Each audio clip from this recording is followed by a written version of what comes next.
at COP29. Finance and investments are a heart of any conversation, and no wonder this COP is termed as the Finance COP. Today, as the International Solar Alliance with 120 nations, we aim to mobilize resources for solar across the globe. Our goal is to our mandate is to mobilize USD 1 trillion till 2030. This week, you would hear about two flagship products of ISA, the SolarX Startup Challenge, where we're building a bankable pipeline of solar innovations across the globe, and the Global Solar Facility, a financing vehicle looking to catalyze investments for solar. While we did focus on Africa last week, we want to go global today, hearing experiences from various regions as we have a stellar panel sitting here amongst us. And welcome all of you. Let me introduce the panelists now. Our DG, Dr. Ajay Mathur, is the Director General of the International Solar Alliance. He's played a pivotal role in spearheading energy efficiency programs in India, including the STAR labeling program and Energy Conservation Building Code. Dr. Mathur was also India's lead negotiator at the Paris Climate Agreement and has served as the interim director of the Green Climate Fund. Welcome, sir. Ms. Anita George, as we fondly call her Anita ma'am, is the lead sustainability investor and CEO of Prosperit, a climate-focused growth equity fund.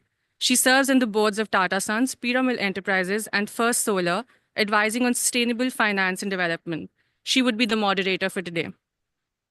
Our next panelist is Ms. Elena Pillai, and she's the Global Head for Infrastructure and formerly the Regional Head for Europe at the Multilateral Investment Guarantee Agency, MIGA, from the World Bank Group. She handles the political risk insurance and credit enhancement from the World Bank. Welcome, ma'am. Jangpee Thia joined the AIIB in 2016 and is currently the lead economist and the manager of the economic department. Prior to joining the bank, JP was with Singapore Ministry of Finance, covering expenditure on security, sports, community, and telecommunication infrastructure. Welcome, JP. We now move to Mr. Sanchan Chakrabarti. Sanchan is a partner at Avishkar Capital and the CEO of the Carbon Platform, which is the carbon asset development and management business of the group. Sanchan has over 2.5 decades of experience in investment banking and fund management across Asia and the Middle East. We're glad to have you here. Ms. Elvira Lefting is the managing director at Finance in Motion, a global leader in impact investing with over euro 3.2 billion in assets under management and advisory. She began her professional career in Russia at an IPC before moving to the EBRD, the China Development Bank, and the KfW. Welcome, Elvira.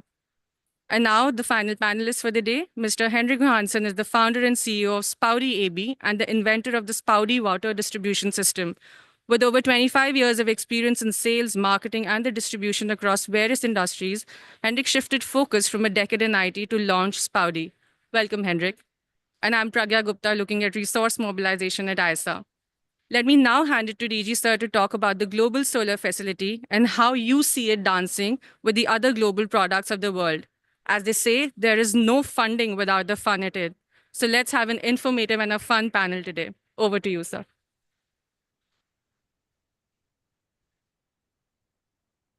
Thank you.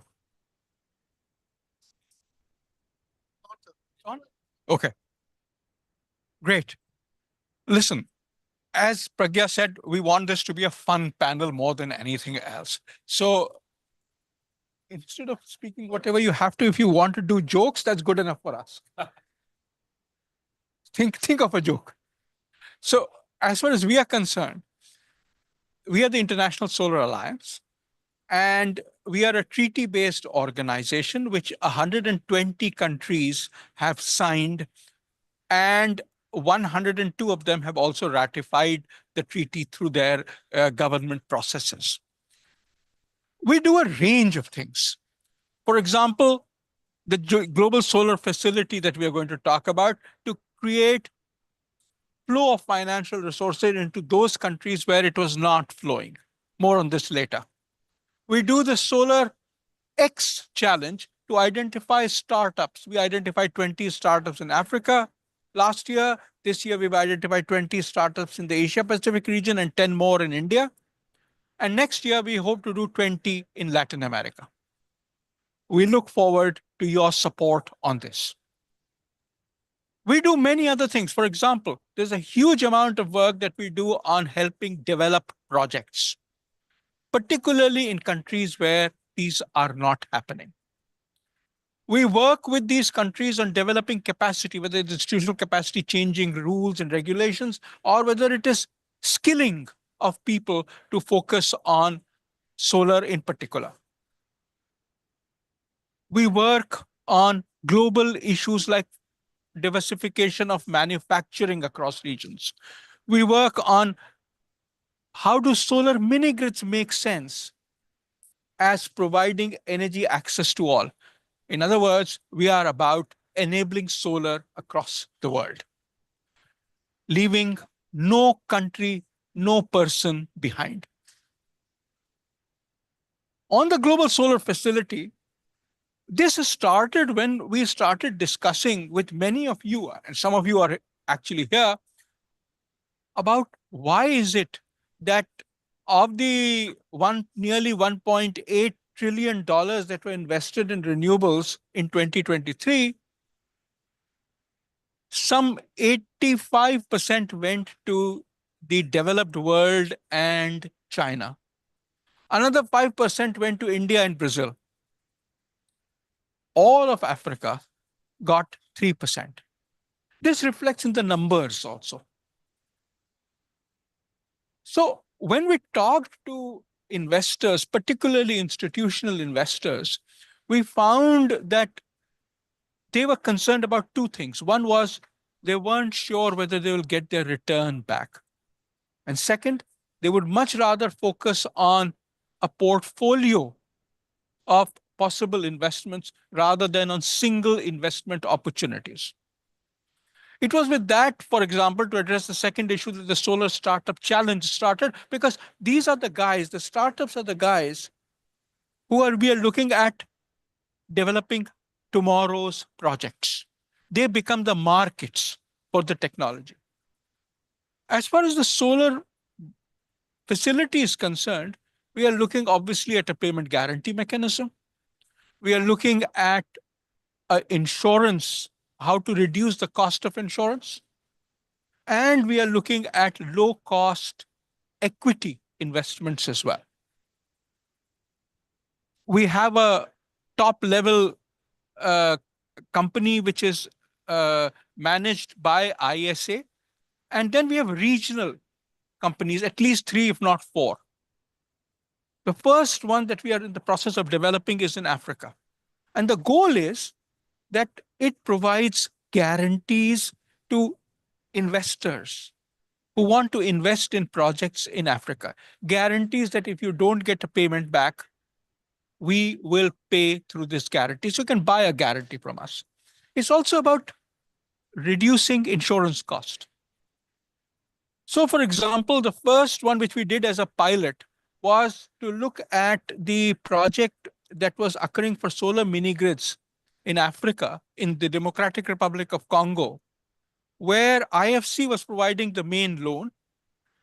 But IFC said that because of the macro political risks, they wanted MEGA insurance. What we did was we provided 1.35 million to help reduce the MEGA risk of payments, regular payments to MEGA. That brought down the price of electricity by 20%.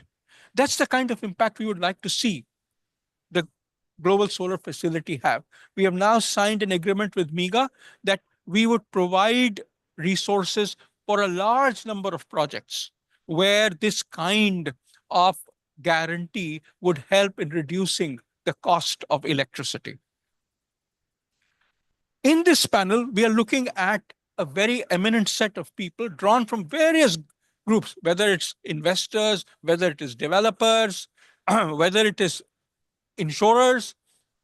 But why? We are looking at 2 or 3 specific issues. One is we have obviously gone on with guarantees. We want your opinion. Is guarantee the right way of going ahead in reducing the cost of, or at least enabling, bringing up the confidence of investors to invest in small projects in Africa? And I'd like to emphasize this. This is about small projects, not large projects in Africa. The second is, what are the kinds of regional variations? What will be the variation across Asia? Would it be the same as Africa or would it be something very different? We are also looking at, we are providing largely a risk or equity, but are we also talking of how do we enable debt? So are we talking of enabling local financial institutions to provide the debt and provide them with some kind of credit? Something I would like your opinion on.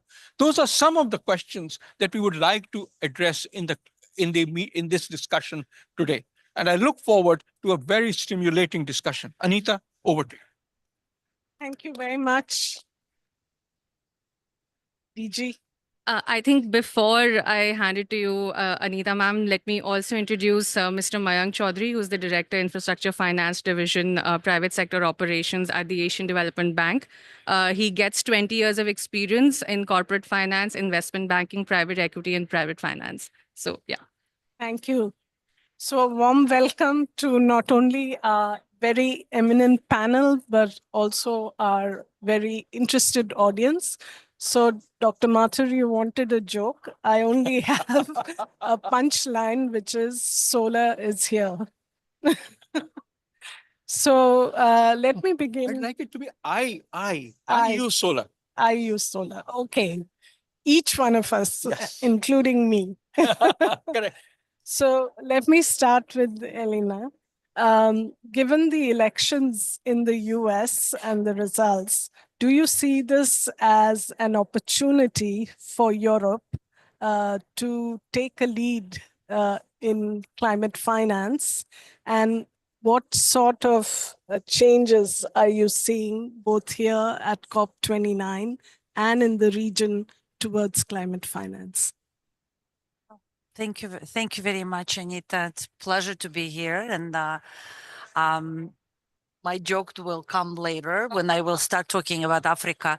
But to your question about the role of Europe, I mean, I'm not a political analyst. I'm not in a position to judge what is going to be happening in the US vis-a-vis the climate policy of the new administration. But Europe historically has played a very large role, both with respect to funding public sector programs, not only in its own territory, but beyond and predominantly in Africa, doing it directly through bilateral programs many governments have established. For instance, France has a very active solar engagement in a number of countries in Africa, but through the developmental institutions as well, European-based institutions particularly.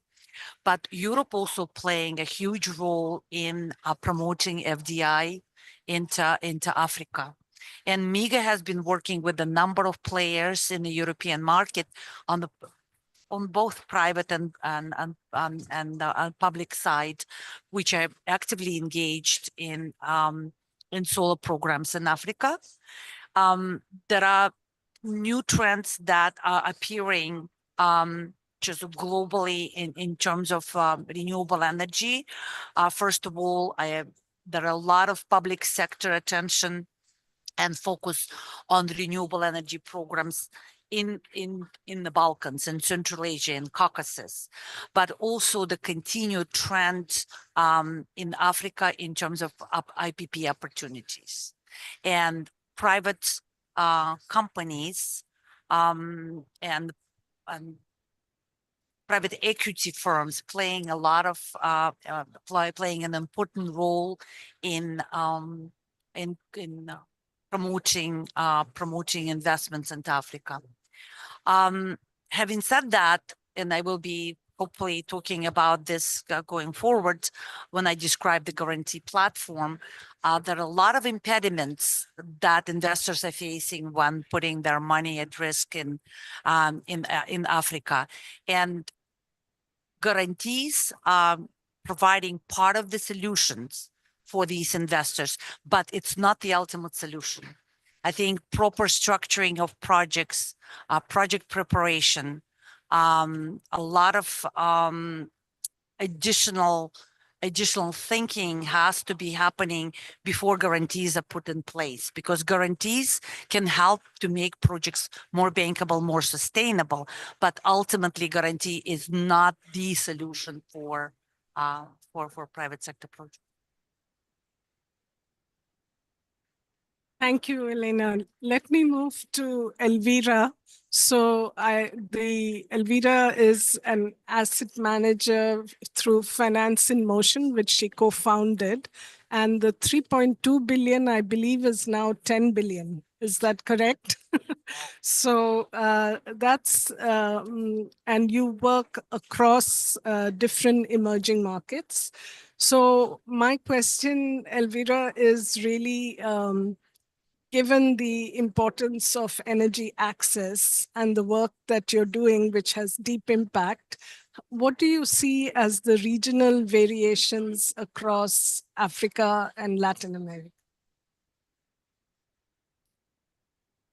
Thank you, Anita, and wonderful to be here. Congratulations on all the work everybody is doing, and in particular on starting this in Africa, which I think is a very, very necessary choice. I also like how you phrase it, easing solar deployment globally, and that is a key task in Africa.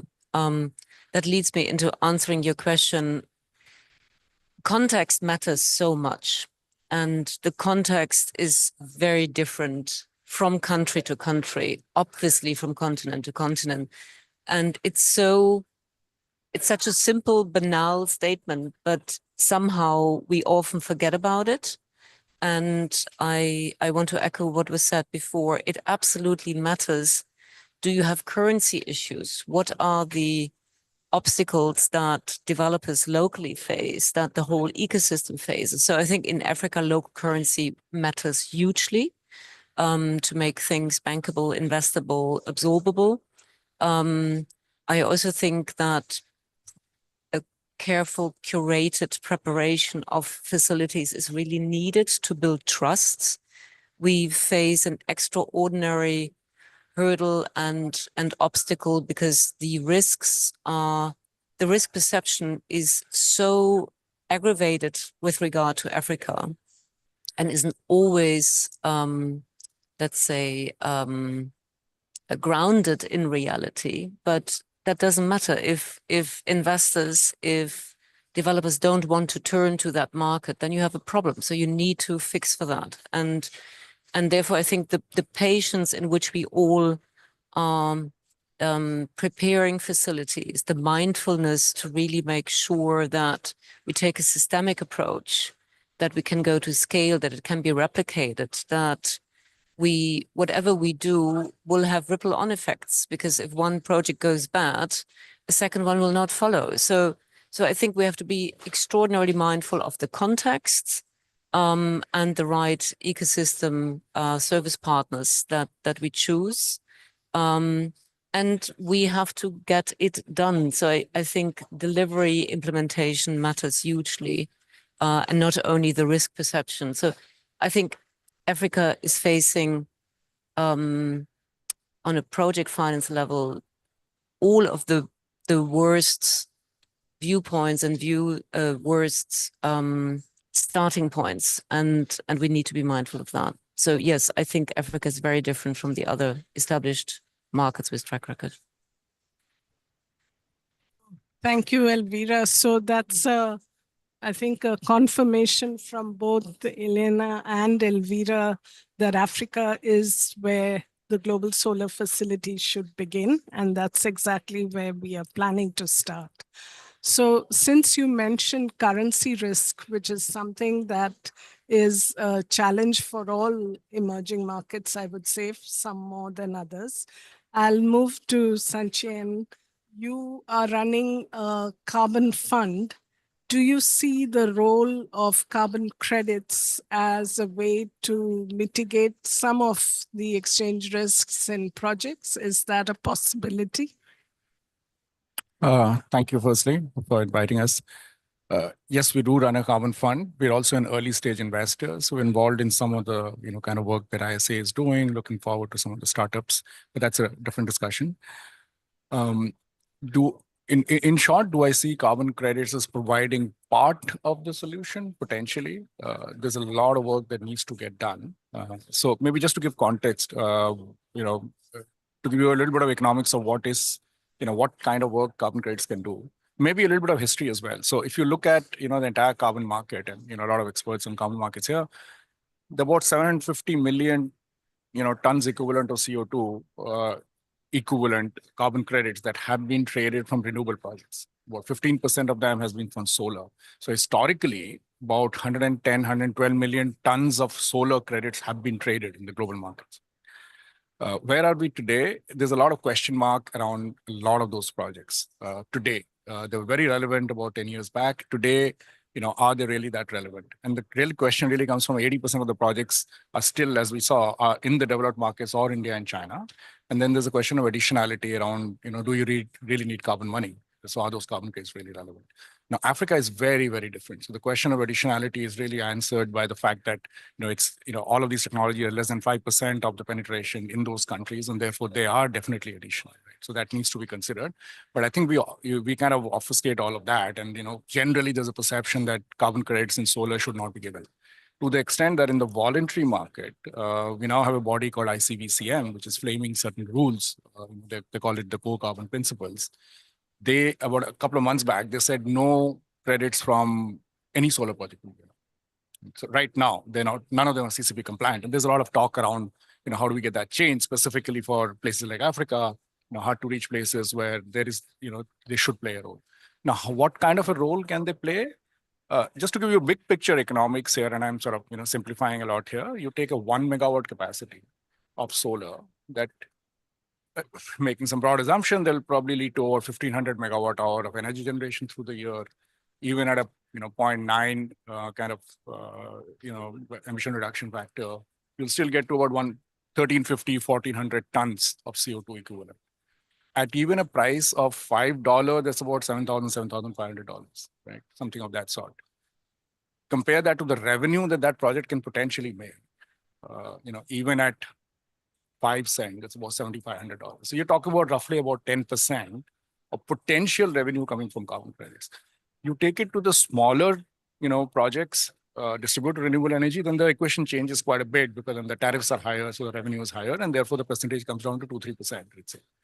Is that relevant? Now, the reason it's relevant is because, one, it comes in hard currency.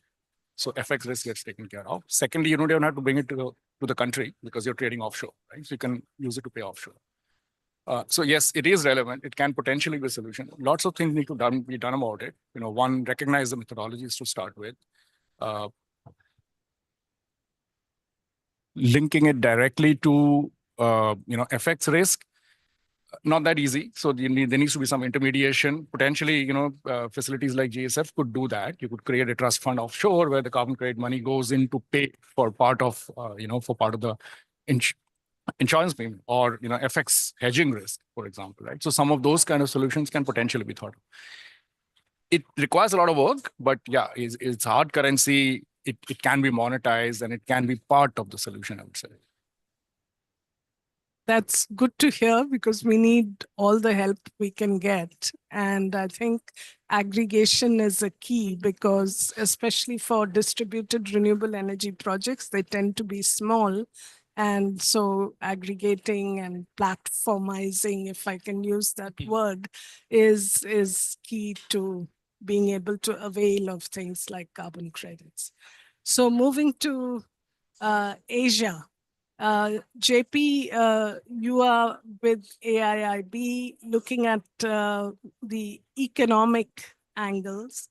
From what you see in the landscape for Asia, do you see, of course, we have the two giants, China and India, but in addition to those, do you see the Asian economies being able to attract climate finance to the extent needed? Thank you for the question. I think Asia is in a pretty good space on a very macro perspective. It remains the fastest growing region in the world by a margin, and over the medium term, it's going to be the same. Particularly on solar, at least from the AIIB, we are seeing huge kind of opportunities in Central Asia, in this region. So we are now seeing projects in, for example, in Uzbekistan, in Kazakhstan. And interestingly to me, solar is now more coupled with battery. So we are now discussing solar plus battery or wind plus battery in countries like Kazakhstan, Uzbekistan, Cambodia, and so on. Now that is very promising for me because I can tell you on the data is showing that a solar deployment growth outstrip solar generation growth because of the intermittency problem. When you have deployment growth, means panels growth, growing by 10%, but the generation is only growing by 5%, you have a problem because it means that the utilization is falling and the returns to those panels are falling because of this intermittency, lack of connectivity, lack of grid support, all these problems. So we see battery as a kind of a bridging solution to at least improve the utilization capacity of those solar panels. Let me touch on a little bit about Africa before I close off and pass to the next. So my observation with Africa is this. So in credit departments, many credit departments see Africa as CCC. So the amount allocated by the risk department, it is already small to begin with. It is not a solar problem, but it is just a general problem. You go to a lot of bankers, even within development banks like ourselves, we tend to have to manage the risks we have faced in Africa. If development banks are like this, can you imagine private bankers, right? So, and then within that small allocation to Africa, they have to fight for even other things, right? Many other power plants, some gas, some other projects, roads, buildings, hospitals, and so on, right? So again, my plea is to continue to improve the policy framework in Africa. And development banks can do that. We may not finance directly the projects, but at least we give loans to the government. These are the policy reforms you have to do. And hopefully this kind of policy reforms then supports the work of ISA and so on to crowd in the private sector. Because without the fundamental policy reforms, if you're going to fight project by project, you're going to run into the risk department, the investment committees, and so on. You're going to get very little. Thank you so much. Thank you, JP. Very good comments. And one thing that we did some work as we developed the global solar facility, and actually the default rates on loans in renewable energy in Africa are probably the lowest in the world, point number one. And as an ex-IFC person, I can tell you that there was a period of time when our highest equity returns actually came from projects in Africa. So in some ways, it's a contradiction. And I think what the ISA facility, the Global Solar Facility, is trying to do is address both the perceived risks as well as the real underlying risk. And you rightly point out a key element is the regulatory aspects, and there is a technical assistance stream as part of the facility where we will partner with the World Bank Group and other multilaterals to provide regulatory support in different countries, both at the country level and at the project level. So Mayank, let me move to you. Congratulations. I read that ADB has been financing 2 large projects, solar projects in Azerbaijan. So maybe you can shift the focus a bit to Central Asia and how you see this region in terms of deployment of solar in particular. Thank you, and Anita, and it's indeed a pleasure to be here. And first, apologies for all the confusion regarding the participation, but finally I'm here. I'm here as part of the Uzbekistan government delegation. So I will talk about Uzbekistan because I believe that's really a success story which needs deeper studying.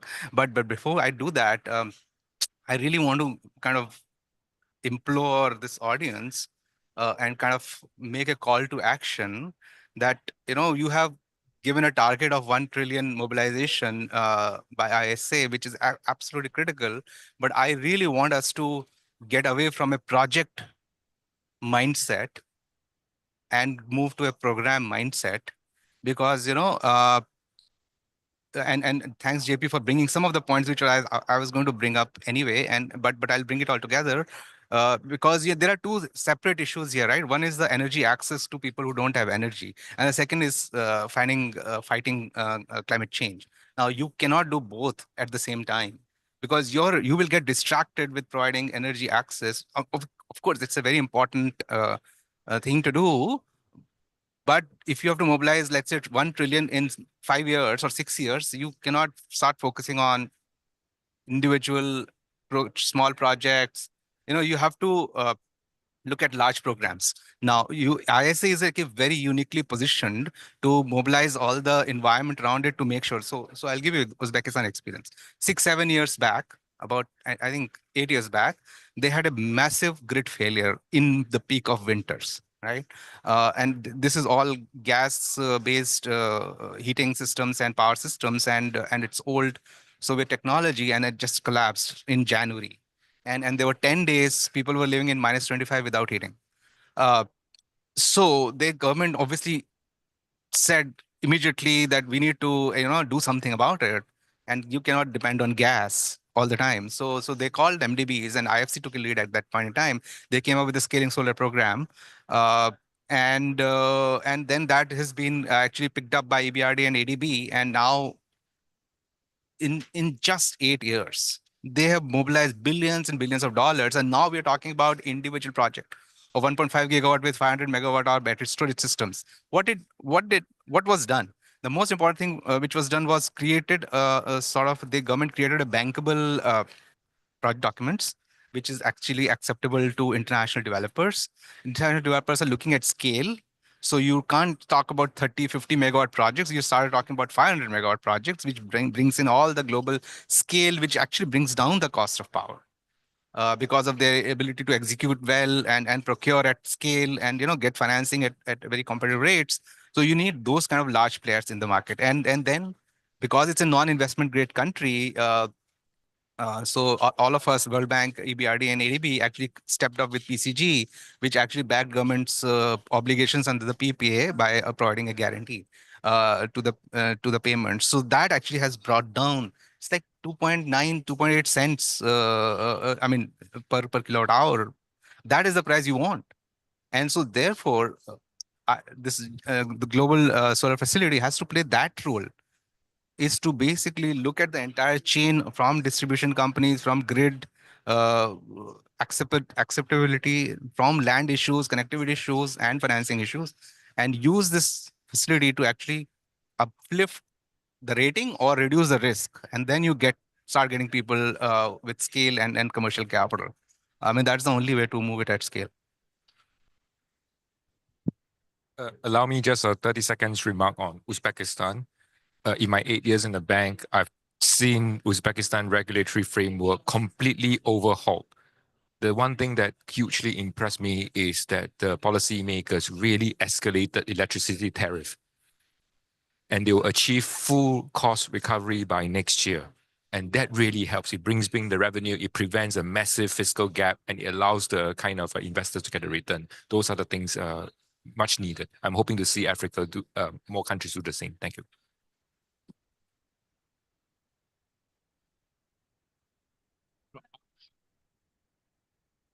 Not really. Okay.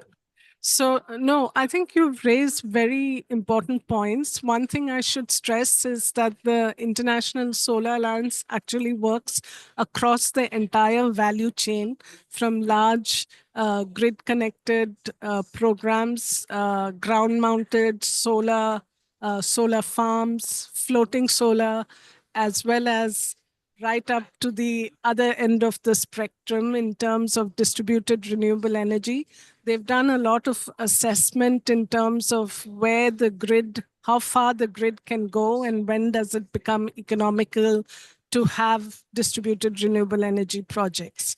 So, and one point that Mayank, I disagree with you, is, and time will tell, which is that I think energy access and renewable energy go hand in hand. In fact, I would say that given the speed at which we need to connect people to energy, probably the most feasible solution, especially in countries where the grid is not extensively present, is distributed renewable energy.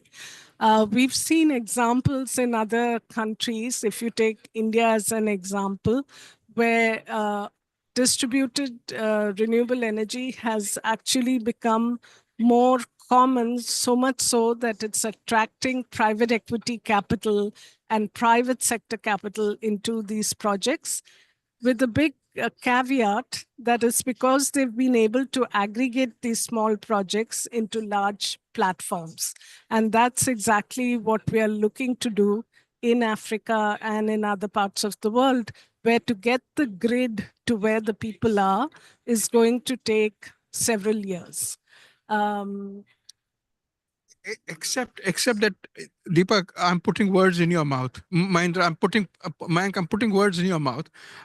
I think I was also a little surprised, but he went on to say that it has to be done at a programmatic level, not a project level. Am I correct?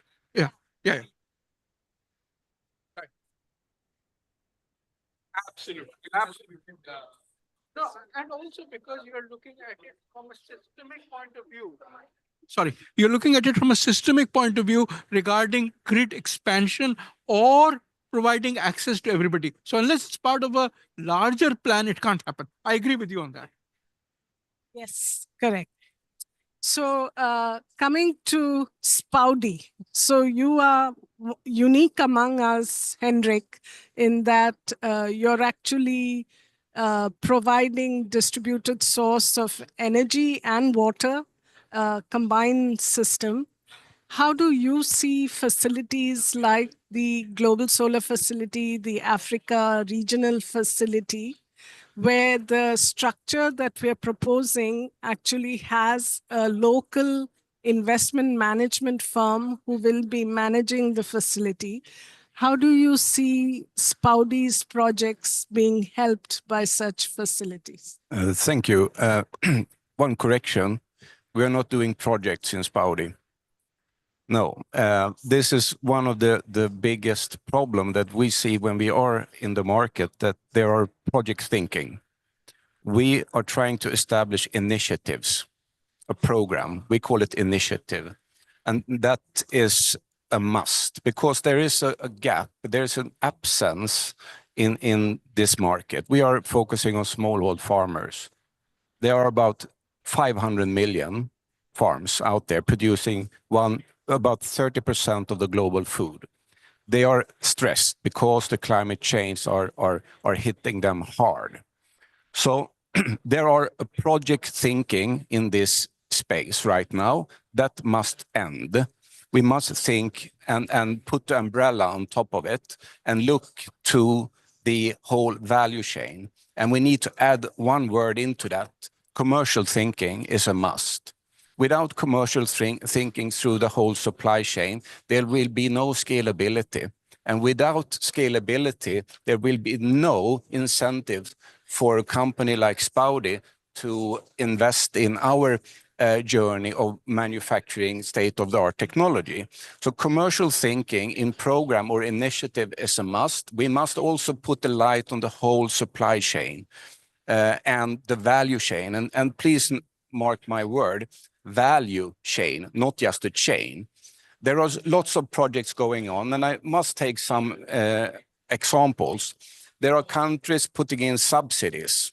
Why do you put in subsidies? Well, because you don't believe that what you do will give a positive effect for the one that is going to use what you are trying to support them with.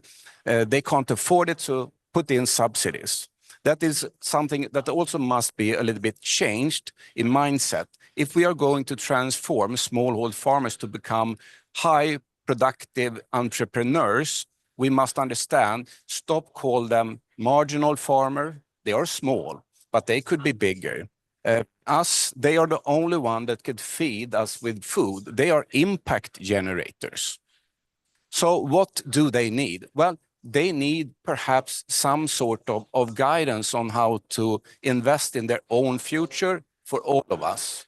They need access to new knowledge, new methods, and new technology. And that comes with a cost.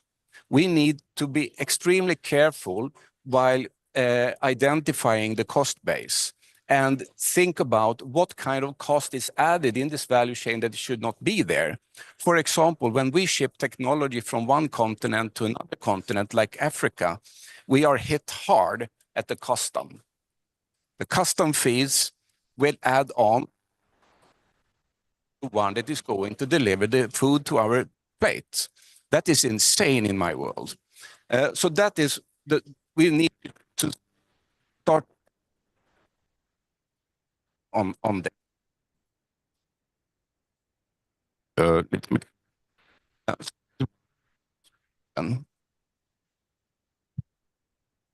So that is one observation. We must put the umbrella perspective on this and start to think in commercial terms. And also, from our end, we are an innovator. We have been studying this smallhold farmers for more than close to 1 decade now. And we come to the conclusion there is no technology available that can help out. When this subsidy goes in, subsidy programs switch from diesel pumps and flooding your field with diesel pumps to electrical pumps. Okay, what's in it for the farmer? Well, connect your pump, the electrical pump, to the grid, but you can't irrigate during daytime because there's no electricity in the line. So go out in the night and do the job. And that is very, very, very healthy. It's not. They will be dead sooner or later because of the snakes, for example. So what's in it for them? Why should I switch to an electrical pump? I can't do my work. Or switch to a solar pump. A solar pump means this pump's switching from a high producing and powerful engine like a diesel to an exactly the same version, but with electricity. Lots of solar panels, and they might be stolen. So how can I irrigate my land if the equipment is stolen? So there is a fundamental, mindset must be changed. Start by identifying, is it possible to get smallholders to become profitable? If they are profitable, they might be able to have their own capacity to expand their business. And that's where we come from. That's where we have been investing 10 years of time to find the right kind of solution, to turn around the end user. But to get this to happen in scale, we need to mobilize the investment that is needed to make the wheel spinning. There are banks, they must lend out the money on fair terms. They ask for guarantees. The farmers, they take on all the risk. Perhaps there should be an insurance there. From our end, we need to produce more and locally investments. So that is my view in general. And it's same in Africa, Asia, to some extent. We are targeting Latin and Central America. It's the same. It's project thinking. We must stop think in project. We must think in a global perspective, and we must be commercial thinking throughout the value chain. Maybe I'll shift to Elvira once again. Elvira, as an asset manager and a financier that has always focused on impact, how do you see something like the Africa Regional Solar Facility being able to fill gaps which are there, certainly there? Do you have any suggestions, any value adds? Thank you. I think it builds on the side discussion that you just had. Obviously, we need to now invest in future fit investments. I don't personally like the word impact because it is an obscure one that is not always understood, because there's also negative externalities and negative impact. So what we really mean is future fit technology, future fit investments, future fit approaches. But everything we will do on the climate mitigation will have a delay for the humans that are concerned. And we have to be more human-centric in how we approach matters. And I think this facility in particular is doing exactly that. If there is hundreds of millions of people without electricity, that is absolutely unacceptable. It is absolutely unacceptable. And to address that while using state-of-the-art technology, while being mindful of efficiencies, while also being mindful of data, right? Funnily enough, Anita and I recently met a new incubated company coming out of Siemens Energy, which is called Connect to Evolve, and they have found a very smart way of using multiple data layers to actually guide where you can best produce or establish decentralized energy access for the populations left out. So I think we need to think broader in the solution set, and this facility is doing that.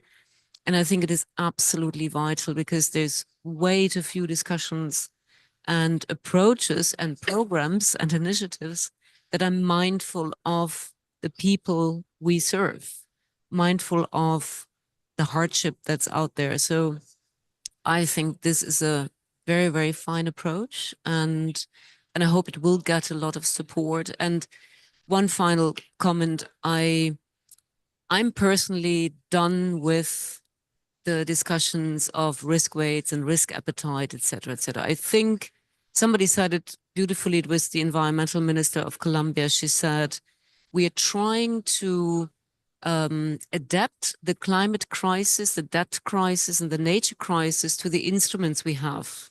We need to adapt the instruments to the crisis we have. And we're not doing that. We are all just way too timid, too slow, too old-fashioned. We need not only a new narrative, we need a new approach. So of course, if I say forget about the risk, people will say I'm a little bit insane. But at the end of the day, yes, let's forget about the risks, because the risk of inaction is eating us as we speak. It's flooding us as we speak. So yes, let's get the human factor back into this, and let's get the to-do factor back into this, and let's all throw ourselves behind this initiative. Thanks for the question, Anita. Thank you. Thank you. I think we couldn't get a better endorsement than what Elvira said. And I want to underscore the urgency as we are sitting here and talking. Really, there are 660 million people who have zero electricity and many more who have very intermittent electricity. And for any economic activity, you need to have electricity. So let me go to Sanjay. From your viewpoint, you're familiar with both the Global Solar Facility as well as the regional initiatives. What do you think we can do to make it better, more people-centric, more immediate?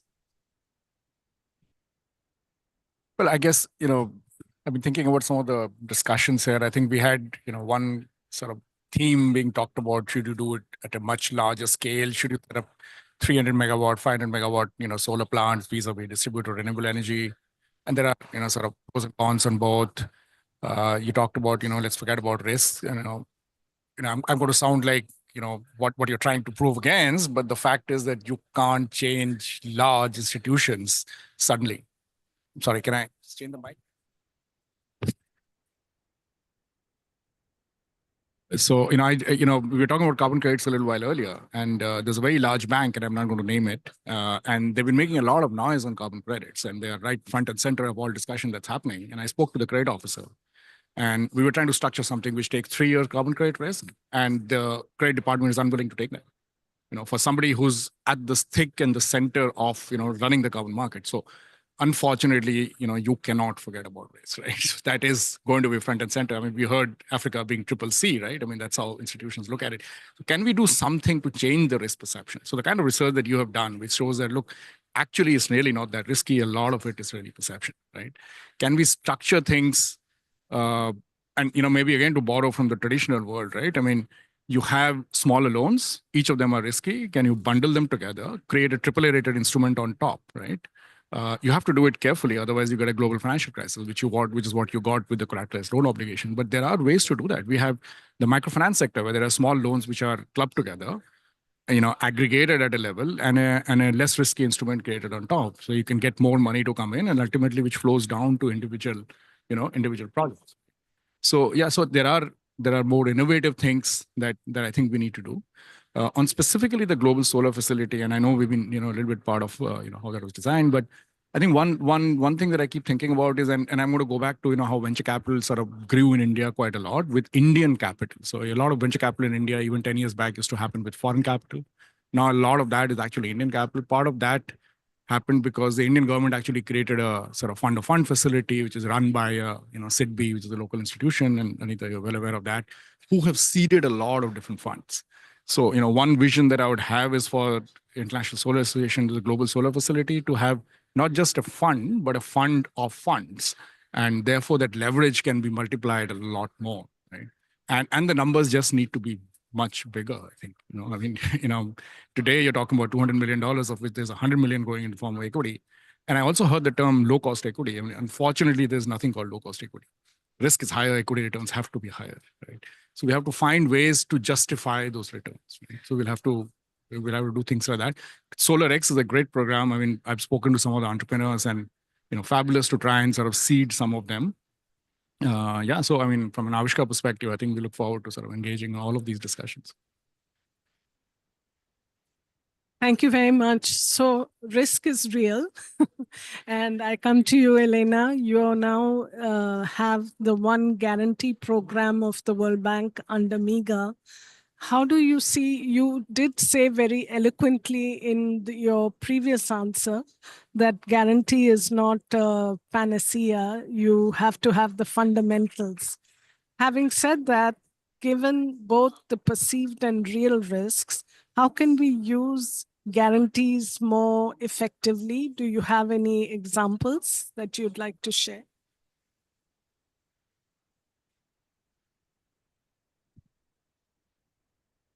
Thank you, Anita. About the guarantee platform, historically, the World Bank Group had 3 different programs run separately by IFC for non-commercial risk insurance and risk-sharing facilities, by IBRD for partial risk guarantee, partial credit guarantees, and by MEGA for political risk insurance and credit guarantees. And under the leadership of Ajay Banga, a decision was made to create a united guarantee platform, combining all of these instruments and actually combining the staff that works on these instruments under MEGA roof. The benefits of the program is to basically give much simpler access for our private and public sector clients to any type of guaranteed products that they need to utilize. So it's one storefront with the menu of products available, and they have one dialogue with the platform instead of having 3 separate dialogues with individual institutions. Number 2 is to streamline the use of guarantees through simplifying approval process and coordinating our due diligence requirements and creating at some point a unified due diligence requirement for all 3 institutions. And the third point is to create a platform for innovation. So what my colleagues here were talking about is they are using more programmatic approaches to solutions for Africa, for Asia. The guarantees being a part of it could be used in a very innovative way by combining IFC products with MEGA products, with IBRD products for greater effects and efficiency. So, and I also want to emphasize that the program is focusing not only on providing comfort to investors by guaranteeing some perceived or real risks that everyone is mentioning today, regulatory, contractual, payment risk, currency risk, political violence risk, but the guarantees is also focusing on credit enhancement, which is essential for the government and public utilities' ability to raise financing for its share of programs related to renewable energy, which is also critically important because the government is still responsible for providing transmission solutions and other solutions that need public funding, and providing guarantees that enables public sector to obtain this funding in on very favorable terms and conditions is actually helping the process as well. Thank you. Thank you very much. So Mayank, I'll come back to you. As you know, the Global Solar Facility is also planning on an Asia regional solar facility after the Africa one is launched. And in your perspective, given your knowledge of South Asia and Central Asia, what do you think are the missing gaps which the Asia regional facility can fill? I think in the Asian region, I think the fundamental risks are similar, except that I would assume Africa to be a little bit more fragmented, and the grid connectivity more challenging. So in Asia, I think MDBs have been working a lot in strengthening the grids in many countries. So I think grids are in a reasonably good shape, but a lot of the grids are basically hydrocarbon based. So therefore that's the need. So I think the problem to be solved is how to attract private capital, private developers, private investors, private commercial banks. So to bring down the overall risks of those transactions or those programs in those countries, I think that's what the focus could be. It could be a little bit different here and there, but simple commercial risks like grid curtailments, working capital because of the payment delays. I mean, these are the things which are actually preventing investors to go, or even if they go, they price that risk so high that the tariffs are unaffordable. So I think a little bit, it could be a slightly different in South Asia versus Central Asia.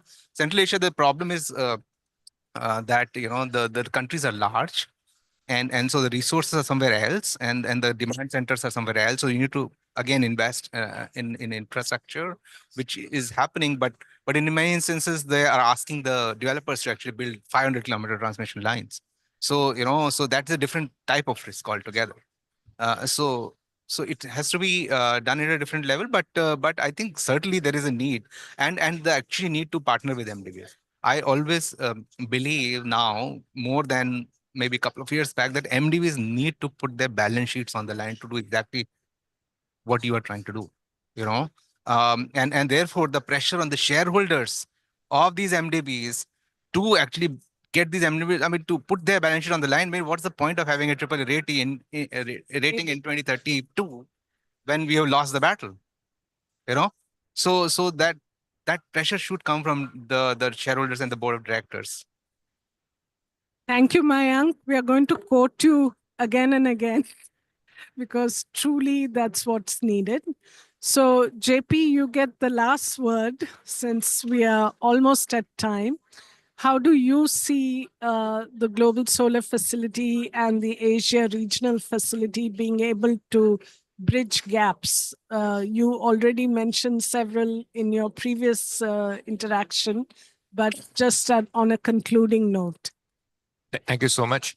Again, I will flow from the conversations on guarantees, and let me also share some of my own observations, right? So in my look at the project landscapes in Asia, I find that Chinese companies are very willing to give corporate guarantees for projects outside of China. So when the China company in the HQ gives, because they have stronger balance sheet, they have strong profit internally in China. So when they go overseas for a project in Central Asia or in Southeast Asia, the corporate guarantee completely changed the credit profile of the projects in these third countries. So I would encourage really India corporates, quite a few of them, my observation is that they do have the kind of corporate strength.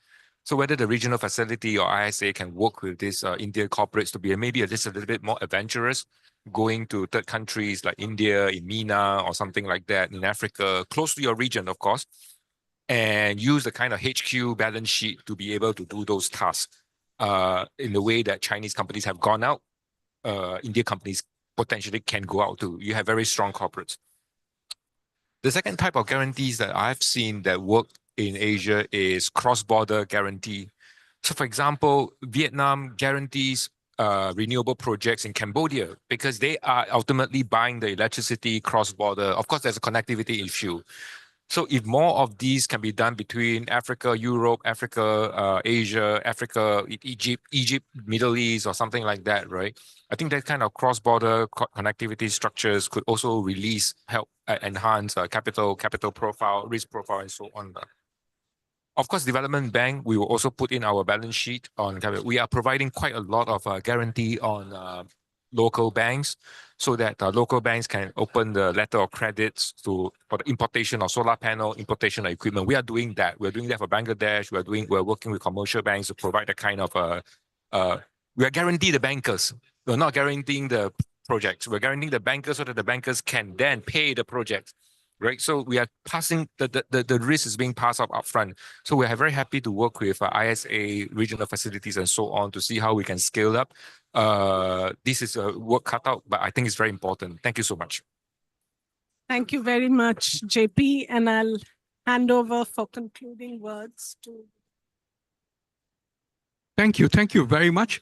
This has been an amazingly exciting and stimulating discussion. I'll focus on two issues in particular because they take us further. The first is Henrik's point on programs as opposed to projects. And that's something that I very, very strongly believe is the way forward. But then I ask myself that based on the experience I've had, what is the way in which programs can be set up? And you need projects, successful projects, in order to convince particularly governments that programs for upscaling are needed. And to me, technology and business models are the two key areas where governments need comfort in going for programmatic policies.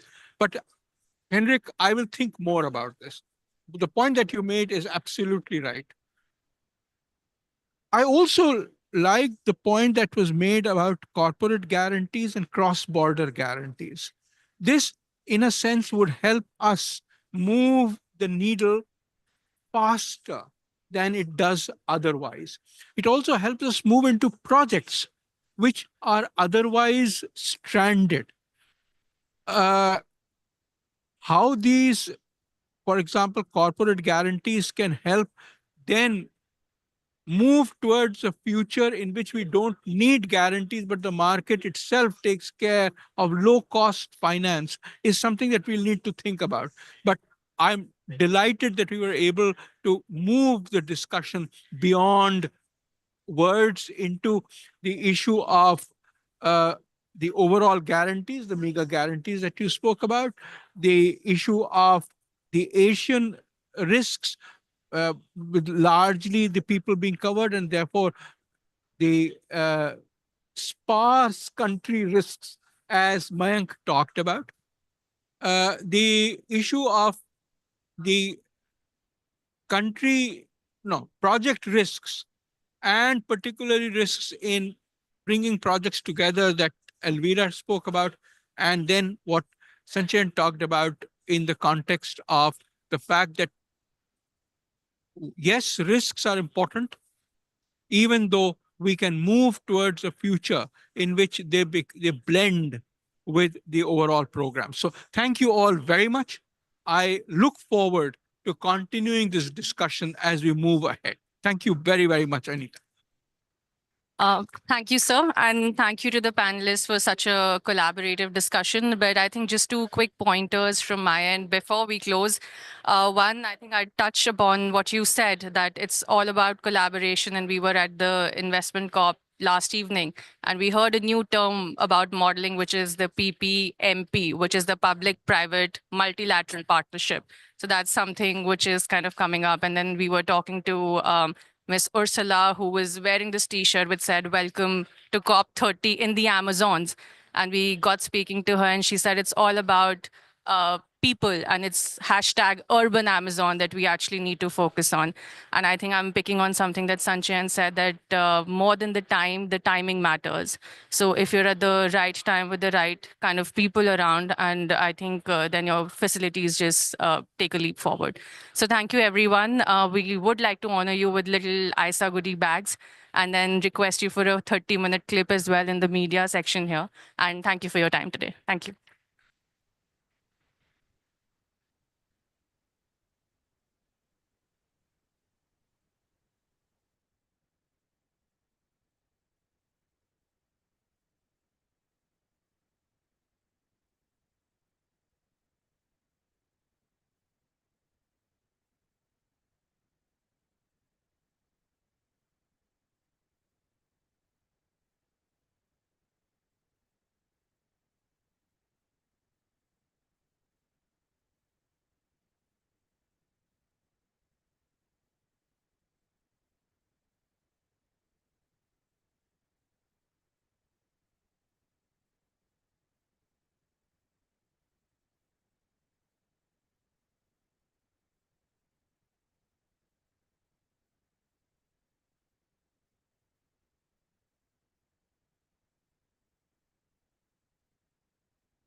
First of all, I would request people who are standing, please come and sit for our session.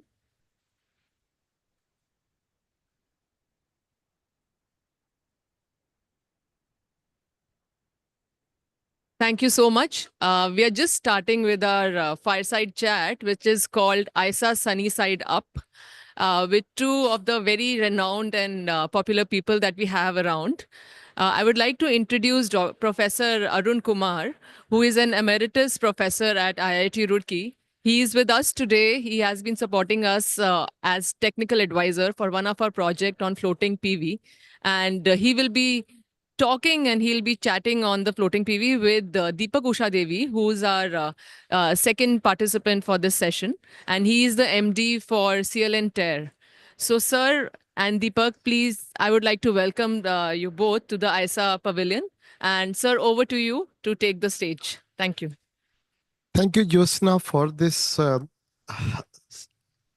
chat session, which will be more or like really chatting with Deepak, who has an extensive experience in the floating industry as the leading group globally, which is called CLN TER. So I would like to introduce him that, in fact, asking the very first question, what's your first reaction when this, when you joined this group or when as a floating solar, and how do you see its, your sustainable development goal and how does it works on this? So what do you, Deepak? Good afternoon. Thank you for having me here, sir. Yeah, so when I joined CLN TER, CL is sky and Terra is land. It's a huge opportunity for me because, right, I was completely believing we need to make some sustainable energy solutions. And to get sustainable energy solutions, one of the most remarkable solution is floating solar. And we are focusing on, preserving the land in the name of a sustainable world. And to do that, right, floating solar is one of the niche technology. So I have been given the task of developing a floating solar framework, floating solar solution, a floating solar concept, scaling up, and implementation to the large scale. So this is the few aspects I've been deployed with. So start with, we started from scratch. And when I've given the opportunity, I know right, a lot of challenges are there because there is absolutely zero rules, no framework, no regulations, no policies, and everything is in air, and we had to start from scratch. So that's a challenge I took it. So when you don't have anything but just a base idea and small regulations outside of the world, and you have to get it convinced to the customer. So that was a challenge I took it. So when I started, my first thing I was doing is I was telling what is floating solar to the Indian industries, to the market. And then comes, why floating solar? Why comes only up established a kind of serenity field.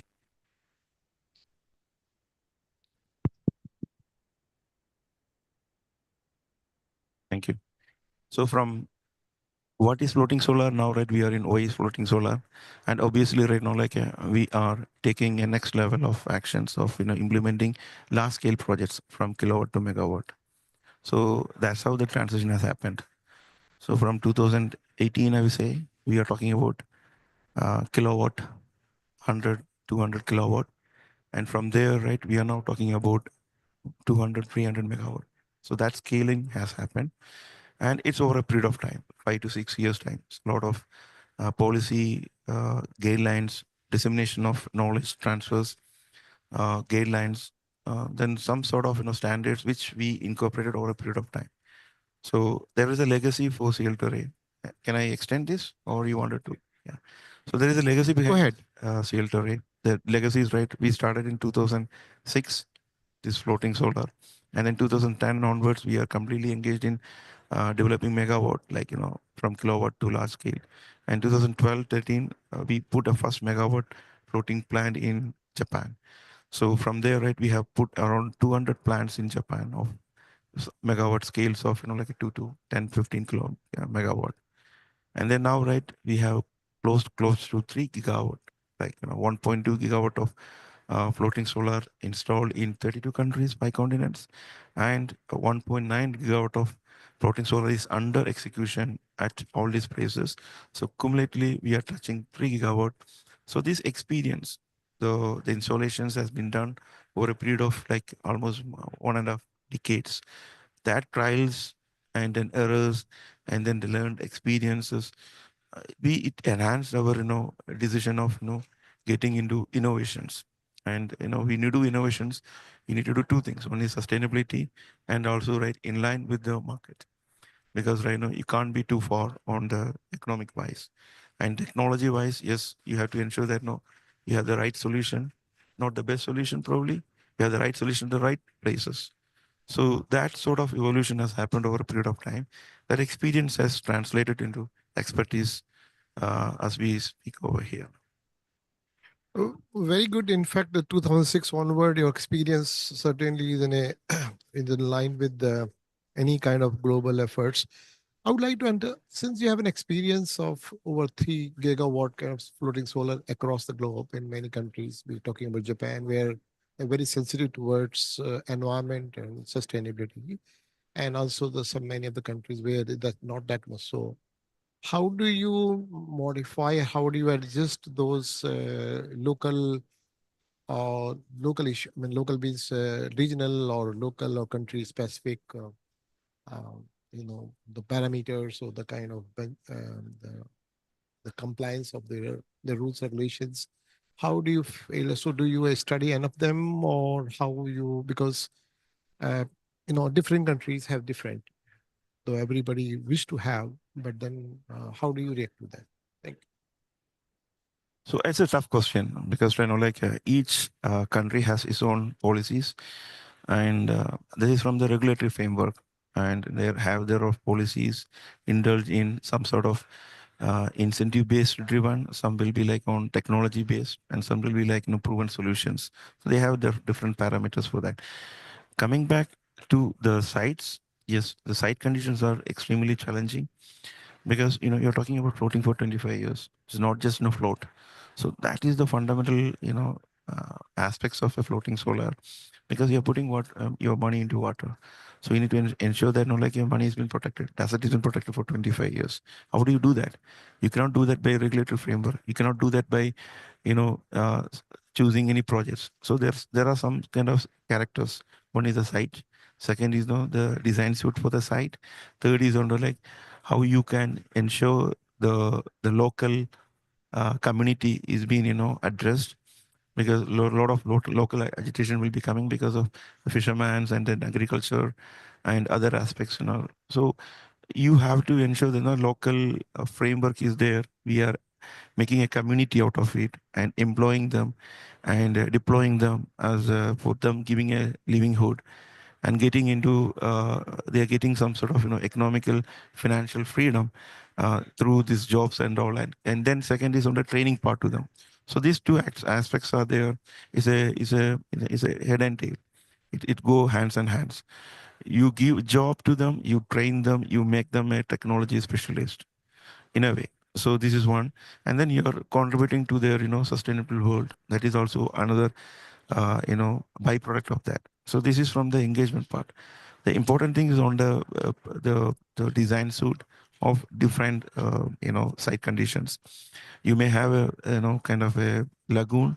You may have like offshores. You may have reservoirs. You may have a still water lake, or you can have a pond or a big reservoir, dams. So you can't have a straightforward design for that. You need to understand the ecological studies, understand the environmental aspects of this, getting into the local community, engaging them. This you have to do it once you're done with your policy framework.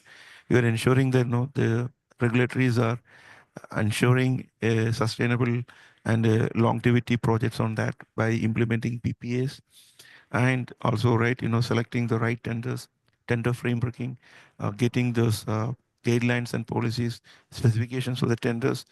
So we worked on that tender specifications prolonged over a period of years. we worked almost like with MNREs and SECIs and some nodal agencies on, establishing minimum specifications to ensure that no quality is there. But however, right, we are not going into detailing of specifications because, right, this is like evolved. There is no specific standards to that. You use some kind of, material codes and the standards of ASTMs, and then you go with some marine aspects of naval and the marine, codes. So you made a mix out of it, and then comes the polymer-based, industrialization product specifications. So it's like a combination of these three: the marine standards, then the ASM standards, and the polymer-based standards. You made a mix out of it, and then we come out with some kind of a guidelines to ensure that the product is validated. Then comes the design part. Design part is very critical, which I think that still in India is not being done, carried out by any agencies, because right, we have a design which is been validated over a period of 3 to 4 years in a testing bed.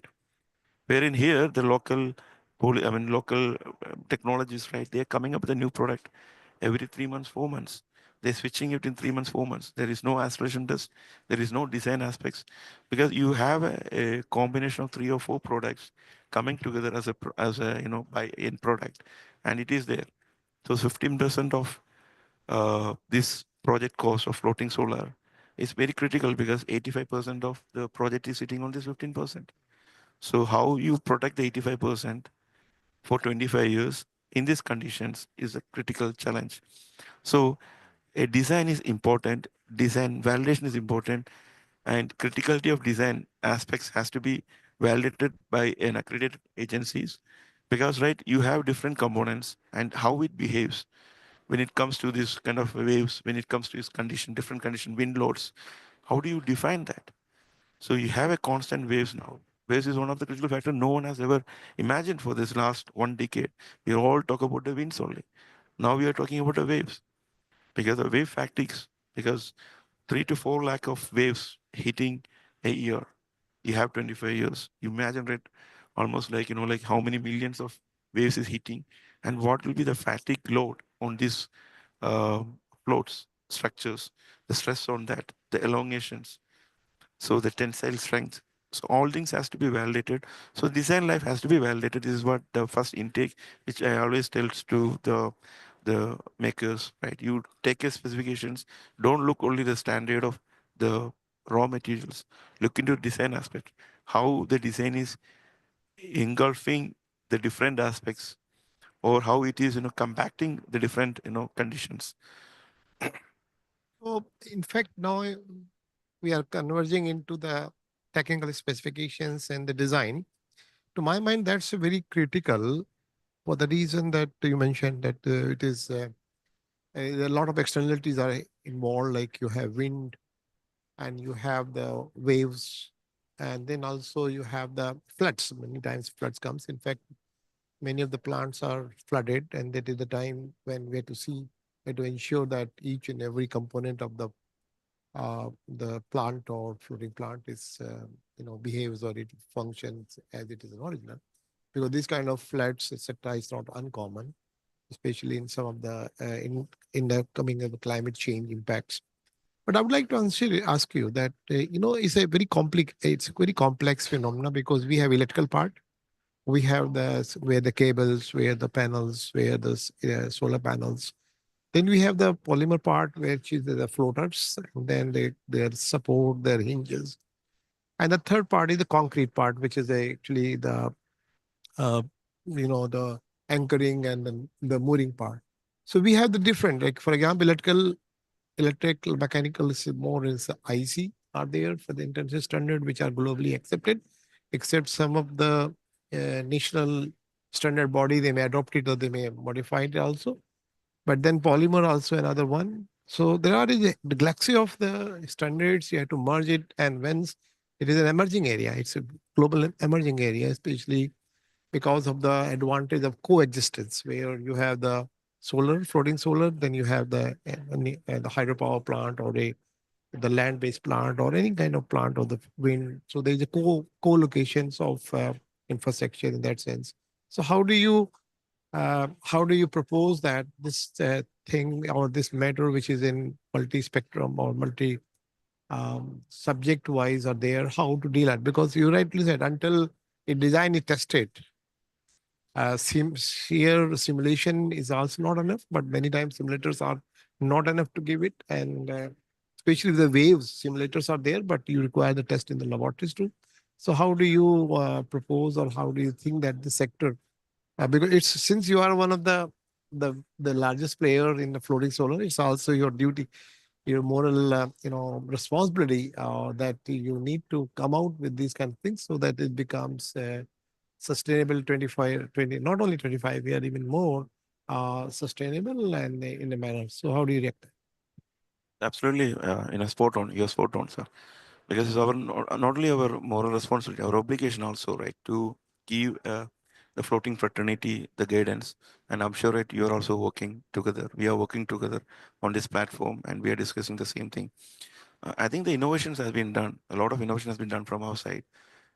We have done technology innovations. We can say that because see the scaling of panels also have been changed. From you're talking from 150 watt peak, now we are at 670 watt peak.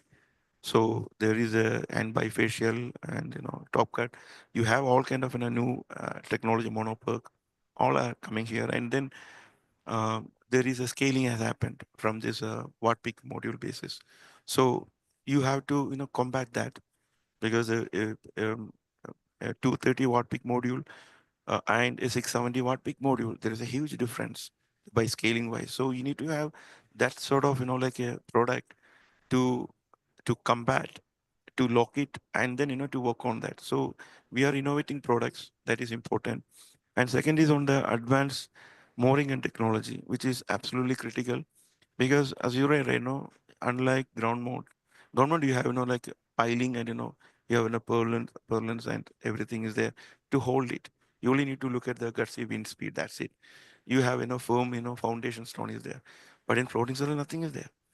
You have, as is right, flood is there, waves are there, tides are there, underwater current is there, big water level variations are there, between the 10 to 15 meters water level variations. And for all this to come back, and then the gutsy wind, for all this to come back, right, you only have a anchoring and mooring. And anchoring also have a different, technology we are having. So the innovations we started with previously with the dead weight, we never believed in dead weight. I will come to that topic, but there are helical anchors, screw pilings, then rock bolt systems, and then there's a few more chemical anchoring. A lot of anchors are there, and then you have a mooring lines. For all these natural issues you're having it conditions, you only have this anchoring and mooring to sustain that. Sorry, my voice is bad today. My excuse for that. So how do you ensure that this floating is float for this many years with these conditions? You only have a good anchoring and mooring technique. When you talk about anchoring and mooring technique, you're talking about engineering. You're going into deep. You're talking about robotic anchors. You're talking about like rock bolt systems. Like we introduce a rock bolt system now, which can penetrate to the rocks, and you can do the drilling and get it into anchors there. So this is one of the new technology that we conceived, like last 2 years as well, the trials. It has been implemented in Ramsal 120 megawatt in Madhya Pradesh right now. So this rock bolt system is new concept. So you have to do constant innovations, and to ensure that like you're taking up the rise locations. Sometimes we need to let go the locations, because like you see a lot of challenges there. Why you have to put up a plan there when you can see that there you can put it in a much better safe and sound place. So selection is also an important. You have to look at the history, and then we are talking about, before anchoring and mooring, how we can do a study on that, geological study, geometric studies, how you can ensure that bathymetry is done properly, STP is done properly. We come with some guidelines on that, with some grid line systems to do some side scans and bathymetry. So to understand how contour is behaving, how much flat is that. You need to have a proper flat system, and you need to also understand what is the soil conditions for this kind of anchoring. So first you start from the base. When you don't have a good foundation, things can go wrong. So the foundation is the good bathymetry. You should have an understanding of the site conditions, understand the technical aspects. Take the last 30, 40 years of historical journey, historical data, for meteorological or other things on the wind, on the hurricanes, previous any kind of flood. So all these informations will be very critical along with bathymetry to understand which location of particular site is the most effective of implementing. You have a counter flat, easy for you to do the anchoring. Even for a dead weight anchor, if you don't have a counter, what happens? It will sledge, it will dislodge. You put the counter, you have it more than 10 to 12 degrees of sliding is ankle slide is there. This will dislodge. So your dead weight will be counterproductive, and it will do the reverse of what you're supposed to do it. It will trigger a collapse because the load sharing is completely imbalanced. Load shifting is happening, transfer shifting is happening. So, you will have sort of stress, load stress and bursting will happen. So important is on the bathymetry. And then with the bathymetry, you will be able to understand what kind of technology you want to use in anchoring. What kind of anchoring? Is there bottom anchoring, back anchoring? I say many helical type or screw piling or rock bolt systems or catamaran. And then from there, you figure it out what make you need from the material wise. You will have, saline conditions, you will have a fresh water, what kind of, water quality. So you do a chemical assessment. So it's a combination of bathymetry, then the water quality, then the conditions of the counter. You define the technology and then you come with the anchoring and mooring technology. So it becomes very obvious that the investigations and surveys and investigations are paramount important, even to carry out the design and choosing the right design.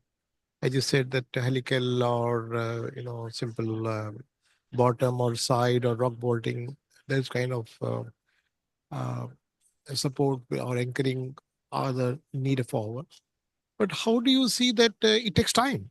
It takes time. Then you have to also have a capacity building size because people have not done it. Because people who are doing in marine, that environment is different. And right now, more focus in floating solar is on the freshwater rather than freshwater. I'm talking not only potable water, but also the water coming from the irrigation or wastewater coming from the villages here and there.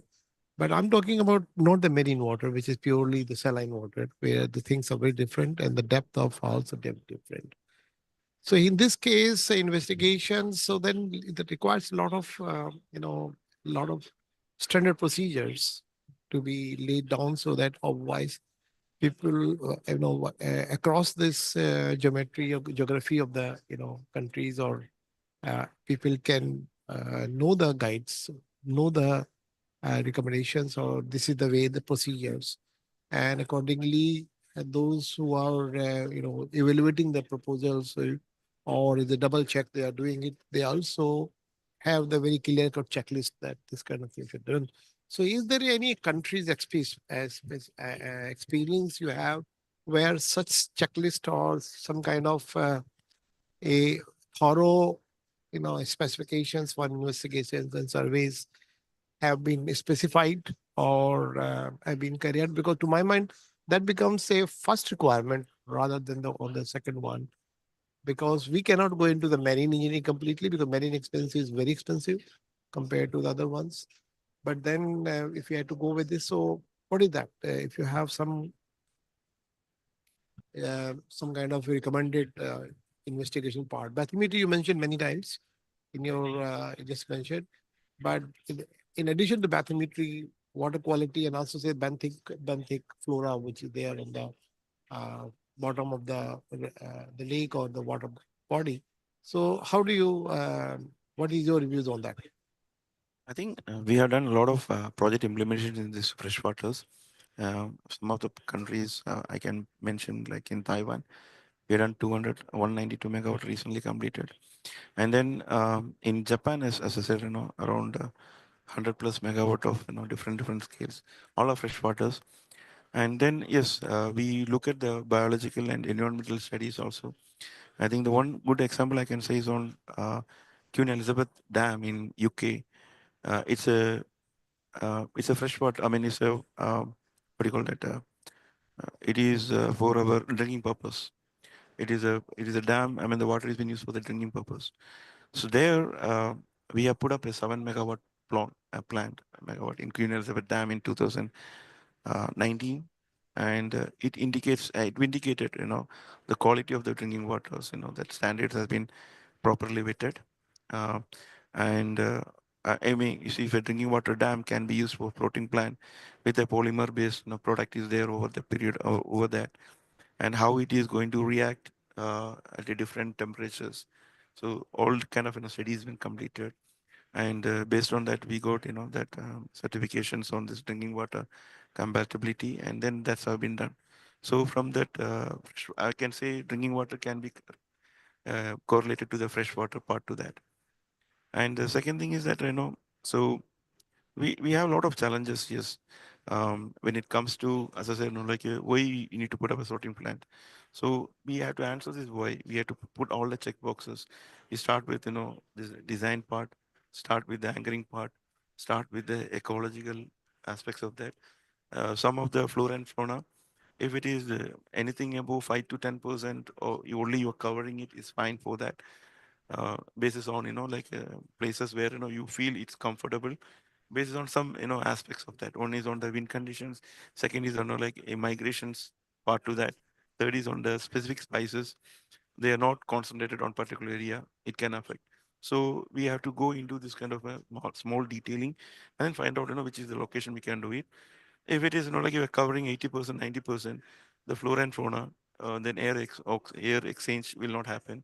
It may affect. So you have to go with, some places where, you have 5 to 10% or 20%. Because if you see all the big reservoirs, the floating structures of 200, 300 megawatt will be hardly like, 4, 5%. It's not going to have an effect. But how it is affecting the fisherman, affecting the flora and fauna, any other, endangered species, or, any specific conditions, we have to take a call on that. So we have to be sensitive to the nature, because nature is giving us everything, and you can't, disrespect that. So that is one ethical way of, doing our things. Apart from the technical things, is on ethics. We have to follow that. Don't disturb the ecotourism, ecological aspects of a specific, a location. So it should be intact. That is one way of doing it. Second is, right, when we coming to all these places, like in 2018 when I came here in India, started interacting with these big companies, the traditional, I mean, they only have, like there is no inverter barge, barges for inverters. You only have a ferrocements, which is a traditional one. It's not been used for inverter barge. It has been used for, some of the decks. So they are using this inverter barge there because you only have central inverters. Now you have to put, inverters in water. So you have a, barge which can carry that. So they asked us, how you can do that. You being the leader, why don't you come up with, a new design, new product where you can do this? Because I'm sure the ferrocements can last for 10 years, so 10 years or 15 years.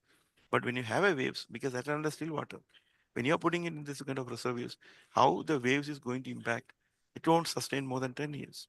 So that is a study saying that, the wave fatigue is very critical over here.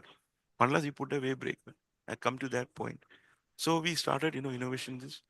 Last 3 years, 4 years, we were working with Marine Tech, and finally, right, we come up with the inverter barge now. So we have a solution to floating fraternity. Yes, there is an FRP based, innovative, uh, patented, 6, compartment wise, so that, you have a maintenance free kind of, inverter barge. So that is there. Second is on the waves. I just want to complete that waves, because these are the two things: inverter barge and waves. Waves never been, considered in all these years. Now, right, we have to seriously look into, how the waves is getting a big impact over a period of 15 years, 20 years, or 10 years. So we are working with IIT Chennai, and we are putting up some prototypes there, developing wave breakers to, to break the waves, so that, such issues will not happen. Because the long fetch is there, long reservoirs, a big reservoirs, long fetch, and a good wind is good enough to generate waves of more than 1 to 2 meters, and it can engulf the whole area. It can, damage. So as you rightly said, electrical panels are there, how the water ingress is affecting. So this waves is one way of doing it, apart from the moisture part. Yeah. I think let me take it in a little more deeper. You mentioned that you are doing innovations. are the innovations are being made public in terms of that? Yeah, this is the way which you have handled, so that not only the one company gets a benefit, but the global society gets a benefit in that. So do you make this kind of things that this is the way this has been done? So because that's very important, because one company cannot do everything in the country about it. Since you have experience, so is it enough public awareness about this, so that those people who are fence sitters in the floating solar, they can come up with easily, and those people who are the new learner, they also can come up with this. Sir, one way of doing is right now, you put up this product and, getting into the market. The market will take its own way of getting it corrected. So we are giving, solutions. We are not giving, jugards. We are giving solutions to some of the problem statements. This is what we do. We generate problem statements and we go analytical and, make solutions, but it takes a lot of time. We'll not just come up with within a year, we not come up with the product. It takes it need test beds and test research to validate it and then getting into the product. And then once the product is there, it is answering to the queries and the problems of these developers and the floating fraternity.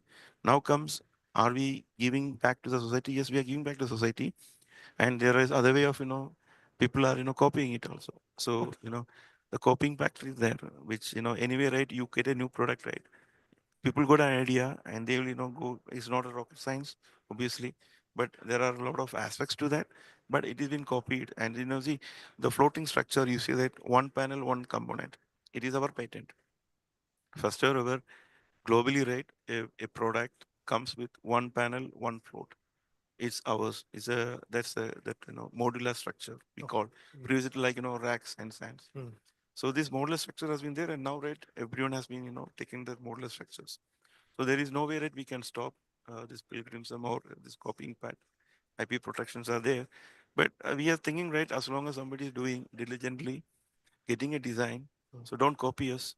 Don't you don't copy products. You make a solution and do a design study and make a design out of your parameters. It makes sense for them. That's why we can't go into specifications and put all the specifications which can only lead us to others to make copiers. So we don't want to do that. So the innovations are there, but still we are struggling in floating, because floating is a challenge. So you can't have floating everywhere, but there are in India, right, more than India has, MNRE has identified 200 gigawatt of floating. For us, we are saying 650 to 700 gigawatt of floating projects can be complete in India. I think in this, even if you take a ration of 50%, at least 300 to 400 gigawatt of floating solar is sustainable in India because of the dams and the existing infrastructure which is there in terms of this capacity evacuations and the power, the state substations we are having it for transition lines. We can use the existing power infrastructure, and maybe we need to enhance it. No, I think now I like to shift from this technical specification investigations, and I think you just mentioned that the lot of freshwater reservoirs out there. In fact, India has more than 6,400 large reservoirs and roughly 15,000 of the medium and small reservoirs in terms of area. I mean, then there are many. Most of the countries have this. So I like to ask you that what kind of what government has a role, because government a certain role is there in whenever RE sector came, and in the energy transitions, RE has got a very, very important role to play. So like in terms of government role in terms that floating solar comes in a manner, with sustainable manner, they are in safe manner, they are all this technical specification and compliant in terms of the social, environmental, and all that. So, in what role you think, or what kind of thing government need to do for floating solar large scale deployment? As you said, it's not only 200 gigawatt; it's more than 400 gigawatt can come, and of course there are always challenges in terms of the type of the reservoir body you have, because in solar I understand that the shallow portion is considered to be the better one, like less than 30 or 40 meters. because beyond that it becomes quite big challenge. And so how do you roll that? Please try to define that role. And since you have an experience of multi countries or global countries, would like to hear from you, not only for one country, but few countries, a role on that. I think it's a very good question, sir, because right now a lot of policy making has been defined by the government's intensity on what they want to do it. So sustainability and I think this is global warming and climate change has happened. I think many of these industries, I mean, the governments has come up with some policies. They are giving some kind of intuition. I mean, like incentives, tariff-based, feeding extra generations. So these are the schemes available in few of the countries. I can say in Europe right now, they are more emphasizing on getting, renewable energy, and they are, fostering some environmental, some fostering a framework where, this renewable energy, it can be floating, wind, it can be energy battery storage. So they are, trying to boost that with some kind of, schemes and regulatory. In India, right, it's taking a bit long time because, right, we are keep on discussing a lot. MNR is discussing. We haven't have a proper framework as of today. We don't have it. But like what I heard is that there is a viability gap funding (VGF) is will be allotted sooner or later for this floating solar and some of the other niche technologies coming up now to ensure that like we are scaling up for that mission of 500 gigawatt by 2030. So we are almost like I mean like we are only 124 or something, 174, right? I think gigawatt of solar right now. And no, if renewable energy in that 90% is from 90 megawatt. 90 gigawatt is from solar right now. I think it's translate to around 59%. So still a long way to go. So VGF funding is coming up, and then that incentive-based tariff and in extra generations incentives and tariff-based feeding and then incentives for these extra generations should come up to motivate and enlighten the new innovations. Because whenever the new innovation comes, like floating solar, you're having in extra generations. So compared to the ground, you can get 3 to 7%. People claim tall claims are there, 15, 20%. I don't believe in that. All you can produce in laboratories, labs.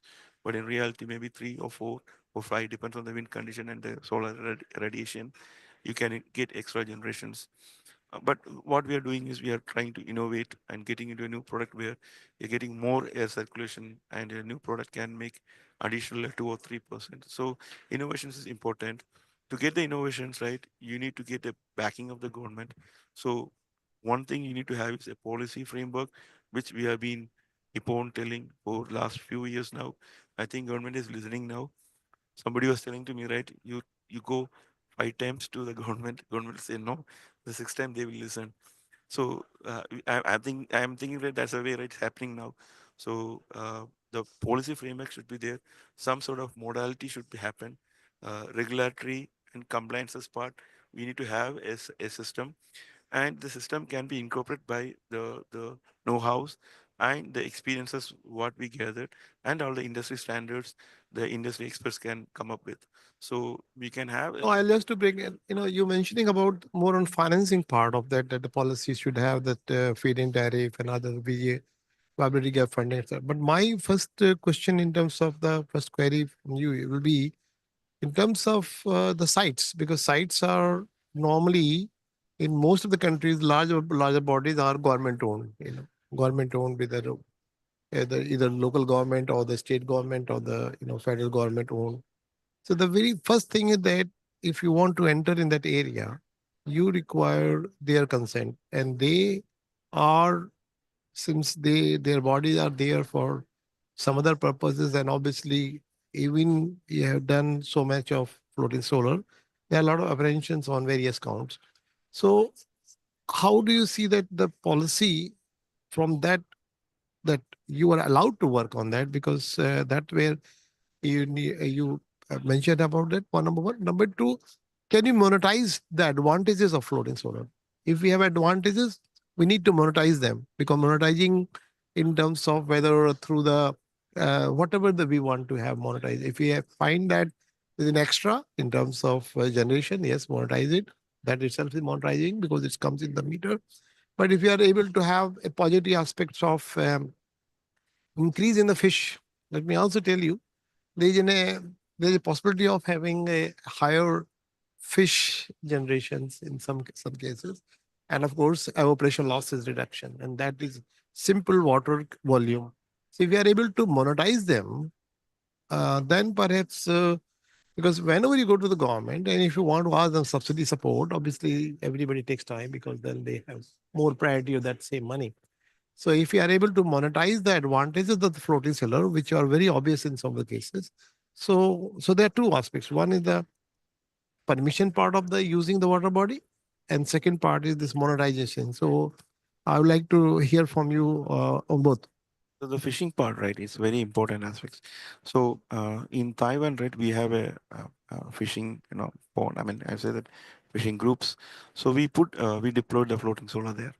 So what we understood is for a period of 6 to 7 months of study, around 42% increase in, breeding.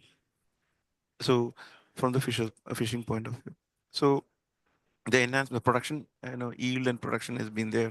So that is one aspect with, I think because of the shading and other few important aspects, they are getting, a perfect ambience or something like that to do that. So the feeding has been coming up, production is there.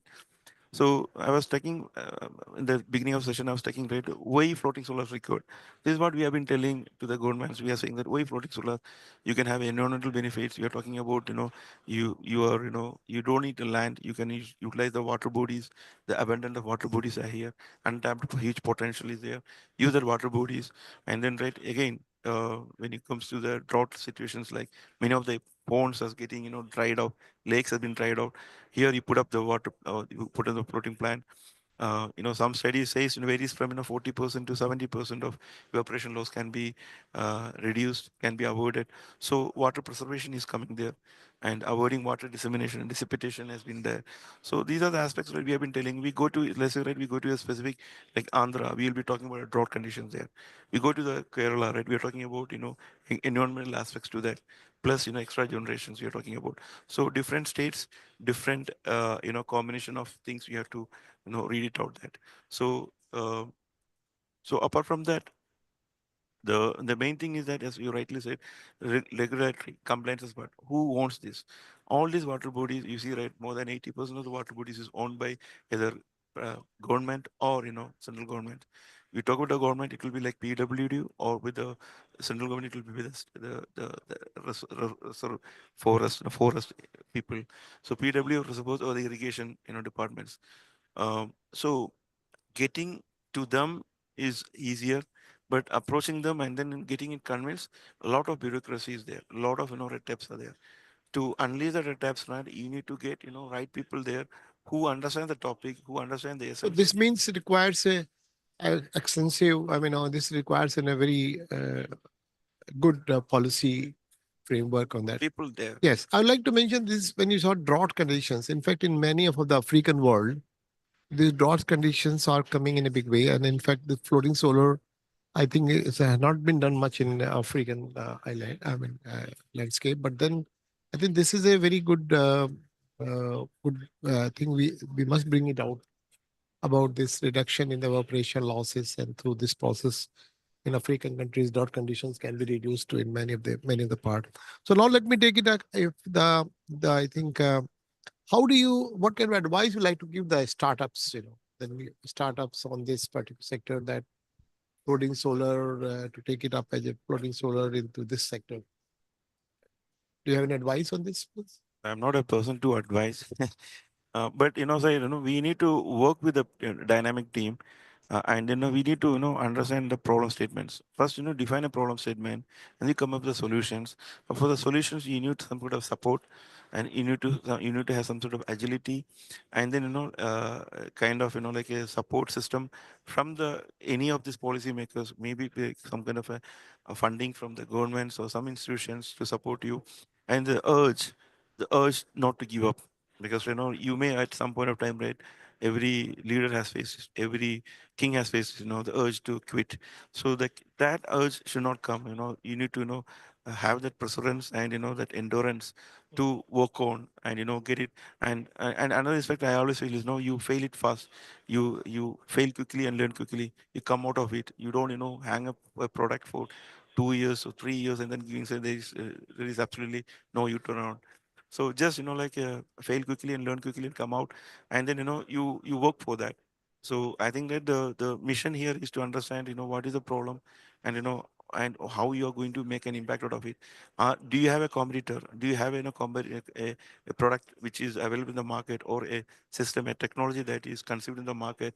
Can you make some kind of correlation? Can you impact that with some sort of resistance or comes also assistance to enhance it? So it's like like giving an impact to a problem is how right you do it. To do that, you need to have some sort of like the agility and the urge to to not to quit, and also the sustainability. Yeah, I think since we are assembled here in the COP29, what kind of message you like to give to the stakeholders, especially on this potential of floating solar, because that's where we so far talked about it. So what kind of, if I ask you 2, 3 key messages or two, we can say, key points you'd like to convey to the Sustainability, and I think that here, right, we are having a plastic. We should avoid this plastic. We should come with like a pot or something like that.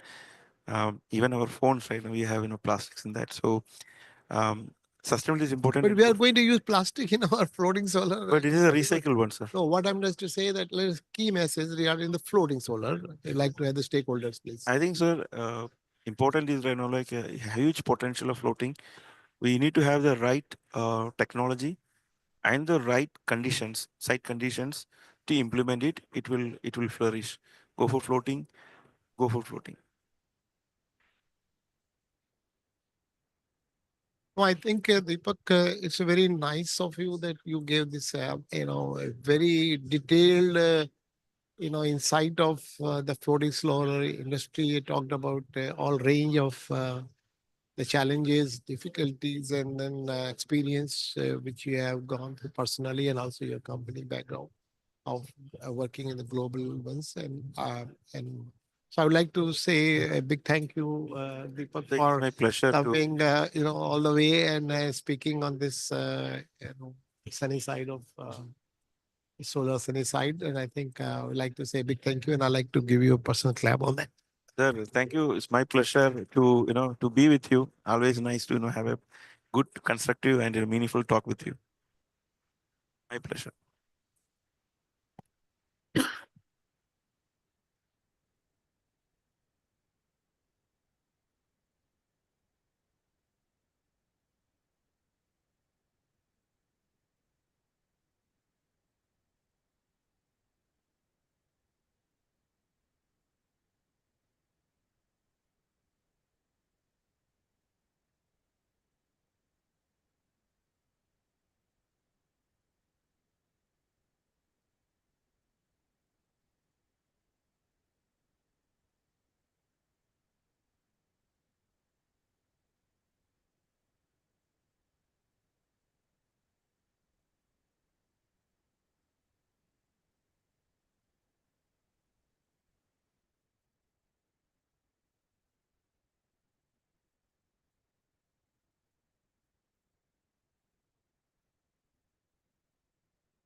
Well, very good afternoon, everyone. I think a session post lunch is a difficult one. Please feel free to bring coffee or maybe pillows. Just kidding. Let's power through this one. Today, the challenge is immense. We must rapidly decarbonize our energy systems while meeting the growing energy demands of developing nations and emerging economies, and also ensuring that everyone gets access to clean energy. At ISA, we have increasingly realized that a one size fits all solution doesn't work for energy transition, and ground realities must shape each nation's roadmap to shift to clean energy.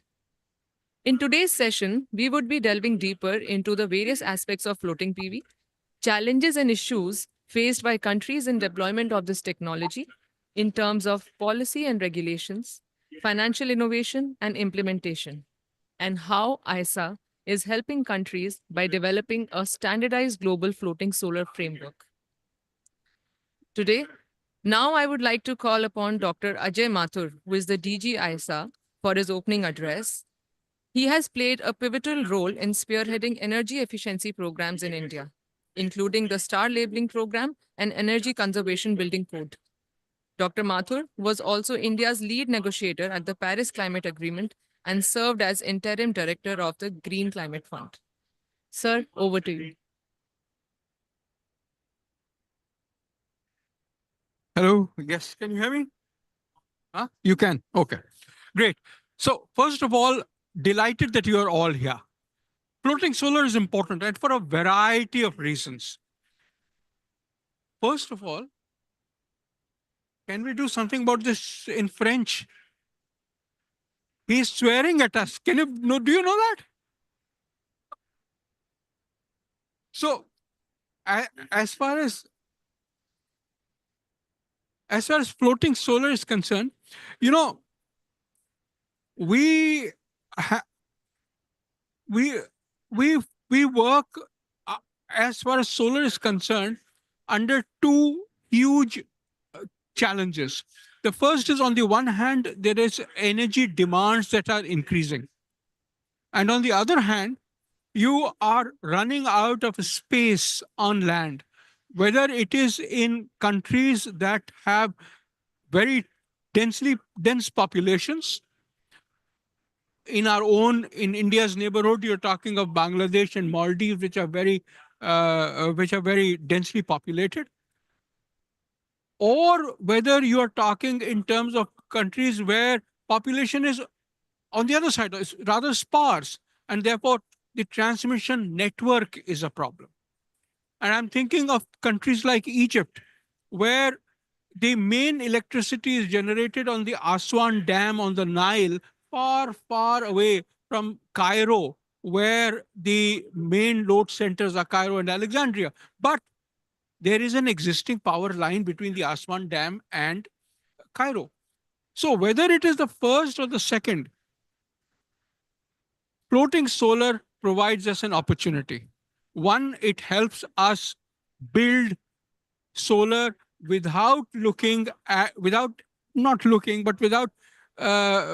concern about getting on somebody's way as far as building solar is concerned. So floating solar performs a very, very useful function in both meeting the capacity or in meeting the transmission capacity, because if you do floating solar on the Lake Nasser behind Aswan Dam, you can use the infrastructure to move the electricity during the day, and the dam then is used at night.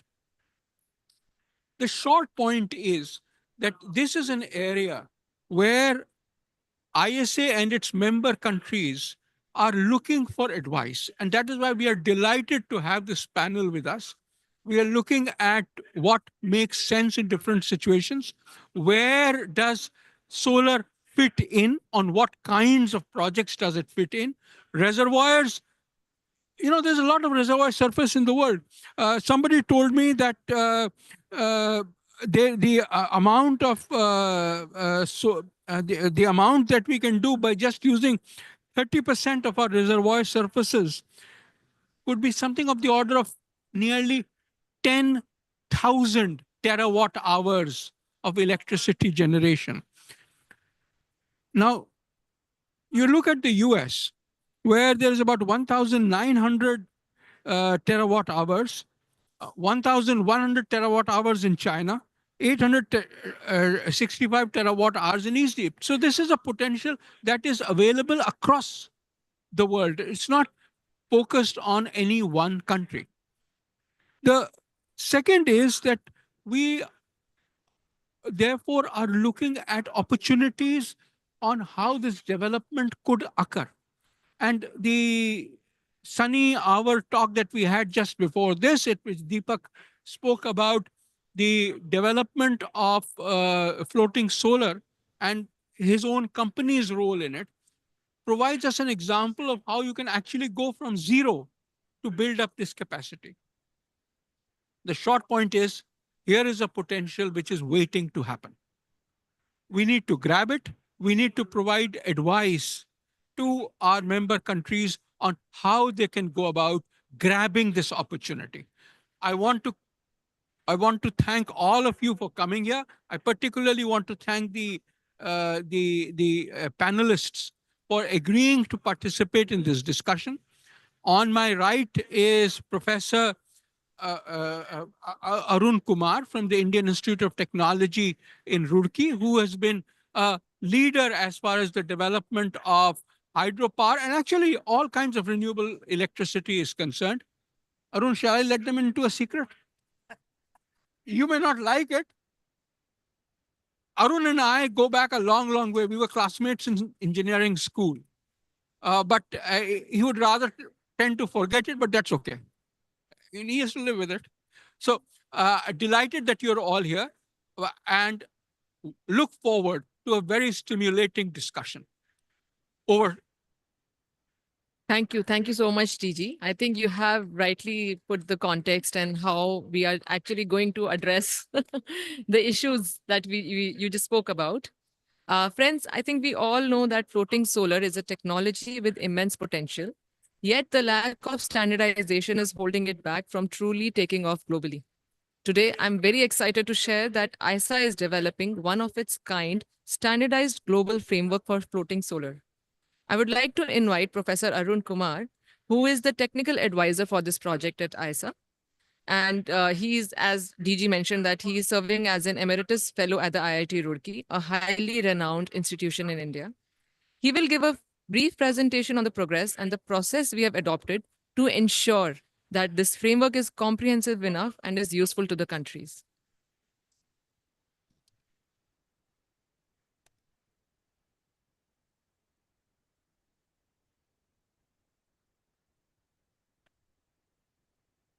Thank you so much, Jyotsna, about introducing the topic and also Ajay mentioning that we spent a good time in young days. So over this talk about this floating solar, I need not to tell you that all over the world, we have the water bodies because mankind is built up on the water. It's a mankind or biodiversity, even if animals or plants, everywhere the water bodies are there. And this gives them a very nice platform or an opportunity for renewable energy, especially the floating solar, to become the one of the most coming technology for renewable energy transition. So let me come back this with the ISA developing the standardized framework of global framework floating solar.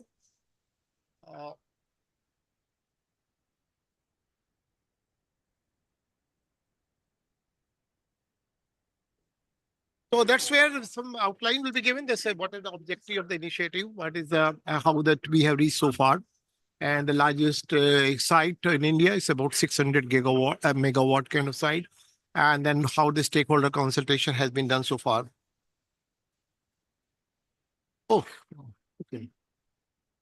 So an objective and initiative of this, and this is very clear that floating solar are, what is floating solar? That you are putting the solar modules, panels on water body, on surface to the floats. And then you have a structure and that has to be taken care. Its energy is, we reduce water evaporation, but also we have a good environment for the electricity production. So even in fact, dust is also very less over there. And then land constraints, which is just in the context that since land is not being used, hence this becomes one of a very promising solar option. And this is where the robust polar solar framework is being aimed to meet the need, especially the globally on this. Actions have been done. They appointed consultant. They also have, idea is that we should have a uniform structure framework, giving the different geographies of in a small island to the big nations, and then regulatory and policy framework. What can be there to develop this project, and then we should have this what model of financing and technical specifications, etc., goes back on this. So look at this graph. This is a very simple schematic where a floating solar is on the floats. And then you have the inverters, and then you have the transformers, and the power is taken off. So this is, these inverters can be on the water body, they come on the ground. So this is a very simple technology, simple method of understanding. And then you have to anchor it with the water body or within the bottom or on the side. So just to give it a difficult one, and you can do it anywhere.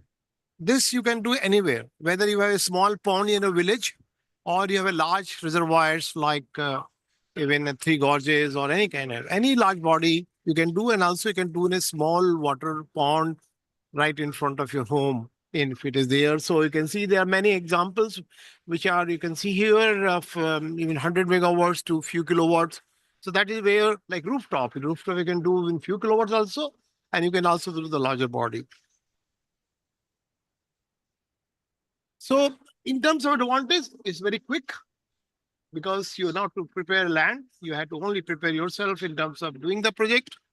Then it's unutilized water, you can use it because anything which even the water is not utilized, or otherwise this could be a waste pond, and this can be do it, and efficiency enhanced, of course. And then also you don't have any reduced shading effects, environmental impacts, very low. And you can also have a lot of aquaculture integration because where experience have been there that fish, fish biomass, fish numbers have increased and putting the floating solars. And so that is where I say, because FE shelters water surface, it reduces the solar radiation it comes up, and it gives you a good generation of increased generation. In terms of potential, Ajay had mentioned that it's a huge potential. It's a potential of United States because United States has got one of the largest water bodies in the world. Anybody who has a water bodies, they have the potential. So for example, China, India is also blessed with, but if you look at the entire man-made water bodies are roughly 60,000 water bodies globally. So out of that, we have 6,000 in India. Similarly, there are about 9,000 are in China. And there are a large number of water bodies which are there. So anywhere water body are there, man-made and natural, that's a potential place over there. And that's why you can see here that there's a huge potential. You can talk about this over there. And also interestingly, compared to the ground, compared to the land, your requirement of the water, the space will be much smaller compared to the land, something about 50% of the land. That's where this beauty happens. And above all, it reduces the evaporation. So for which the man-made, the reservoirs are there. So the very purpose is further accelerate. If you are able to save the water, especially those countries or those areas where water is in a very dear situation, this helps a lot in building the, this one. And in fact, for them, for example, California and US, they are the one who are coming in much faster because they require water much deeper. So in terms of progress, what we have done, we have compiled global experience in different countries. What can be the policy have been there? What kind of challenges they have faced? And so global all experience has been collected. And then we are trying to say what kind of adoption with this global framework can happen. And then how the collaborations can happen in terms of, because challenges are not, the topic is not that simple in the sense that you require floats, which is a materials which has to float, and then it has to be electricity material with through cables, through the panels, and then you have a transformers, inverters, all that electricity safety aspects, and above all, the impact on the water quality, impact on the biodiversity of that region is also important, because anybody who has constructed the water body, they require that kind of insurance and that kind of protection. So the team has visited at the moment, the largest floating solar 600 megawatt in single reservoir. And this reservoir is basically for irrigation. So this water maintains the water irrigation, and there is and that's where, and interestingly, they have developing into two trench, one 300 megawatt. So that one experience gains and that the second experience is. So they have allotted not to a single guy, they also further divided into 2-3 groups. And that's where the phase one, there are 3 groups have come similarly. And they are, please understand, these all are market driven. They are market driven. That's not the government driven. In fact, all these private players, even government players, are doing their market. So the price which is being discovered is the market price. And this is a very interesting case here. And so far, the first phase has been almost complete, and the second phase have been allotted, that progress is going on. Meanwhile, this interesting case is there. They have experienced 2 challenges. One challenge was that the flood came when they were constructing. And second thing, there was a hurricane cane. It's a very hurricane cane, which gave the good challenge in terms of safety of the structure. So it's about, if you look at the figures, about 1.2 million tons of carbon, saving happening, and then above all, the water saving. Water saving, of course, figures may have different, but let me tell you, about 1 meter to 2 meter per square meter area is a normally operation loss of any water body. So you can understand, if you just have a surface area multiplied with the depth of water which you are able to save, that's where the interesting thing happens. So now there's some preparation, the project which is the largest one, and India is experienced, is a commercial date has been there, the equipment are there, different manufacturers. Some people have used the bifacial solar panels, and some of them also with the 5 degree, because it's in the middle of India, is the 5 degrees there. But again, this tilting is in a subject of technical scrutiny, where higher the tilt, then become difficult in terms of wind challenges, but the lower is the one that also gives a lot of setting for the birds to sit there. So in terms of utilization of, this generations, about 25%. From solar, if it is 25%, it's very, very good, because normal solar is about 18, 20, 20%. So that kind of a positive thing happens. And then substation is not very far off, and even up 200. So these are some snapshots taken during that visit. And you can see there's a fire safety. And if you can look at this figures here, where cables have to be protected. And also we have to make the way to go there by the boats. And those boats had to be see that they don't disturb, they don't cut, they do not make any damages to the cables which are there. So this is where a big challenge, and big care has to be taken care. So when it is simple, when there's a lot of potential, but also enough care has to be. At this region, the global framework is required, so that is there. And now you ask me that, oh, well, there are standards. Yes, standards still are in making. Many people have done, but then there are a lot of things to be learned. And this is an opportunity that this will give a comprehensive framework, not only for the electrical part, not only for the mechanical part, but also for the environmental, socials, and the safety, health and safety aspects also be covered in this. So recently we had a workshop with the stakeholders, where a cross-section of experts from the developer side, manufacturer side, regulator side, the academia side, research side, and then about all financial sides have been there. For financing purpose, this gives an excellent opportunity, because the risks are very low. Here, risk is very low, except that if this is done in nicely in terms of keeping all this specification and compliances, then the risks are very low. And that's the reason this project becomes financially attractive too also. But then it has to see. So all section of the society, many stakeholders have attended this workshop, and this is where recently this has been done. And then I would like to say what kind of key insights which you have gathered through this process. where we need to have the robust safety protocols. We must have the robust because the safety of the not only the panels, but also safety of the persons working, safety through the water, even the aquaculture, aquatic life safety required. Then bathymetry is the one of the key. This detailed bathymetry of the region where it is being deployed is a must. I'm repeating the word must because without that, you will find a lot of surprises in executing the project. Similarly, there are some standard property procedures are required so that you not only maintain the efficiency, but also safety and durability. And then one key area, one question may be coming in the mind, how much area we should, cover? It should be 1%, 5%, 10%, 50%. If it is a wastewater, you can use as much as you want because in wastewater, nothing survive in terms of aquatic body. It doesn't matter. In fact, it is better to use as much as you can. But if it is a freshwater body, if it has a lot of aquatic life, if it has anything very important, maybe 5%, maximum 10%, but in some extent, maybe 15%, if it is covered, that should be enough, not more than that, because then if you're covering much more, the challenges come. But let me tell you, this figure is arbitrary because not enough studies, not enough evidences have been there where more coverage has reduced the biodiversity or lesser has improved about, but it's all convention. I think over the year, in the next 5 years, when we have a lot of examples, this will resolve that how much percentage will be that. World Bank initially said 3% to 5%, but then the Germans have put it into their the act up to 15%.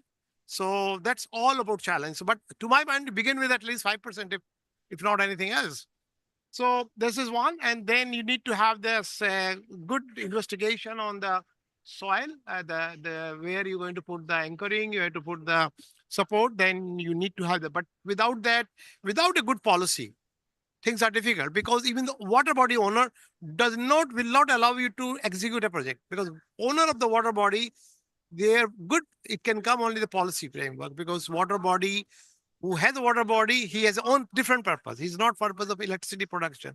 So this is to my mind, I would say first check area is that policy. Policy should be in place and they should learn from each other because all people, since a lot of countries are doing this, it's a very high time that this framework will give an opportunity people to be together and to come out with a common policies and which further can be debated at different levels. And this is a good level over here. And then should we have all data should be available. And I think through encouragement of that, this kind of data is accessible. And since our International Solar Alliance is a part of that, is where the data availability is available to everybody. And obviously carbon credits, subsidies, they are part of the policy framework. We need to have a good impact assessment on biodiversity because that's a question normal people ask it. What is going to happen? Will there be chemicals be released in the water body through the solar panel or through the floaters? So that's a very simple question comes. It happens if there is a breakage of the glass panel. What happens if chemical released in the water? So these are some of the questions which are very obvious from the water body owner. So these need to be resolved. And that's why assessment has to be done. And then what kind of wastewater and water management protocols are to be observed. Similarly, since floaters are in large number, and they are very light in weight, and their transportation is a challenge.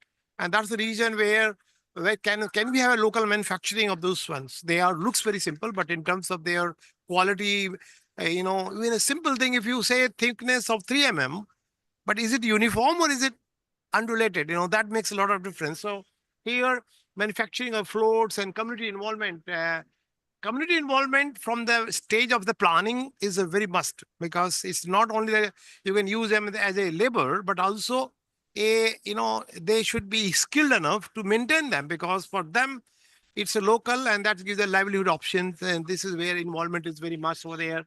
And then we have different, financing models that how the financing can happen to this and depending on the risk perception of the financing institutions, and that way we need to have a very clearly cost metrics. If it is, let me tell you the cost matrix. If any solar plant, you can compete any kind of solar plant with floating one provided that I'm able to monetize the advantage which floating solar has.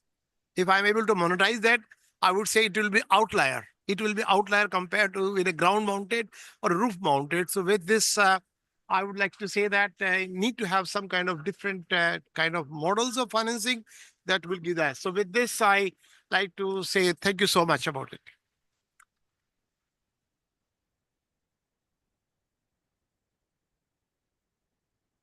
Thank you so much, Professor. I think you have actually given a very good overview of the kind of efforts we are making at ISA and how we are very looking forward to developing this framework so that our member countries, where the demand has come from, they can use this framework. Friends, I think moving on to the panel discussion, I would like to call upon the Chief of Projects and Programs at ISA, Mr. Ramesh Kumar, to come and take over the stage. He is leading all the projects and programs at ISA, and that's where the maximum action, comes into picture. So, Rameshji, over to you.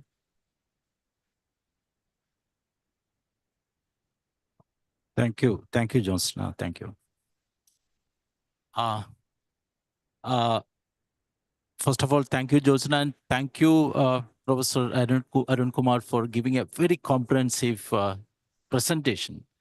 So what I would do, I will request the panelists to come to the dais. Mr. Deepak, please come here. And I would also call upon Professor Arun Kumar to be here. And the others are, my panelists are in the virtual mode. I hope, Surabhi, you can hear me there. Yes, we can. Yep. Oh, great, Surabhi. And I hope Siddhant and Sashay, both of you can hear me from here. Yes, we can hear you. Thank you. So first of all, let me welcome you all the panelists here. Surabhi, Siddhant, Sashay, and the other two panelists are here. Deepak, in fact, he was here in the morning as well. And Professor Arun Kumar is advising us. Just to give I don't have to give a large introduction here because the context is already set. We have been discussing a very comprehensive presentation by Professor Arun Kumar has given the, I would say, 360-degree of this floating solar. And Deepak also is Salient Array has been working many years, I know, from the, I know you from 2014, a pioneer in the design of the floating solar project. So great to have you here. And Surabhi, thank you for being here. And we have been working together for many years. And your today's briefing or interaction will be great for us, for the audience. And the Siddhant, you have been as a Solar has been doing a great job in the floating solar EPC area. So once again, welcome you here. And Sashay, even though I don't know you personally, but a warm welcome from International Solar Alliance for this panel discussion, the Deltares, which you are representing. Many thanks to all. As we know, solar will be in the center stage, whether it is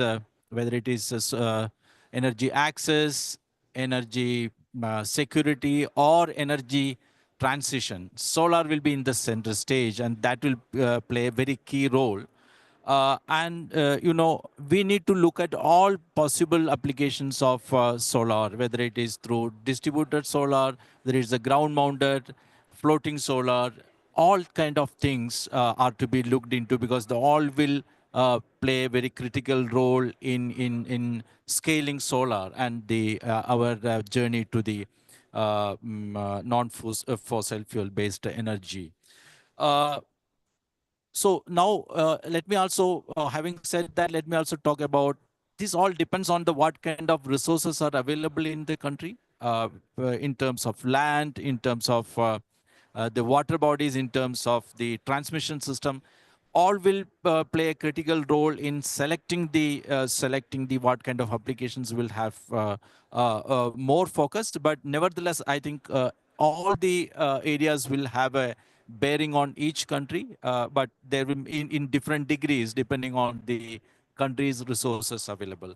So with that background, let me start with Surabhi from the World Bank.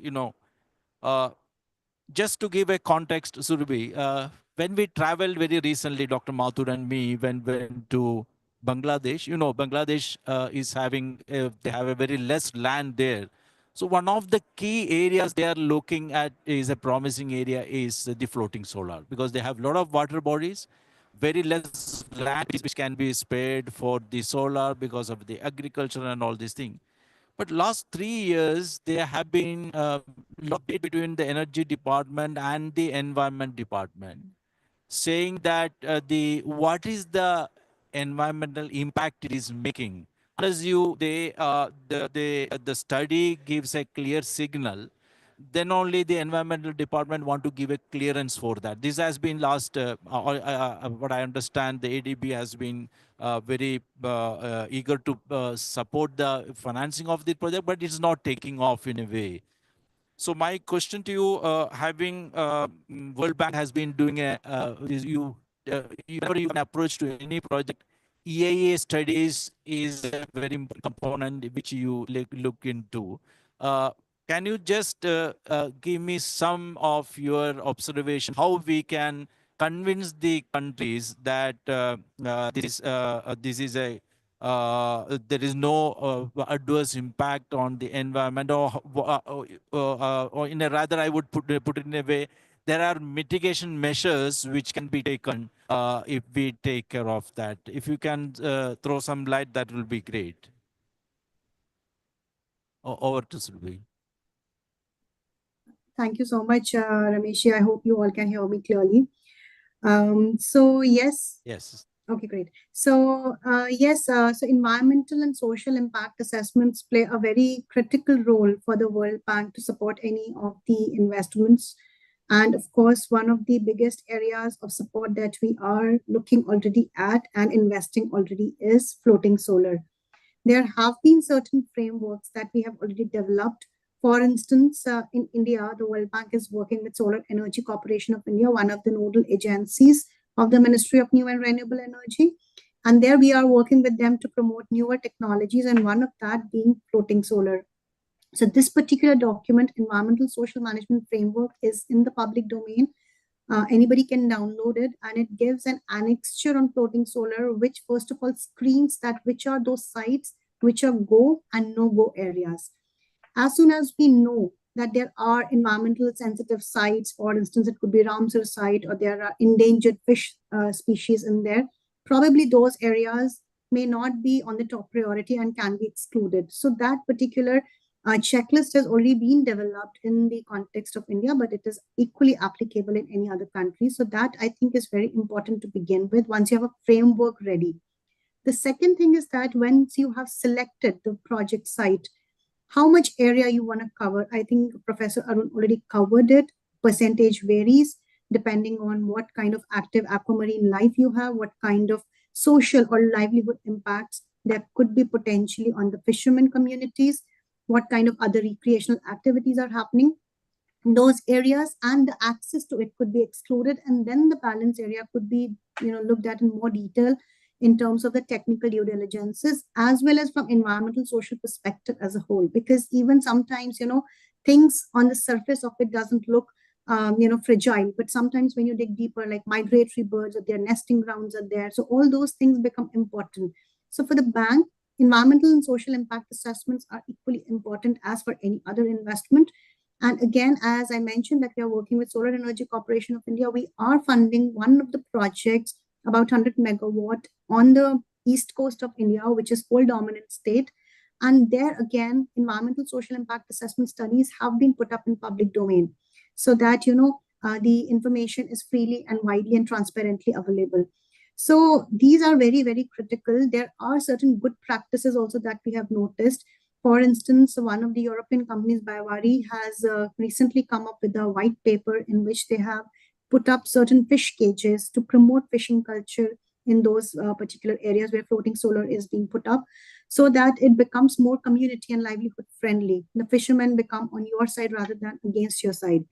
And then there are these important aspects which the demo project in Singapore by Ceres has been done, about 1 megawatt pilot project with 100 kilowatts of different kind of installations, but they have put up sensors to maintain the baseline and then to periodically monitor that what environmental impacts potentially could be perceived as negative parameters.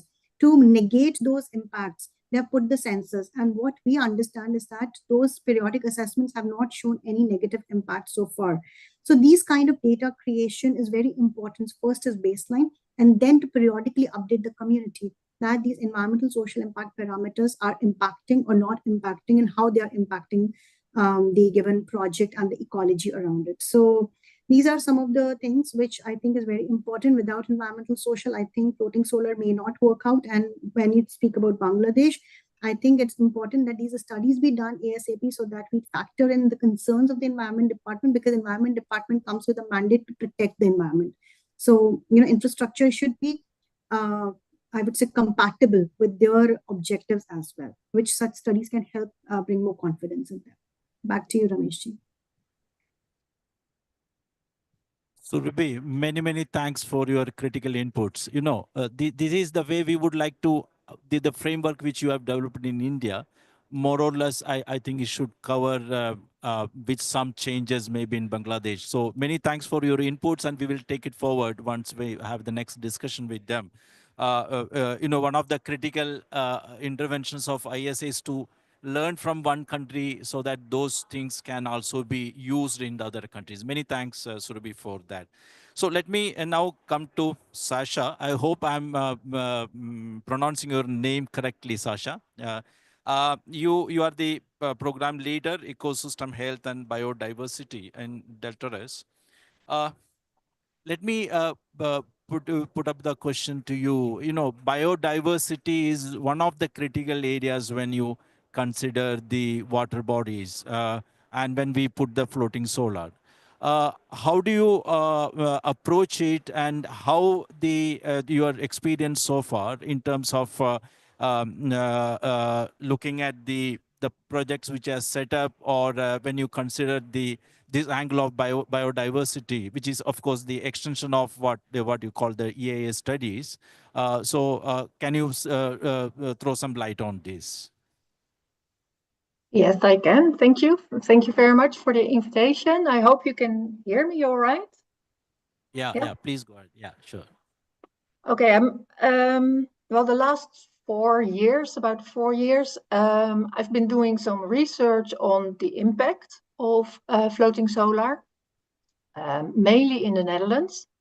The Netherlands is, of course, a different situation. We have not much land, but plenty of water. So BayWa has been so friendly to give us access as researcher to some of their plans. And well, when you look at the environmental situation, there are 3 aspects you have to consider when you look at floating PV. First of all, you block the sunlight. There's a competition for sunlight for energy and sunlight for life underwater. And then secondly, you introduce a kind of island, an artificial island on the water. This will be used as substrate for lots of life underwater, but can also leach chemicals, as you mentioned before. And the third one is that you change the interaction between the water and the atmosphere, and you change the wind effects. And that's an important third one. And the consequences of these 3 aspects can be positive or can be negative. And so what I would like to urge is that from the start, if you start designing, thinking about a floating PV system on a lake, for example, then you have to to include an ecologist. And this ecologist can advise you on what to do, how to design this plant, and how to deal with the light. Maybe the coverage percentages can be changed. Because I heard in Germany is 15%, but some of the waters in the Netherlands can have up to 40%, 40, because we forecasted this with tools that 40% will not harm this situation. So it's very context dependent. It's not a one-fit-all approach. You need to know the system. The system you're approaching, you're planning to do, include an ecologist, and make the most of the benefits which are there as well. Because, for example, in the Netherlands, we have a lot of shorelines which are not protected very well. They are protected for safety, but they're not protected for submerged vegetation, for example. And this vegetation is needed because that's good for biodiversity, the submerged vegetation. When you put a floating PV in not close to the shore, but in the middle of the lake, you will reduce the waves and reduce the strength on the shorelines, and that will have a positive impact. So, well, first of all, I think you should include an ecologist when you start designing, and make a smart design and make most of the benefits and mitigate the negative aspects. That's my short answer. Thank you. Back to you. Thank you. Thank you, Sasha. The very important point. We will take care of this whenever we come across the new projects being assessed. Many thanks for your input, and you talked about 5% to 40%. So it all depends on the kind of countries and the water bodies. Many thanks for your input on that. Now let me come to Siddhant. You have been doing the EPC and you are specialized in floating solar.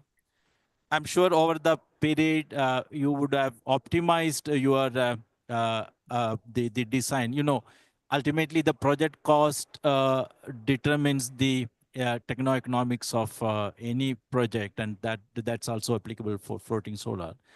What are the very important the changes or developments in terms of your approach or optimizing the cost without any compromising the quality of the projects?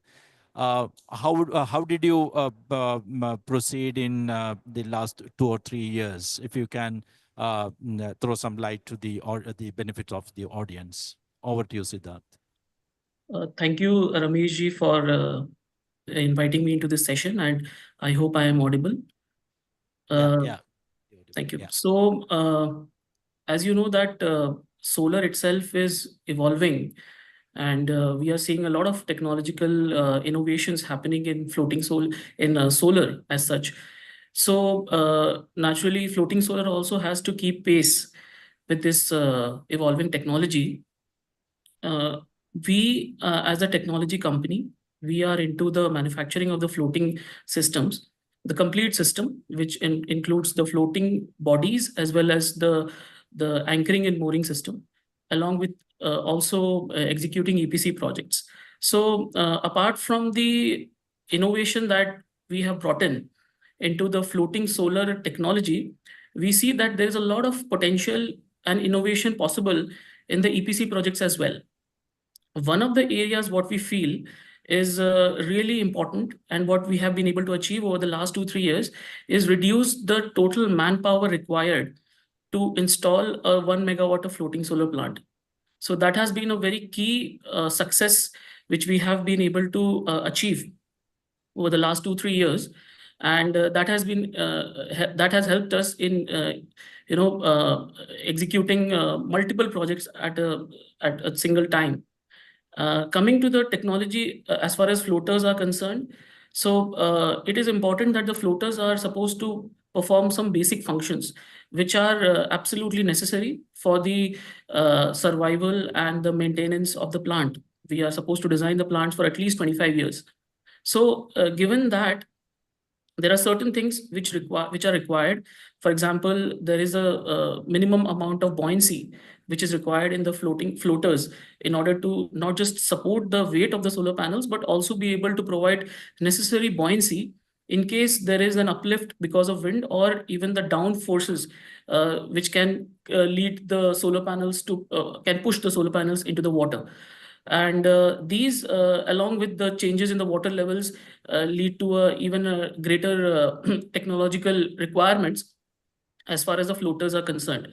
Apart from that, the floaters also need to have the mechanical strength in order to sustain the loads which are generated by the winds and then are resisted by the mooring system.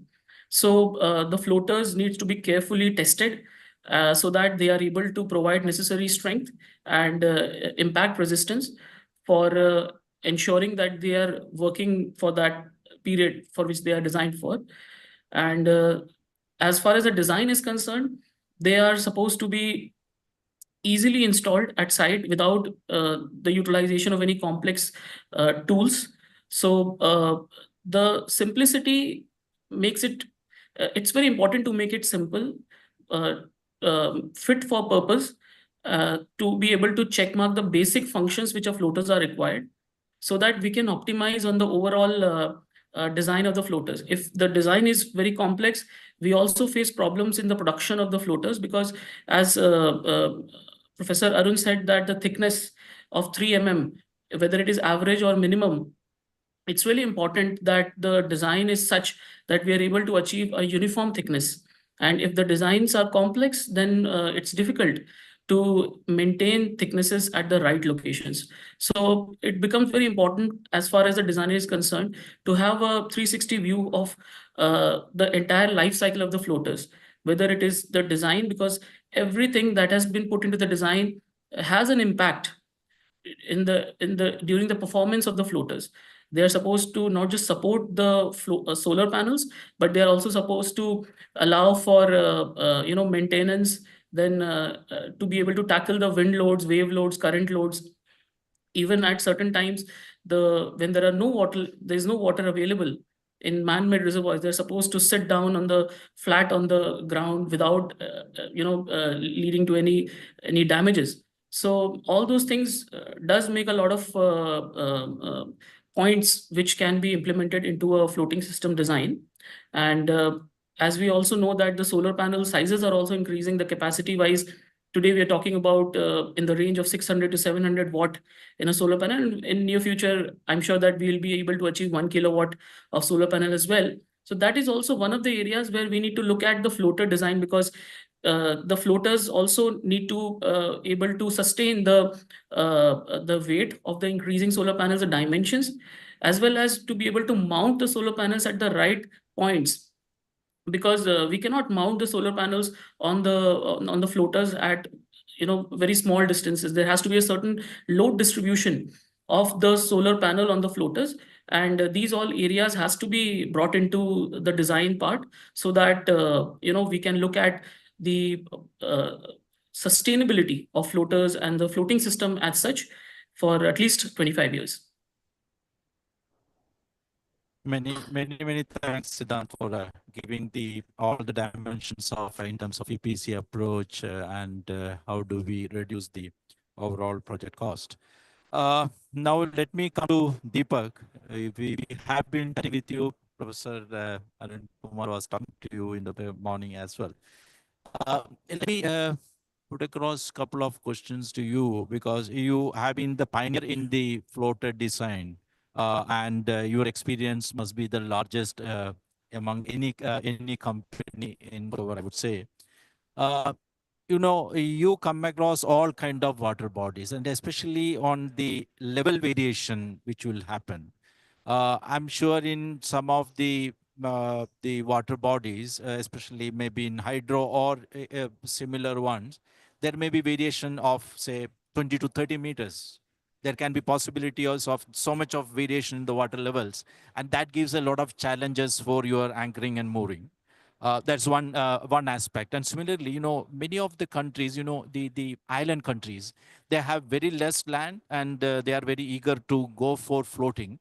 But at the same time, they have a great challenge, one in terms of storms or hurricanes. And now, for example, the Cuba had gone through a very rough hurricane very recently, and they have a which has destroyed many of these, the including solar and other their installations.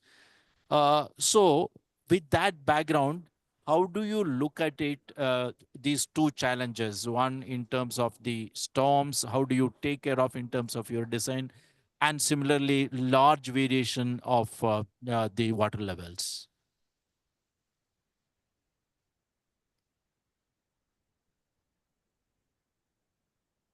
Thank you. Thank you. Thank you for having me here. Arun sir, it was a great presentation. So have covered most of the aspects, key aspects. So you touched the center stones.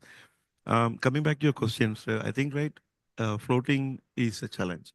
So even after we are having a portfolio close to 3 gigawatt in 5 continents and 32 countries, we still consider floating as a challenge, primarily because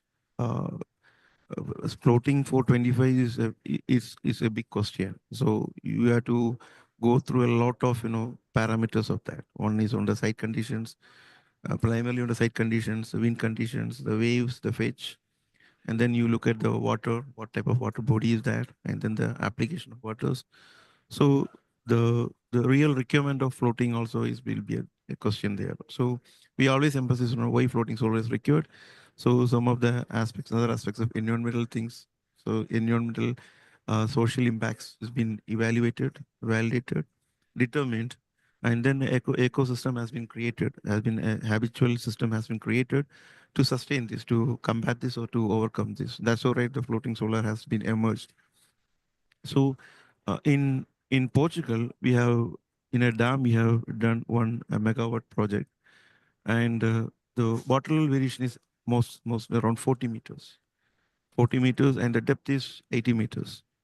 So we took it as a prototype, obviously in like in megawatt, but we anticipate a lot of challenges in the water, in the underwater current and waves, and also sustainability for 1 decade, and how the waves and the fatigue is going to affect the system is something which we have been validating. So what we are doing for the last over a decade is right now we are putting up plans and then doing a lot of monitoring and behavioral patterns, studying the behavioral patterns and observing it, and then improvising it based on the conditions and the requirements. And then we are custom tail suit, we are making it and enabling it everywhere. So that's the only way, you can ensure that the site conditions have been properly envisaged, and then you're making a tailor-made design for that to combat that kind of challenges. So to the second question of is how you can combat this hurricane or wind is basically we have to take at least 50 or 70 years of historical data and see how much of flood or typhoon has impacted. So we have to do some kind of safety factoring for that. Probably we may offload with 20-30% or something, depends on the design suit is required. And also the wind code. I mean, we'll have a wind code for each area, and then we have to take it account the code and you have to design it. So also that how the wind is impacting behaving, and when the wind comes and do an impact, at what angle. Arun sir was talking about 5 degrees, or we can go to 12 degrees or 11 degrees, depends on the climate and depends on the area we are in, and also the wind speed. So how the wind is impacting the load on the floats, and then how the panel fixations which is mounted on the floats is compacting it, is able to endure this strength. And then how the load shift is happening, because there will be a shift in load, and then how when this such enormous force is coming and impacting, how the load has been transferred through even to the anchors and moorings, how they are engaging, the anchoring is engaging to neutralize this the end effect. So these are the few things we have to see that. I think there is a data now available with us. I think since we have done around 320 projects now, so at different conditions, at different geographical zones, we have a clear idea now, a fair idea, not I will say a clear idea, fair idea, how is impacting. And then there is one more thing which we are doing is apart from that, that anchoring and the basic principles is on the Arcaflex simulations. We are doing an Arcaflex simulations to understand really how the wind is impacting the load. And also, right, I think we have been mandated, we have been extremely informing everyone, right, to use the wind tunnel test because, actual, so you can just go with CFDs and, can get an analysis on that. But how you do on a genuine conditions in a wind tunnel is where, you understand, how your modules are, intact because of the framework you're having it and, like how your anchoring and mooring is strengthened. So the wind tunnel test is important. I think we are doing in Onera, which is a French aerospace equivalent to NASA. So we are doing there because it's very costly affair to do it. But that's the way, you have to do a design study. So when you do a design study, you have to do all these things. So once you're talking about Arcaflex simulations, then the detailed anchoring designs, the load transitions, everything, and then the tensile strength and the compact of that. And also, right, you're talking about, like wind tunnel test and all to overall, to ensure that, like you're having a right design. You may go with the customers will be always, luring you, forcing you to go with, bigger islands to encash, the advantages you are getting with the cables, uh, cable arrangements, and also with the inverter barges, they are having it to synergize that and to get, best out of it. But we need to ensure that, like the island is being properly sized, customized, sized, based on the waves, based on the wind, based on the exact location, and also, like how much you can go. Because for us, right, we always ensure that the island is been designed based on the anchoring testing. There are some basic testing and tools are there. If you are not able to pass the anchors, right, and testing of that particular island, you cannot, increase the size. However, you will be succumb to the pressure of the customer to go more than. So you compromise on your quality or maybe on your safety aspects, you go further into that. I'm going a bit into the engineering part. I'll come back. Like I will say, right, you have to look into the site conditions and then you have to design your design suit. Coming back to the question of on the islands, right? Other than the hurricanes, you have to also look at the lagoons where, flora and fauna can be impacted. So you have to figure it out, right? Any endangered species are there. Flora and fauna has been impacted. How much air interchange is happening, exchange is happening. So any endangered species are having so there is a migrations there, which I think Surabhi ma'am has already mentioned that. So you have to look into all these aspects and you can just confirm where you want to have a location. Based on social, economic, and environmental aspects to that, and do that. And with the historical data, you can enforce, where you want to put up uh, um, the plan. And also, right, you just need to ensure that, you can do a more of additional safety within the wind speed, with wind code, and then you can design a suit. You can envisage design. And, you can put more and more safety to that, means you are putting more and more robustic anchoring, means you are in cost. That is something, right, which the developer or the CapEx investing team has to look at, whether they want to have additional protection or they want to go with the wind code. And then they have to keep certain claims, that's the goats, and Thank you. Thank you, Deepak. You have so much given the details, which are very important for when we reach out to other countries, all kind of, you will come across all kind of issues, and then we should be sensitizing them now on all these aspects before selecting the site or going ahead for such projects.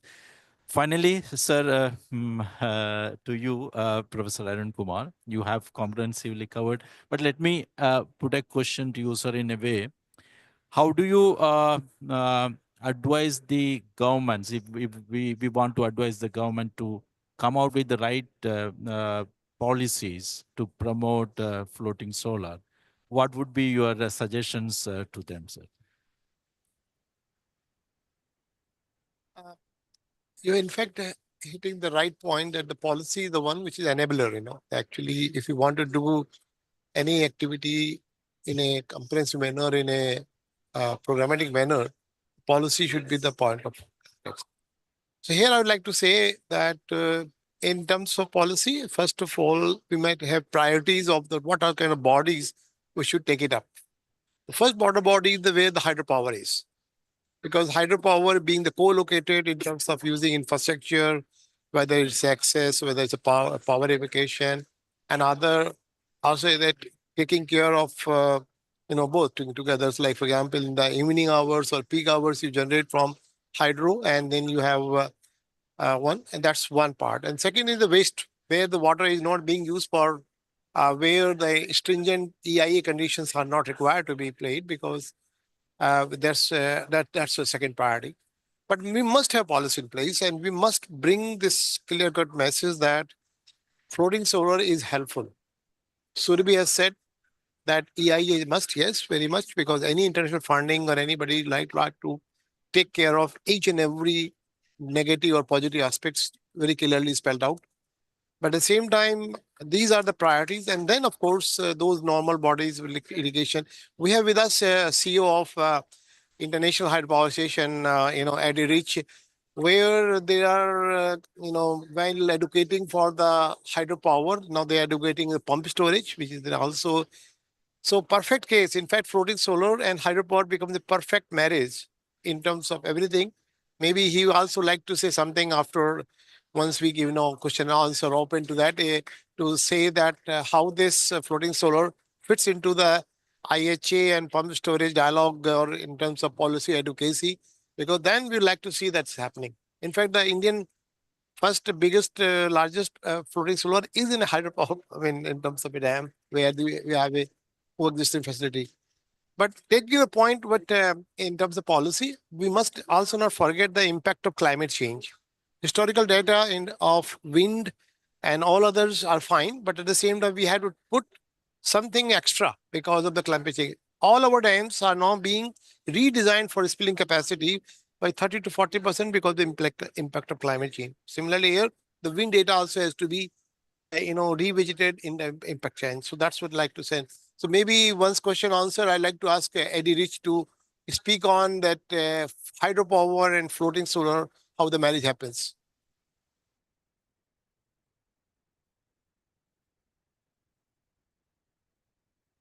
For comments first, and then to questions for this. You want to do something? Yeah. No, I just wanted to add to you, hydropower. Is a marriage? It can be beautiful because they can go hand in hand. Because daytime right now you can use the floating plant, and the night you can use the the hydropower. And during the dry season, usually you can use this one, and the night, I think the wet season, right, you can use the hydro. So, and excess they can even store in pump stores. And that is there already facilitated in USA and all. It's a market. So it's a good aspect. Thank you. If I may, thank you very much for giving me the floor just to do this. My name's Eddie Rich. I'm the CEO of the International Hydropower Association, as Professor Kumar mentioned. Thank you.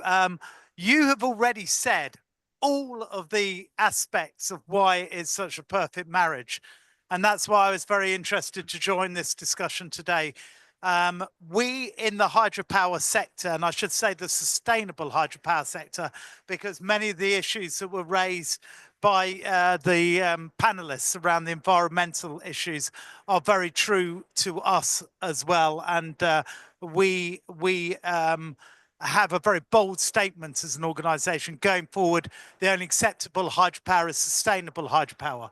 So from all the site-specific issues that you mentioned, Surabhi and Sasha, are very much relevant to the hydropower sector, and we have an independent hydropower sustainability standard to make sure that our projects are not cited where some of those issues could raise, including not having them in national parks or World Heritage Sites.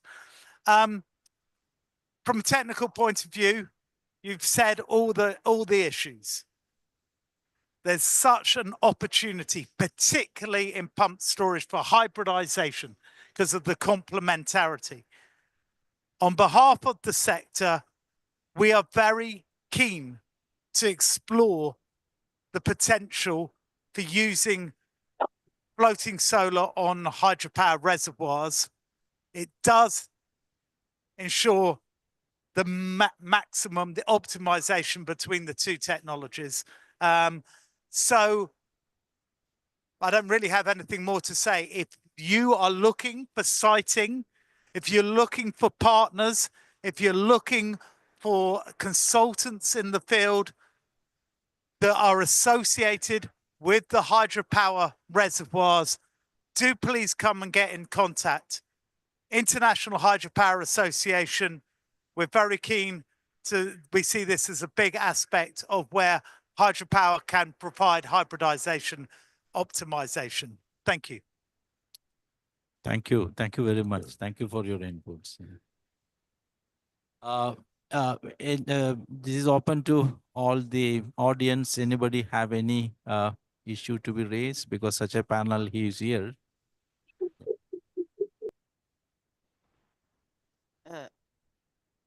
Merci pour la parole. Je vais parler en français.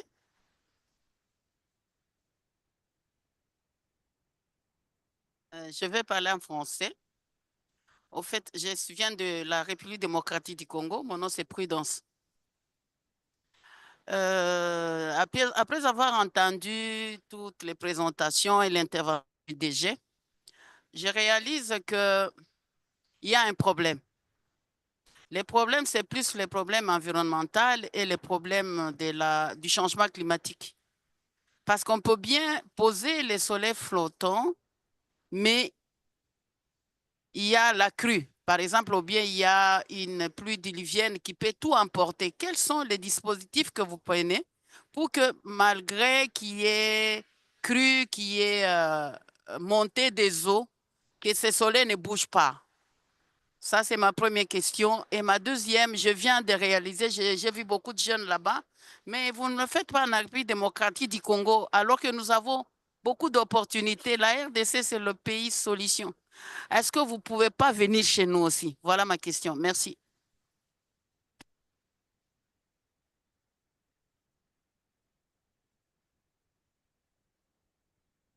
Okay, Mr. Deepak will be answering first and followed by Dr. Arun Kumar. Yeah. Hi, thanks for the question. So I think, right, we have to look into one aspect is around the water level variation. So if the rain comes, how much water is going to increase? And we even if it's a worst case like flood, right? Do we have a safety system to ensure that the flood is not affecting the we can put some wave breakers or some floating barriers so that like it will cut the flood part. But essentially you're looking into the water level variations, how much water can be increased, and then right the buoyancy is there so that like whenever the anchoring and mooring can be techniqued such a way that like whenever the water level varies, when water level goes up, these anchors are giving the cushion so that like the floats will go up, and again there will be a kind of an anchoring system will be holding it. So important aspect is on the water level variations, and if the water level variations can be considered on the historical data, we have numbers within the range, we can set that calculations and we can design accordingly.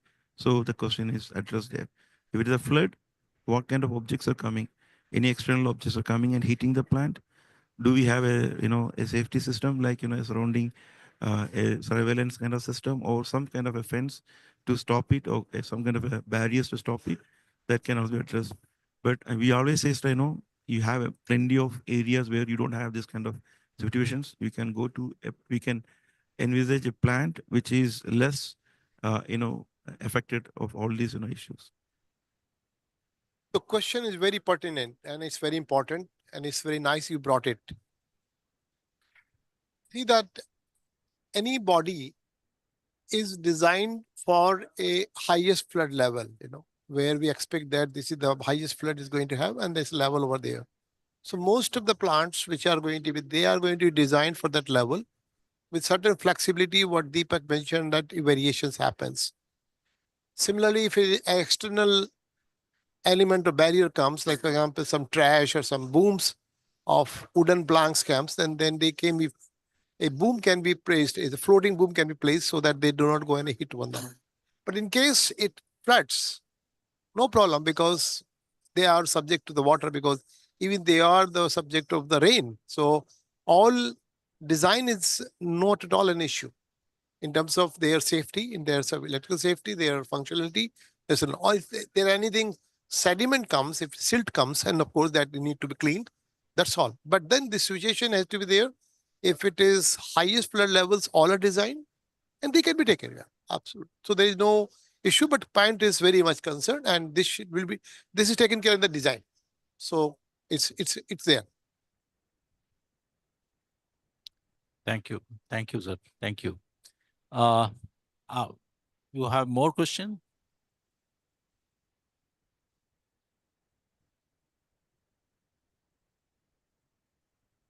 L'autre, c'est savoir pourquoi vous ne venez pas en République démocratique du Congo. Parce que c'est un pays solution. Il y a tous les moyens possibles pour que vous puissiez évoluer au sein RDC. J'ai vu partout là-bas, j'ai vu les jeunes qui sont là, mais aucun jeune de la RDC. Okay. What the problem? Thank you. Thank you for, thank you for your invitation, I would say. You know, DR Congo, we are already working with DR Congo. One of some of the mini grids we are already supporting there. Having said that, DR Congo is a very important member of ISA, and we are in touch with your government. We have a national focal point there. We are supporting some of the mini grids projects, which is a solar mini grids project. We are already doing it. And we will be very, very, what you call, interested or excited to have more interaction with the DR Congo. So DR Congo is a very much part of it, and we are very actively involved with DR Congo. Thank you. Thank you. Okay, if no more questions, let me come to a last, Josina, we have some more time, right?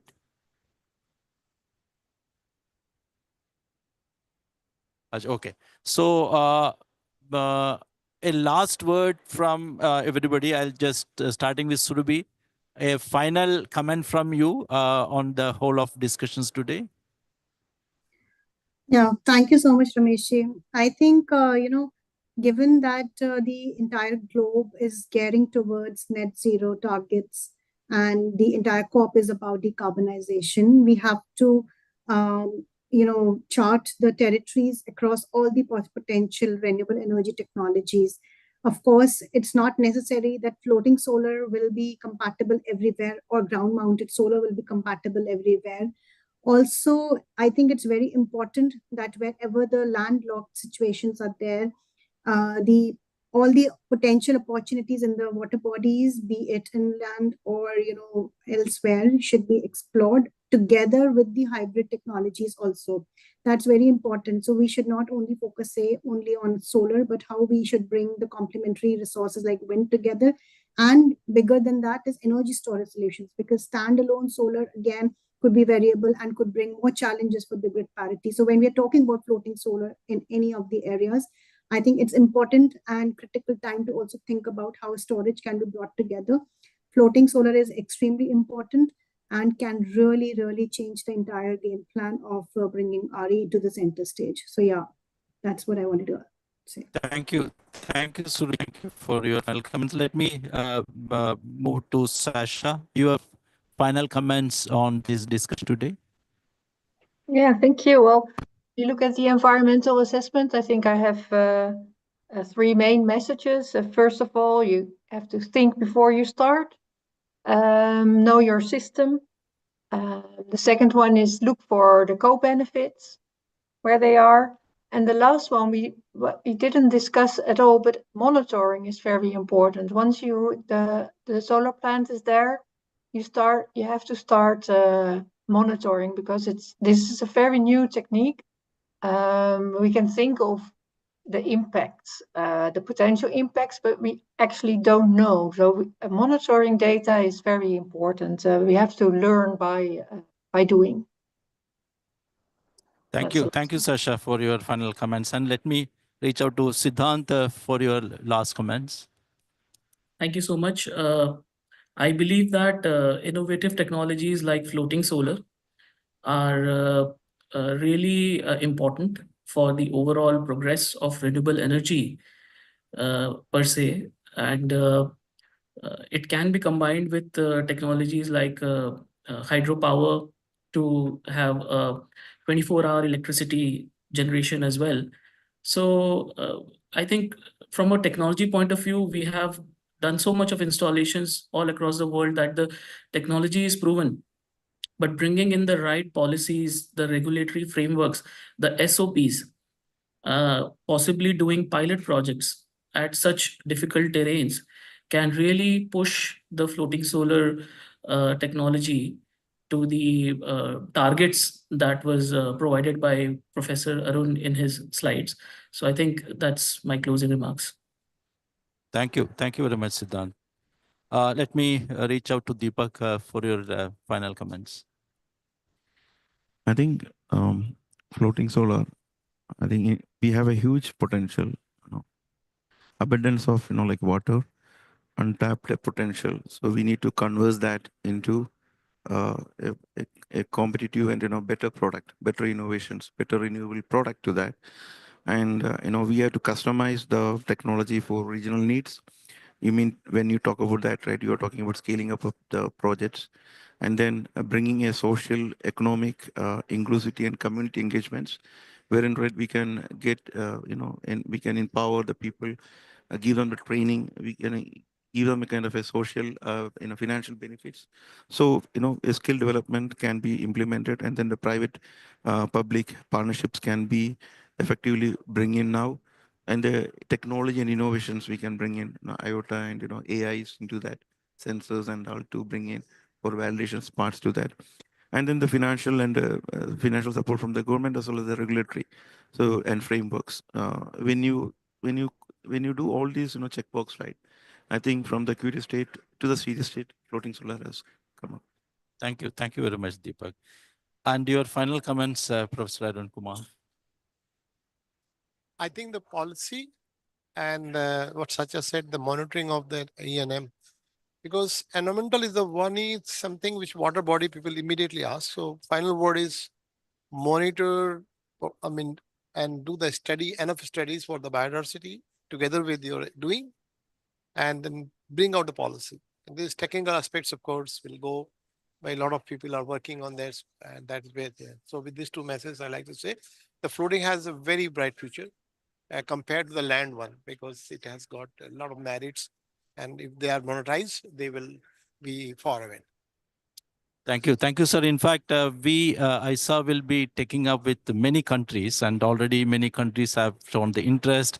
We will be doing a deep dive into those things and we can establish the techno-economics of those countries and the whole of today's discussions, I'm sure, and with the comprehensive presentation made by Professor Arun Kumar, I think we will be able to take forward to other countries. Many thanks to all the panelists and the entire audience here for participating in the whole of discussions today. Many thanks from me, and let me hand over back to Josina for closing this. Thank you. Thank you so much, Rameshji. And I would really like to extend big thanks to all the panelists and speakers for their invaluable inputs. I think this was more like a detailed, very deep dive consultation where we have taken detailed notes on various inputs and various suggestions that have come from the experts that we had on the panel. And we will ensure that these feed into the comprehensive framework that we are trying to develop. And thank you so much. Thanks to the audience for active participation and asking the very relevant and right questions at this juncture. With this, I would like to thanks again to everyone. Have a good day. Thank you.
Yes.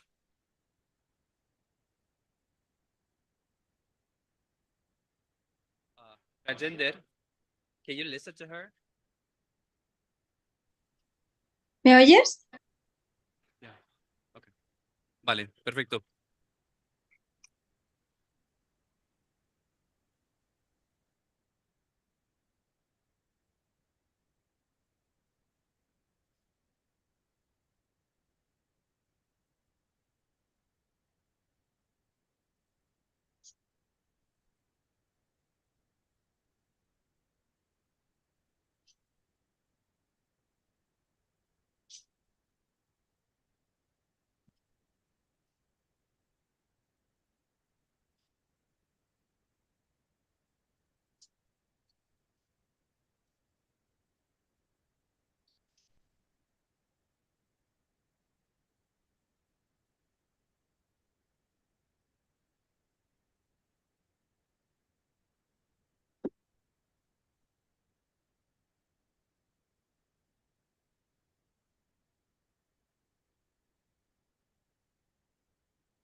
So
good afternoon, everyone.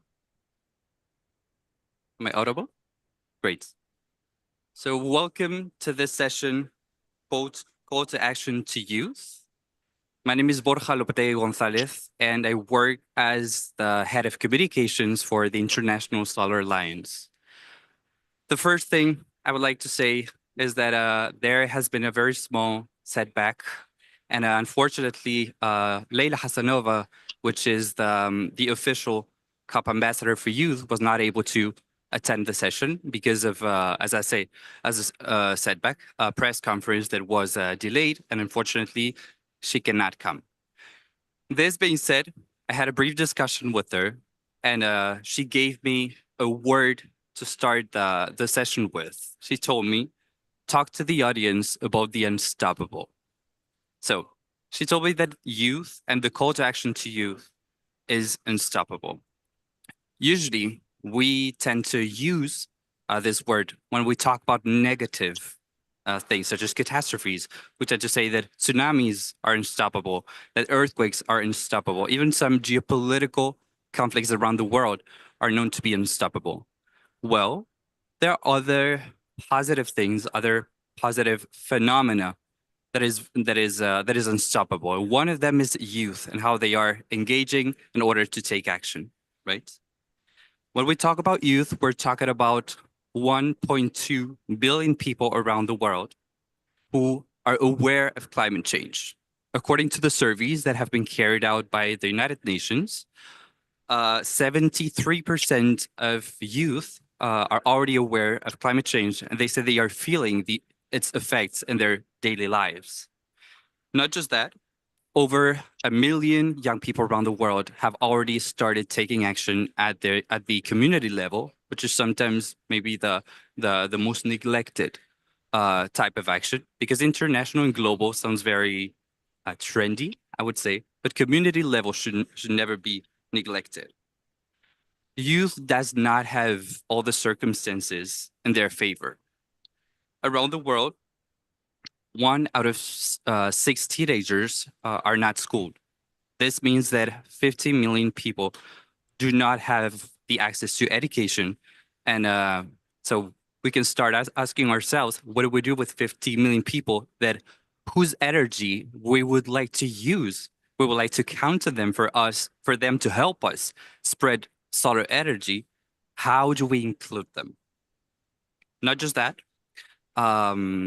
youth are disproportionately affected by unemployment. If you compare the number of adults who are unemployed and the number of youth are 3 times more severely punished.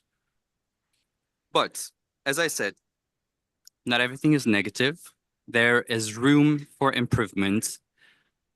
I think what youth is telling us now through events such as COP is we are here, listen to us, let us participate, let us lead, and don't wait anymore.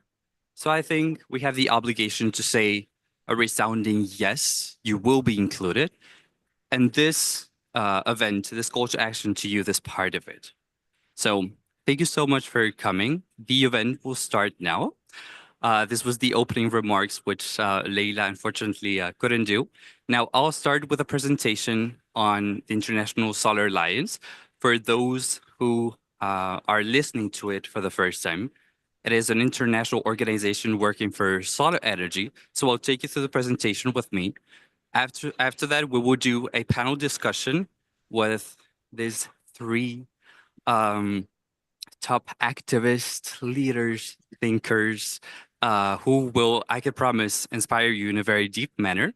And after that, you will get some time to interact with them, to ask questions about their journey, about their perception, how do they see it happening, how youth will be included, etc.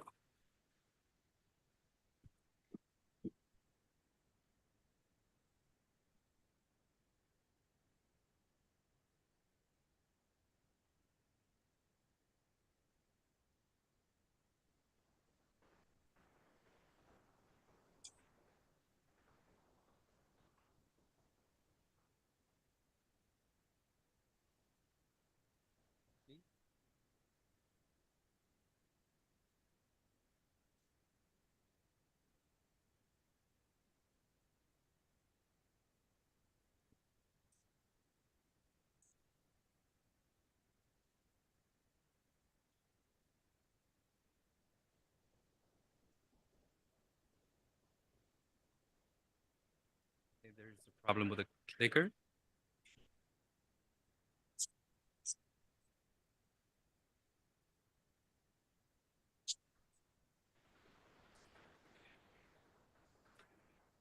So next, please. So what is ISA? Next, please. So the International Solar Alliance is a intergovernmental organization that was funded by both India and France at COP, actually at COP21 in Paris, with the mission to accompany member states, so governments around the world, in their transition from energy deriving from fossils to renewable energy, actually to solar energy. Next, please. So as you can see, in 2018, we used to have 47 member countries and 23 signatory countries. Right now, after 6 years, we are proud to say that 103 member countries are counting on us to help them adopt solar energy. Next. So these are all the flags that you can see. India as the president, France as a co-president. We have 8 vice presidents representing 4 different regions. And as I said, 103 countries are members of the ISA. So how do we help in reality in the field? So we have different projects. One of our lines of action would be capacity building, which entails regulatory workshops. So helping countries who are still not familiar with solar energy, how to adapt their legislations, their laws, their regulations, in order to make investment in solar energy doable. We also have STAR centers, which is physical centers that we are building, especially in developing countries, where actually anything related to solar energy is happening there. For instance, we're training soon to become electricians, technicians, engineers. We take social workers, government officials to those STAR centers, and we teach them how to accompany, how to spearhead the solar revolution in their own territories. We also help with technical assistance. As you can see, it's not just about sending solar cells. It's more complex than that, and it has a bigger impact than that. We help them with feasibility studies. Also, we are launching over 20 demonstration projects, which is projects related to solar energy, pilot tests that we are conducting in the field with the collaboration of the governments and hope that after a certain time they will be able to take the lead and come up with new projects of solar energy. Next, please. So how do we do it? There's different types of technologies, from the more traditional solar panels to affordable financing and scale, solar parks. We also help with mobility and with cold storage, which is actually a very interesting technology that is helping small islands develop, especially the farmers. Whenever you have a cold storage unit, it allows you to avoid a food waste, and it increases your bargaining power, which is a lot for those who were depending on seasonal work. Next, please. And we're getting to my favorite part, which is the human impacts of solar energy. So believe me, when I joined the International Solar Alliance, I was briefed into two main advantages. The first one is very well known. It would be how sustainable it is to have solar panels instead of other types of technologies that are so much more polluting.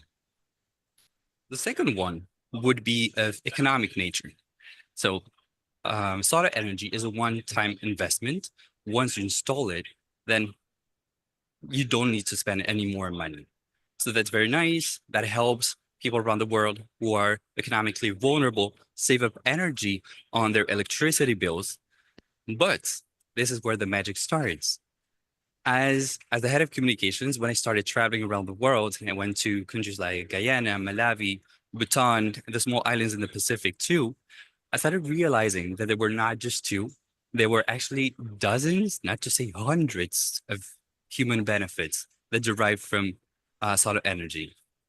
From families not fighting that much because they wouldn't be stressed, their stress level would decrease thanks to the fact that their energy would be more stable at home, to seeing how building safe spaces for women, for little children, was helping them avoid sexual harassment, for instance. So as comes people say, because a video or an image is 100 times more worth than just words, now we're going to play a video that I was honored enough to take part in the filming, which was shot in Guyana, South America. There, the International Solar Alliance was helping a community in a rural area who had obviously was facing a lot of difficulties finding energy. It was very expensive. It was contaminating the river around it, and the healthcare center was actually a not very livable place. So let's watch the video together, and then we can proceed with a panel discussion. I ended up becoming a nurse when I was 32 years. Once I had to do a delivery on the boat, and the boat had so much of water that when I stepped in, I saw the baby was already coming. I had torchlight and I did it. I did that. I said, okay, I'm good. I could do anything. I have delivered 130 births.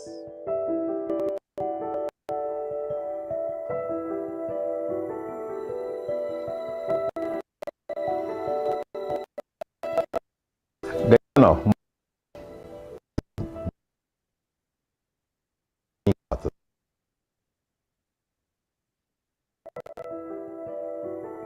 Oriala, a remote community, and with providing services to remote communities, education, health. I'm Glenn Harman, and we are in Oriala Health Center. I'm currently the doctor in charge here at JMO. The most difficult part about it is that you don't have access. So with limited resources, it now pushes you as the doctor in charge. You have to make the best decision for your patient.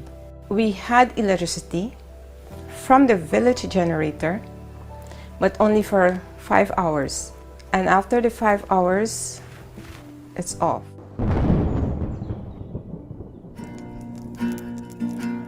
It's Oriala.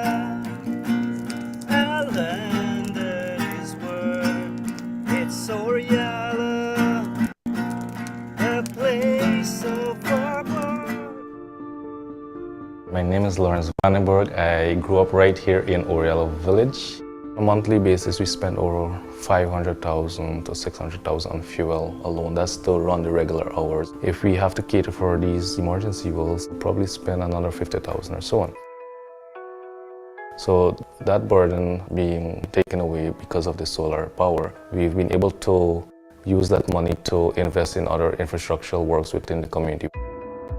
We have a solar fridge to store our vaccine, and we call it on a monthly basis. So we have in the baby warmer. When the baby is born, we put baby there.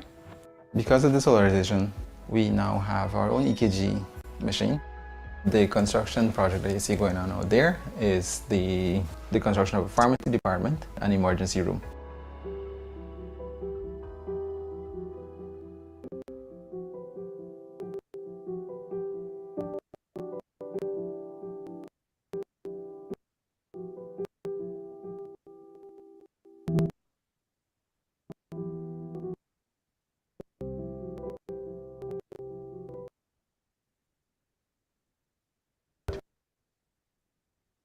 In other communities, in terms of economic and social transformation, people in the hinterland will now have access to electricity, utilizing mainly solar, and that will help to bring them into forceful existence. The way how you do business, your approach to agriculture, economic activity will be transformative throughout Guyana. So it's a win-win-win situation for ISA, for the government of Guyana, facilities. Very much grateful and thankful for this solar system.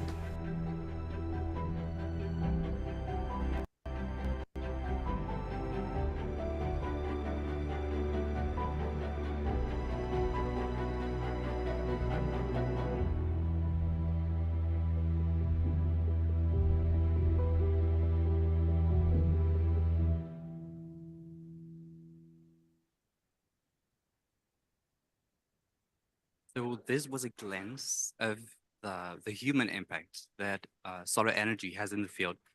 As I told you, it's dozens of different benefits. You saw it with your own eyes. It's incubators, it's vaccines, it's medication that would not be wasted. It's, it's also, actually, I'd like to explain something. One of the young men you saw is actually from Oriala itself. I'm talking about the doctor. He chose to go to take a scholarship, go to China and learn, study medicine at university because he knew that thanks to solar energy, there would be AC and that the healthcare center would be usable.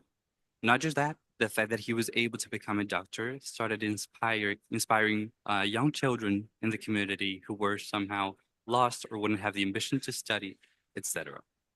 So this being said, it's time now to introduce our great panelists, which have had the kindness to stop their agendas for a bit and accompany us. We will start with my left. Here we have Mr. Andrew Moffat, who represents the U.S. State Department. He works as a senior advisor for the Office of the Special Presidential Envoy for Climate. He has extensive experience working in different continents, getting involved in negotiations and discussions with the goal to convince, I would say young entrepreneurs, but all sorts of stakeholders to respect the earth, to make their businesses sustainable. He's been working both in public and private sector, and he's been posted to different countries. So to mention a few, he's been working in the Netherlands, also in Northern Macedonia, and to China. Last but not least, he speaks fluent Chinese, which is something that I'm terribly jealous of. So welcome, Andrew. We would like to know what inspires you in order to take action and to encourage youth to take action for solar energy to become a reality.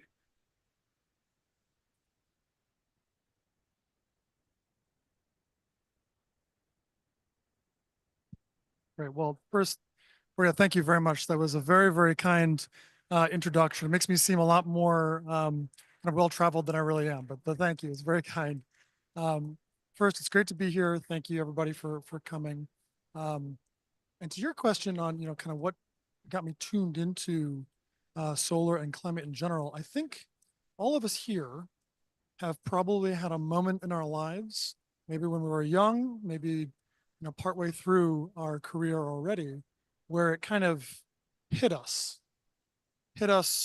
intellectually or emotionally that we need to do something, do a little more to ensure that we have a livable planet in the future. Now, for me, actually, it hit me very physically.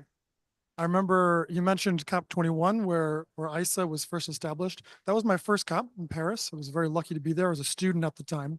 And I just get plugged into the whole, at the time, I would say, climate change thing, right? Trying to figure out my place in this. And I was a student, so I really didn't have a lot of access to a lot of places, and was kind of taking a corner to go towards the bathroom and literally walked right into our then senior presidential envoy for climate at the time, John Kerry. Bounced off of him. And if anyone's ever seen him through one of these things, he moves, he flies, and I got pushed by his bodyguards out of the way. And as I'm flying towards the wall, I thought to myself, well, isn't this exciting? Was that solarized? Was that It was, solar energy? he was running on solar energy. Well, it made me think, hey, what are these US diplomats doing here? What exactly is their role? And get clued into the international agreements, negotiations aspect to all this. It's a critical piece of how we get solar deployed and renewables more broadly, are these international agreements and fora. So that was the moment actually where I looked more deeply into the UNFCCC negotiation process and eventually became a diplomat myself and have supported solar projects around the world since then, actually. So for me, it was a very visceral and tangible moment. Thank you very much. I hope that this conveys a message of hope to all, especially I'm thinking about youth, about all the volunteers that have come across this morning, and that hopefully one day will be as successful as you are. Dr. Gerline. So Gerline is a technology and a solar energy expert. She had her PhD at National Singapore University. Most of her academic activities has been focused on low cost but a high efficiency architecture for solar cells. She's been researching for over 10 years, and there's a very long list of distinctions and awards she has received. I have to tell you something. She works for the International Solar Alliance, so she is my colleague, but I was not aware that she was that successful and recognized. I need to read it because there's so many. So she was rewarded as the Female Science Talent in 2021. She was also named Future Energy Leader. She obtained the distinction of Emerging Young Leader in Asia in 2015. And she's the youngest elected and nominated to the board of the International Solar Energy Society, ISES. So, Gerline, what inspired you to take action? Thank you, Borja. That is really kind of you for giving me such an interesting and very nerdy introduction. Well deserved. Okay. So my path to this journey was not as straightforward because it started from when I was very young. I come from Punjab, which is in the northwest of India. And growing up, we used to face a lot of electricity cuts. And in order to study, we would burn candles. And because of that, studying under the light of candle, I'm reminded every day because I wear specs. It's because of the candle flame. That's when I decided that I want to work in the area of energy access because I don't want anyone else to go through the same route or phase or physical hardship as I went through. So my first tryst with energy was when I studied electrical engineering for the same reason, so that I can move in the area. And my first interaction was not actually solar energy, but with thermal energy. So there's this thermal plant in Bathinda. Mr. PC Sharma is here, he would know, which releases a lot of thermal ash, and that penetrates into the groundwater. And that thermal ash is known to create a very adverse effect on the local population there, which has resulted in a lot of instances of cancer. And in my second year of undergrad, I realized that maybe thermal energy is not the solution.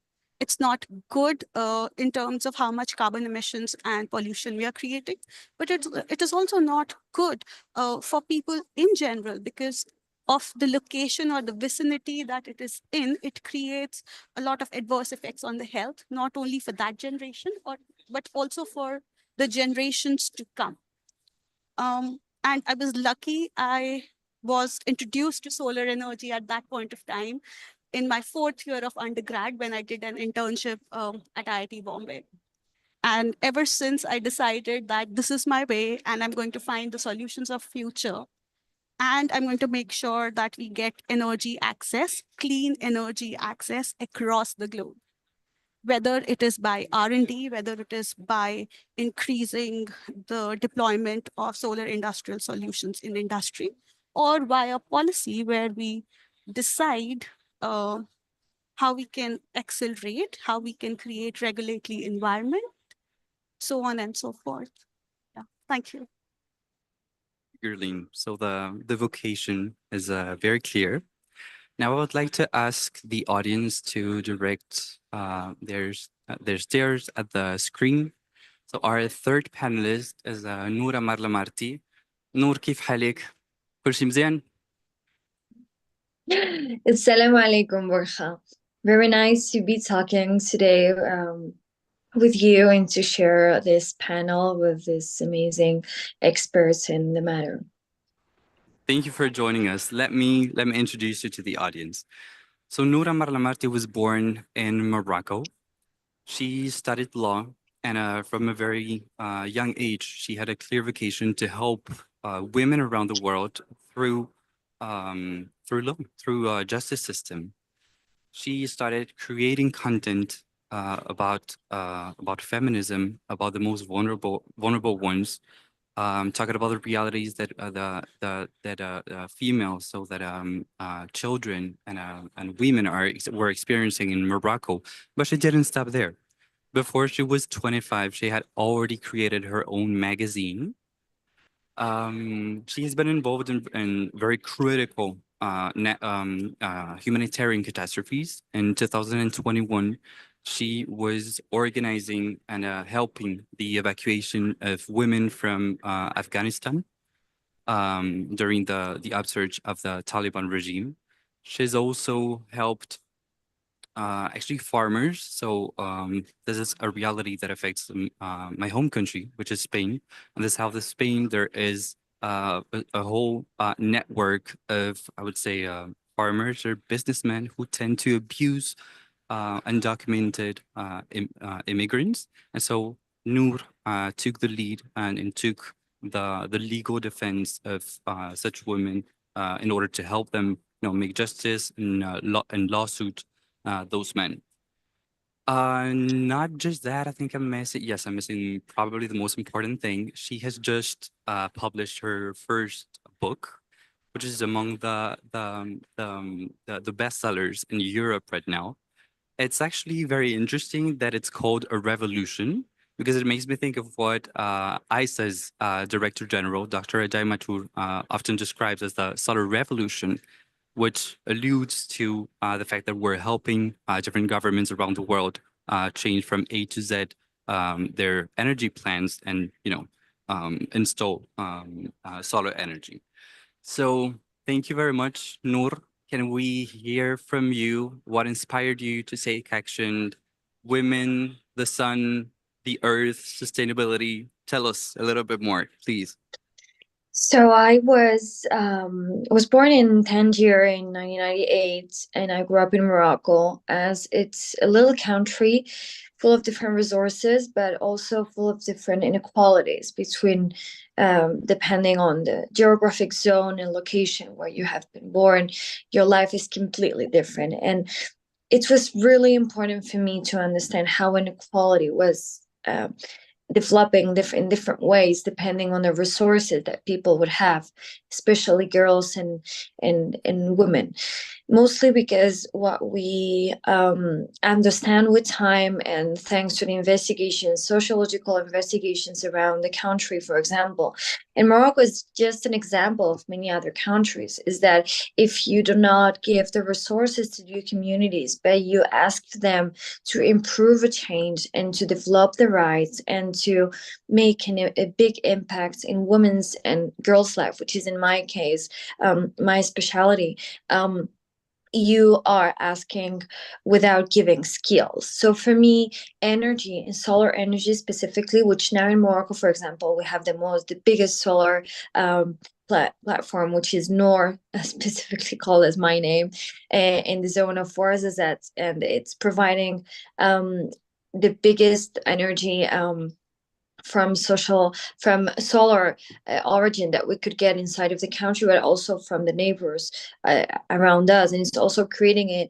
a new way and technique to look at energy and to understand how energy can really change people's lives. So I think for me, as climate change and as renewable energies, everything was related to how can we make people live better, and how energy is one of the most important skill to build a more democratic, equals and developed societies and locations. Mostly because we nearly all the time understand countries from their cities, but countries are not just their cities. They're the little places where people sometimes struggle to get water, to have access to lights during the night. So also girls and boys can study during their scholar year. Like there's a lots of inequalities that for me all of this has to do. And it's pretty important to take this commitment as not just defending the rights, but understanding the struggles to get better and make better decisions. Thank you, Noor. That was very clear. Now that the three panelists have been introduced, let's jump into action. So we will be starting by talking about the different types of activism that youth can take part in. So all of us know the first category.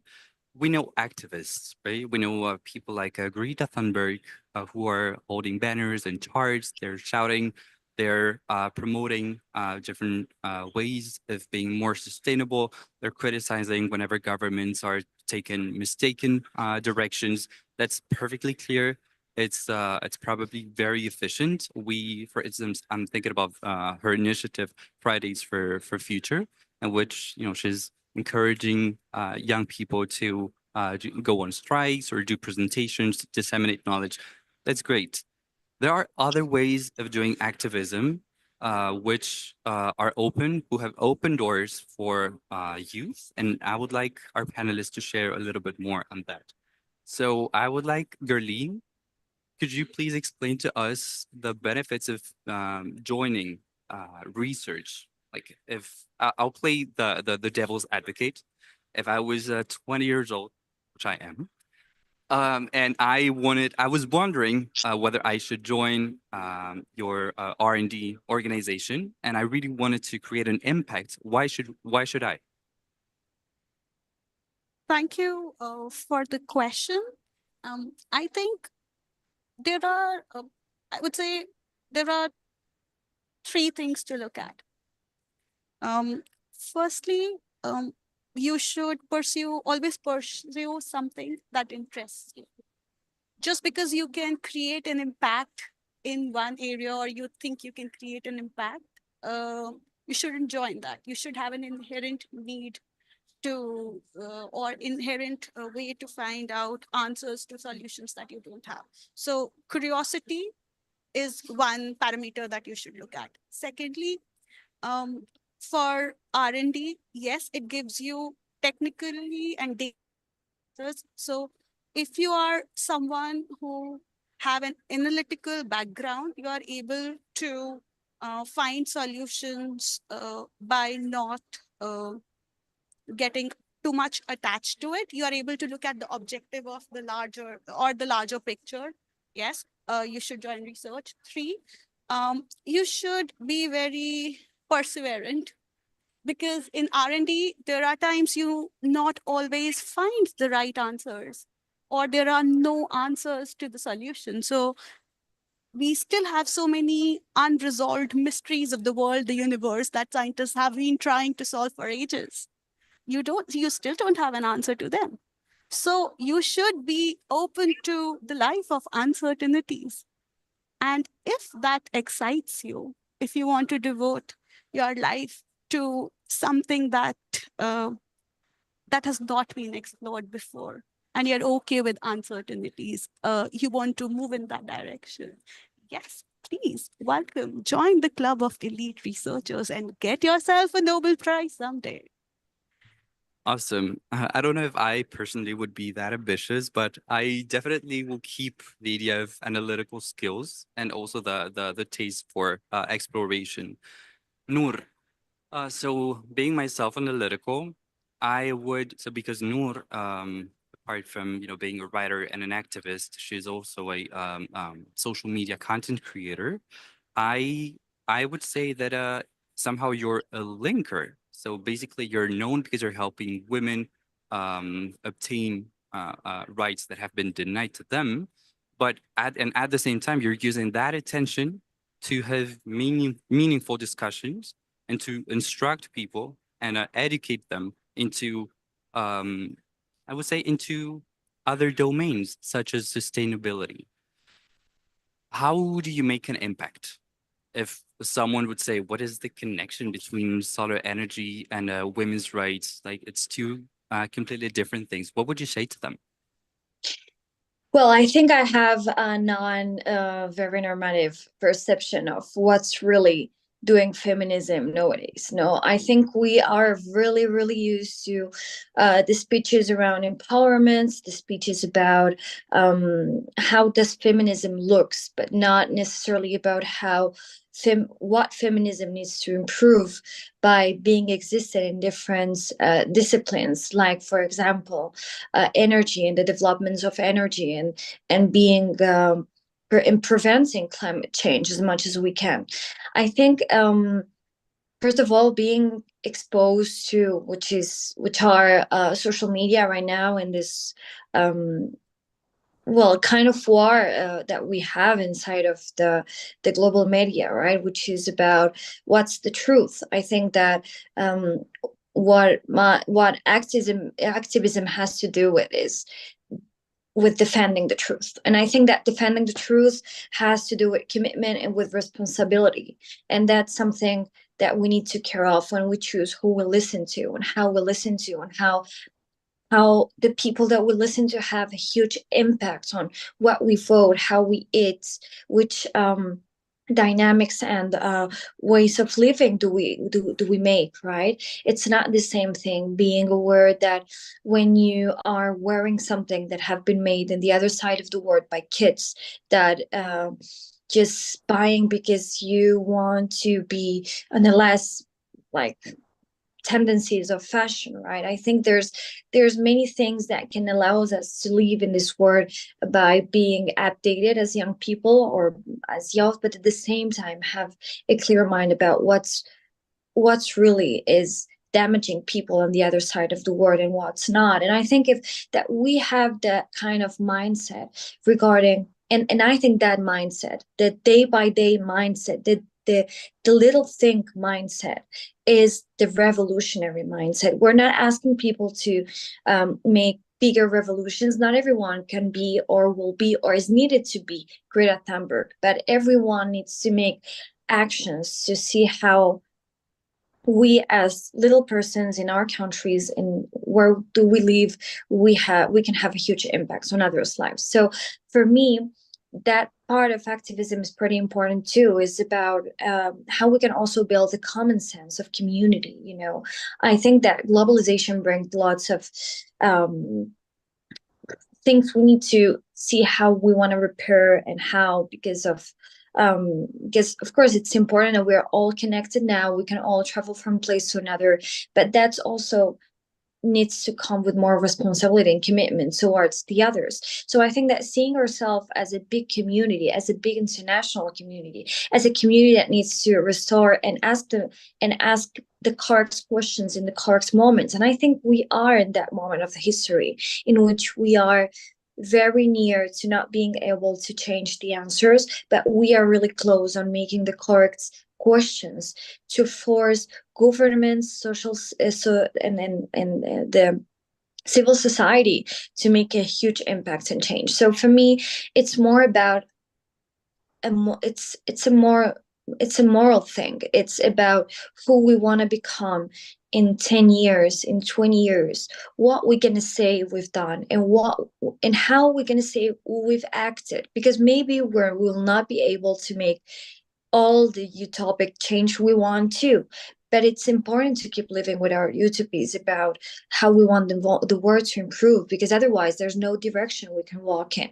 So for me, activism has to do with all of that. And of course, feminism crosses all of that points, right? I think it's super important to talk about the fact that the displacement of populations has a massive, terrible impacts on little girls and women. We're not just talking about the resources that the hygiene resources that women and girls need to have access to, but we're talking about, like, for example, 2.6 million girls under 5 have been displaced. So we are talking about also displaced population of girls and women, and that are mostly girls that are going to be raised up in displaced movements permanently, right? So how can we really improve and create a concept of taking care of the others through understanding that climate change and that not being open to renewable energies would have a completely direct impact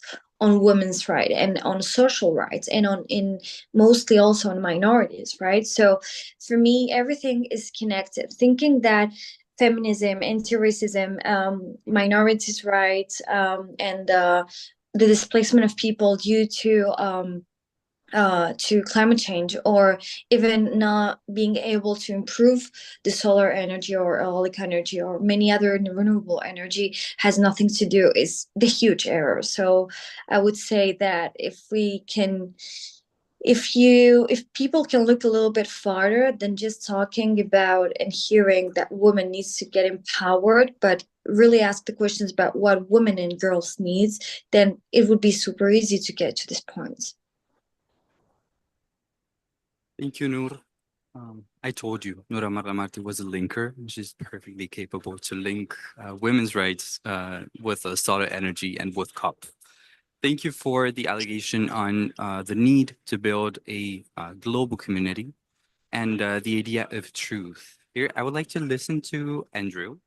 So as a diplomat that lives and that works in such global community, how do you perceive youth's truth? Do you think they're fully aware of their potential in the promotion of action against climate change? Thanks, Bria. Well, first, if I can, I want to completely agree with something that Noor brought up just a moment ago, which was the need for this global community, a big tent, I think, as you put it, which will tie back to what you're asking here, Boria, because really what we're talking about here is a fundamentally different challenge in climate change than what activists are generally accustomed to. It requires a big tent, requires us to have a coalition of everybody. Now, what are the 3 reasons why climate change is different from other challenges that activists are used to? Well, to my mind, it's because it's global, it's multifaceted, and it's time limited. What do I mean by that? Global, I think, is easy for everybody here to understand. We all look at the news and we'll see impacts from around the world. In recent memory, 54 passed away in a wildfire in the United States and Hawaii, 285 in Spain in floods, 400,000 estimated every year by University of Maryland from local air pollution, premature deaths, which is mostly due to the combustion of fossil fuels. So this is a global challenge. We realize that. Multifaceted. Everything around us uses energy. We are all consumers of it. We are all part of the problem. And this gets to big tent that Noor brought up. We're all a part of this. It doesn't work to have just some people in the activist community. It doesn't work to just engage part of humanity and leave the others out. And finally, time limited. Sometimes we think that this is a long-term challenge. And in some ways it is, especially for the youth here. If you're under 20, you might say, oh, we have 26 years until our 2050 goals. That's a heck of a long way away. We cannot afford. It's not. such thinking, right? Exactly. It's right around the corner. Just by show of hands, anybody know how long it took for us to go from coal to the next transition in our energy use, which was oil? About how many years? 70 or 80 years, about a lifetime. What about oil to natural gas? Another 70 or 80 years. So the estimate was it's going to take us another 70 or 80 years to go to electrons, to the full electrification of the economy. And we just don't have that amount of time. We got to do it much, much faster. So to Nora's point, it's going to take everybody, a huge, huge tent of activists. All of us are a part of it to make sure it continues. So to your question on what is it that the youth can do, this is a long way of saying that, unfortunately, it's everything, right? It's a huge tent, and there's a lot of ways to engage. You might not think of a diplomat as an activist, but I see it that way. You might not see as a researcher as an activist, but I see it that way. We're all in this together. We're all pushing in different directions. The one thing I'll close on, because I know as a diplomat, I have a tendency to just continue to speak into a microphone that's handed to me. So apologies. The one thing I'll close with is that because we have this fundamentally broad challenge, and because this is a multi-decade effort, I would say for the youth in the audience, think about what piece of that, what sliver of that is most exciting for you, is most engaging, and become the expert there. Become the activist in that field. In some cases, you're going to want to get into fundamental research, into new PV solutions. Perfect. Do that. Become a decorated celebrity in the field and push the boundaries. In some cases, you're going to be an expert communicator, right? And if that's the case, do that. Spread the gospel, convert others. But find that area that gives you passion and pursue that with everything you have. Specialization, right? Would be the key ingredient. I would have a question for, I would like Gurleen to answer, and then Noor. How do you perceive youth in the map of action against climate change? Do you see them as influencers, like sheer influencers, or as decision makers? Can we say that youth has reached that level? Gurleen? Before I move to that, I would like to mention about what my dear fellow panelists mentioned. I think it's great. We all can move in different directions of activism, and we need to look at it. We can be activists even in our everyday life because we are taking action. Activism is action in progress. It can be anything like from switching the light when it is on, wasting electricity, to shifting to a cleaner form of energy when you're driving a car, to solarizing your houses, to even coming and protesting in areas like COP, as we saw outside this morning. That's a realistic approach to Yes. Youth activism, right? Yes. So, and it is not only youth, it is activism for everyone. And everyone needs to be an activist in that way, that area. Youth is something that we are trying to bring to an equitable table right now. So instead of equality that we're trying to talk about, we were discussing this morning that we need to have equity. So we need to give similar starting points. We need to get people or underrepresented communities or underrepresented people or even segments of population to at a higher level so that they can all start at the same point. And then we talk about equality once we have achieved equity. So that's one. On your point of whether youth are influencers or decision makers or they have arrived, I think youth has immense potential and immense energy to convert those potential into action, push the boundary forward, and they have enough resilience to even move mountains. So we're talking about whether they have arrived. Yes, they have arrived. We have seen very young activists like Greta Thunberg, as you mentioned, but a lot of other people, young entrepreneurs who are moving in the area. The other day, I was on the panel with Mr. Hiraku. He's still in his undergrad. He's leading an organization called Climate Cardinals, working in over 13 countries and have like 40,000 volunteers across the globe.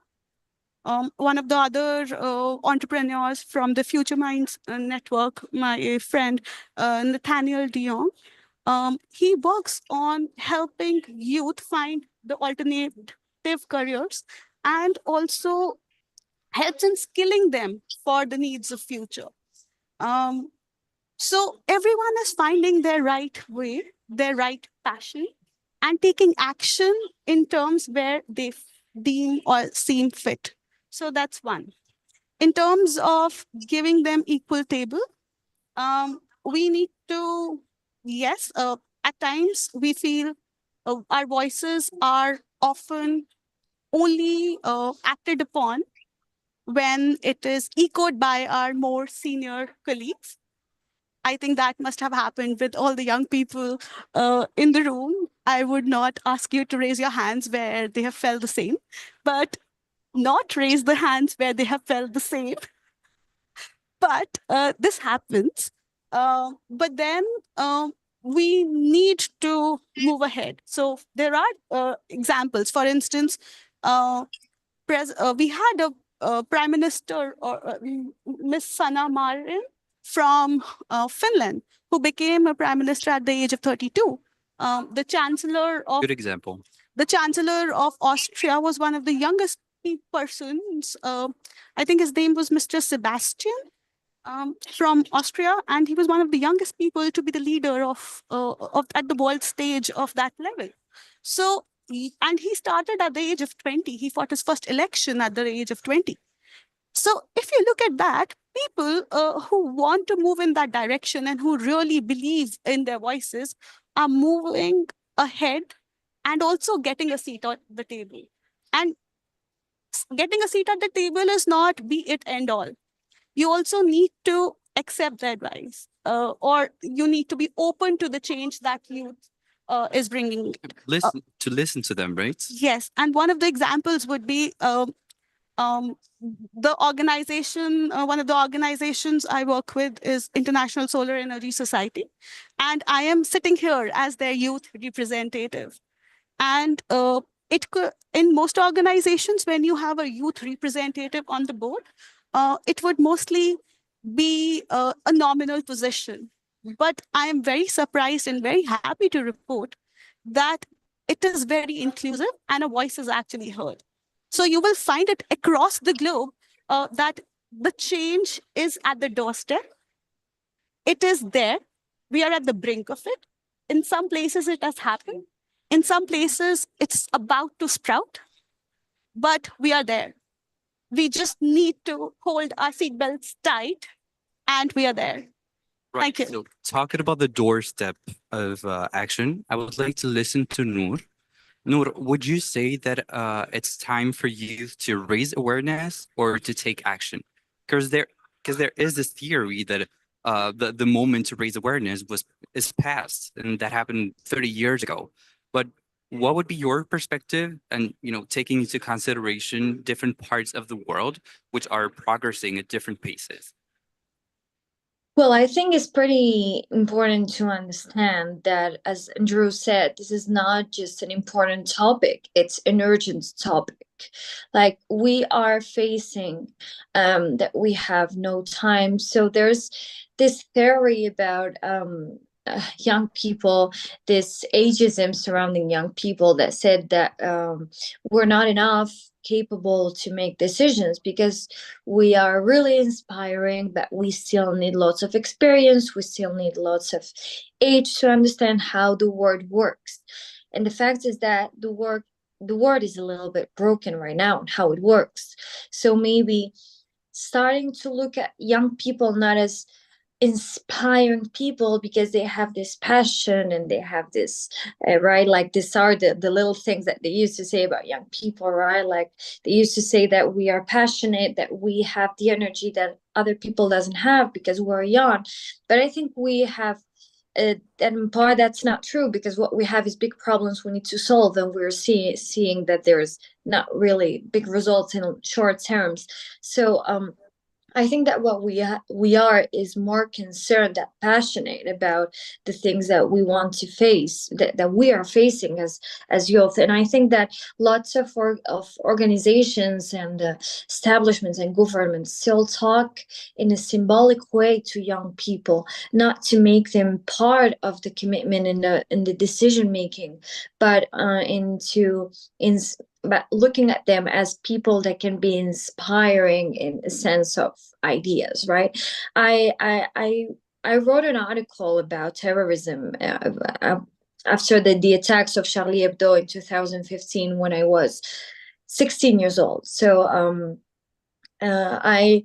I faced all what had to do with the prisoners in Saudi Arabia at the age of 21, when we worked on trying to bring women outside from jail because they wanted to drive. I worked on the cases of Afghanistan at the age of 23. It is not true that youth cannot do things and cannot really improve new ways of doing things, and that we are the first one that gonna leave the future of the decisions we are making right now. So maybe our way of preventing, our way of wanting to prevent what's going to happen in the future terms is really important to take into account as a decision making. And maybe also we need to accept, like the rest of people need to accept, that of course it's uncomfortable to hear and listen to young people, and that maybe that's the process we need to face, getting through the uncomfortable points of understanding that there's a huge generations of people that doesn't see the world in the same ways, and that have a completely different commitment towards each other's, to understand why, for example, we have popular movements all around the world that talks about what happens in the other side of the world, and that never happened before because we have never been such communicated as we are right now. So we have never really felt what is to be worried because something is happening on the other side of the world. So for me, it's not that we're passionate and that we're young, it's that we're committed and we're concerned. Because I think there's also this idea about the fact that activists really love being activists, right? I think it's not that you love being activist, it's that like life forces you to be an activist because you cannot live with the inactivity of how things are being done in so many degrees, in so many establishments. So maybe if you ask us as later, after all these battles and all these years, we would have loved to be maybe artists or creators in other senses, right? Not necessarily having to fight all the time for a cause. So I think that this romanticized way of looking at young people, at youth, is a little bit that needs to change. And we need to consider young people as part of the global society, not as the transition way to get to be adults with experience. So yeah, that's my point as a 26 years old woman that is all the time struggling with the comments of, we'll talk in many years when you gain much more experience, but I've been listening and hearing that the last 10 years, so it's fine. Thank you very much, Noor. Can I just add one thing to that? As Noor mentioned, if not young people, who will teach everyone else how to use WhatsApp, internet, and everything new? And we have Yeah. to remember we are also reaching our old age. So we have to pave way for the next generation as well. We have to be inclusive. Oh, absolutely. And as Noor said, I think it's very important to the willingness to sit down and have uncomfortable conversations. It is in line with another data that the United Nations collected a few years ago.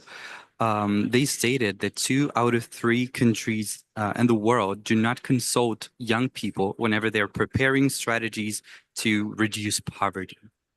So if youth in the global south is completely pushed aside, then who's going to lead such revolutions? And even, for instance, when it comes to developed countries, who are they going to partner with? Just a minority? So the minority,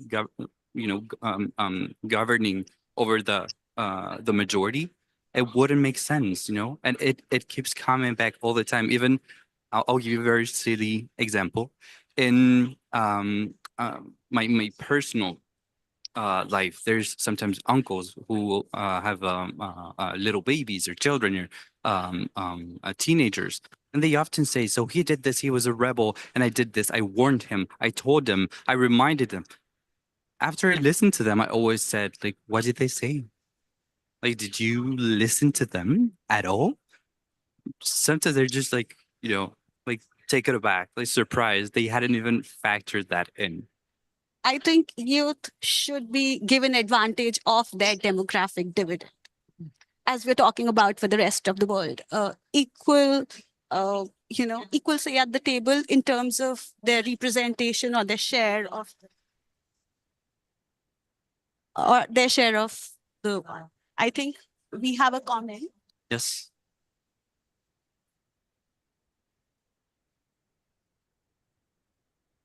I just have a question because I see a very brilliant panel, and I would say from the Europe, from the US, I would say Asia, APAC, and the Africa. So just wondering, I think, how do you guys promote a cross-country and also a cross-continent dialogue between various continents? Because there are different challenges, there are different opportunities, there are different resources. So coming together as an international platform, how do you guys see? And I would actually want all of you to kind of give your views on this cross-border, cross-country engagement. Yeah. I have a couple thoughts off the bat, and I'd love to hear others too. But from the U.S. government side, in this particular fora, there's quite a bit going on. I mean, obviously, we're all here at the COP. We're all the kind of folks who are plugged into this conversation already. Our voices are, I don't want to say oversaturated, but we're here, right? We're in the mix. We're having these conversations. We're participating in panels, right? We're really interested in trying to get voices that don't necessarily come out to these types of international conferences all the time, especially youth voices who aren't as plugged into this ecosystem. There's a bunch of programs that my agency, the State Department, is now running and has been for a few years now to help add these voices into the climate conversation, especially when it comes to youth. I'll flag just a couple of them. One is the On-Demand Youth Leadership Exchange. We've done this for 10 years, but now in the last 2 years, we've done them specifically for climate. It brings a group of about 40 folks every year from around the world, high school into college, to the United States to learn what is the United States doing, and then what are their fellows, these other 40 people or 39 people, doing in their home countries, right? Let's build that network for folks who don't already have that network and introduce them to some of the folks who are making these decisions. Like we said, those more senior policymakers, give them access right away. The second thing I'll highlight is it's called the Gilman Scholarship. This is a small scholarship that the State Department puts out to dozens of people every year. It's a small amount of money, usually up to about $1,000, but in some countries this really makes a difference. And it supports people who are doing broad types of activism or research or work when it comes to the science and climate space. We've funded people from all over the world. This is not for Americans, this is for anyone but Americans to continue the work they're doing. So if they're running a campaign and they say, hey, a little extra money would help me get printing materials and do the work, or a little extra money would let me hire someone to go support me in this area. That is the kind of thing that this Gilman scholarship is able to do. So a couple small things that the State Department is doing to try and get those extra voices into the conversation, because we all benefit from it. Thank you, Andrew. Gurleen, breathe, please. Okay, I would just say that we are in the globalized world. Social media, Twitter, Instagram, Facebook YouTube has really brought us together. We are interacting every day, almost every minute with different parts of the globe. I have friends in Brazil, in Germany, in Australia, in US, and even in Greenland and Iceland. So I think world is a small stage, but then with a very hyper interconnected network right now.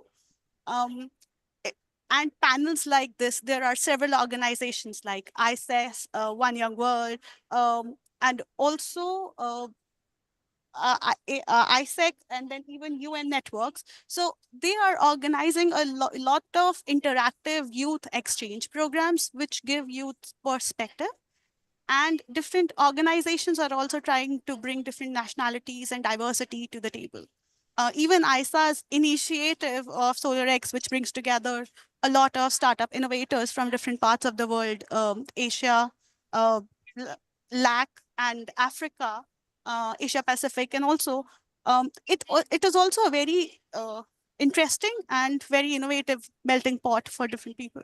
So Thank you, Gurleen. Noor, so how do you talk to people from other continents? How do you make reflect? And I'll add a slightly ironical question. Is that easy for you? Well, I think as an independent consultant, I have something that other people cannot have, is that I can talk in my name and not in the name of any other organization, which is nice because I think that organizations have a huge power to push for initiatives and try to change certain dynamics and connect people from all around the world. But at the same time, I think we really need a strong lobbying around this subject. I think we, as activists, independent consultants, we need to be beyond organizations, interests of governments, whatever, because I think that that's what really creates a kind of harmony between how we can make the correct decisions. So I think that independency is not easy, but activism, in a sense, requires independency. I think that there's a huge difference between, from my perspective, being part of, for example, an organization that is building programs for people, which is super helpful, of course, even when, and this with the same thing with governments when they launch programs, just Andrew was talking about, right? But I think that there's the other side of the activism that has to do with how do we need to improve and push for independency around this subject, because that's what really guarantee governments, organizations, and civil society to make and go in a straight direction that has as a main point in independence purpose. So I think the independence purpose is something we can build. I think that the lobbying perspective is something that is not really as common as, for example, in United States, for example. And United States imported part of that model in other countries that developed it too. And in Asia, for example, but in Europe, for example, we still do not see that. So nearly all the activism and the corporativism that we have comes from the institutions, the European institutions, which is nice and important. But at the same time, there's a lack of, for me, from my perspective, pressure, independent pressure around that commissions, around that institutions. And I think that it's a real game of balance between these actors, right? I think we would never imagine a trial in which the judge is taking the defense of one of the parties. So this is nearly the same. I think there should be people that has no push than the purpose they're fighting for, and it is absolutely complicated in this moment in which, of course, activists needs to have a way of living, of course. But I think we need to do that, and we need to do that because when we talked about the subjects, we're also talking about education, we're also talking about sexual and reproductive rights, and we're also talking about issues as warning and important as child marriage and health. We know that when there's displacements due to climate change, all what has to do with rights starts to be renounced because people are facing different challenges, right? So in the case of education, we need to know that there's so many girls and so many boys that stop going to school because the place where they live doesn't exist anymore, so their schools doesn't exist anymore, so they need to walk miles to get to the place where they can study. So that's also creates a huge gap between boys and girls, because girls during their periods cannot really have the possibilities to go. We also know that girls are in charge to get the resources for the family sometimes, so that expose them to sexual abuse, to sexual harassment, to sexual violence. We know that that's nearly very like the displacement camps are not that far away from the war displacement camps. So like in the insecurity, the vulnerability grows up, and we need to understand this as a way of also how we want to prevent, because maybe we can prevent all these issues by understanding how we can create better resources for people that are going to face this lack of energy, this lack of resources, this lack of mental health, which is for me another super big point.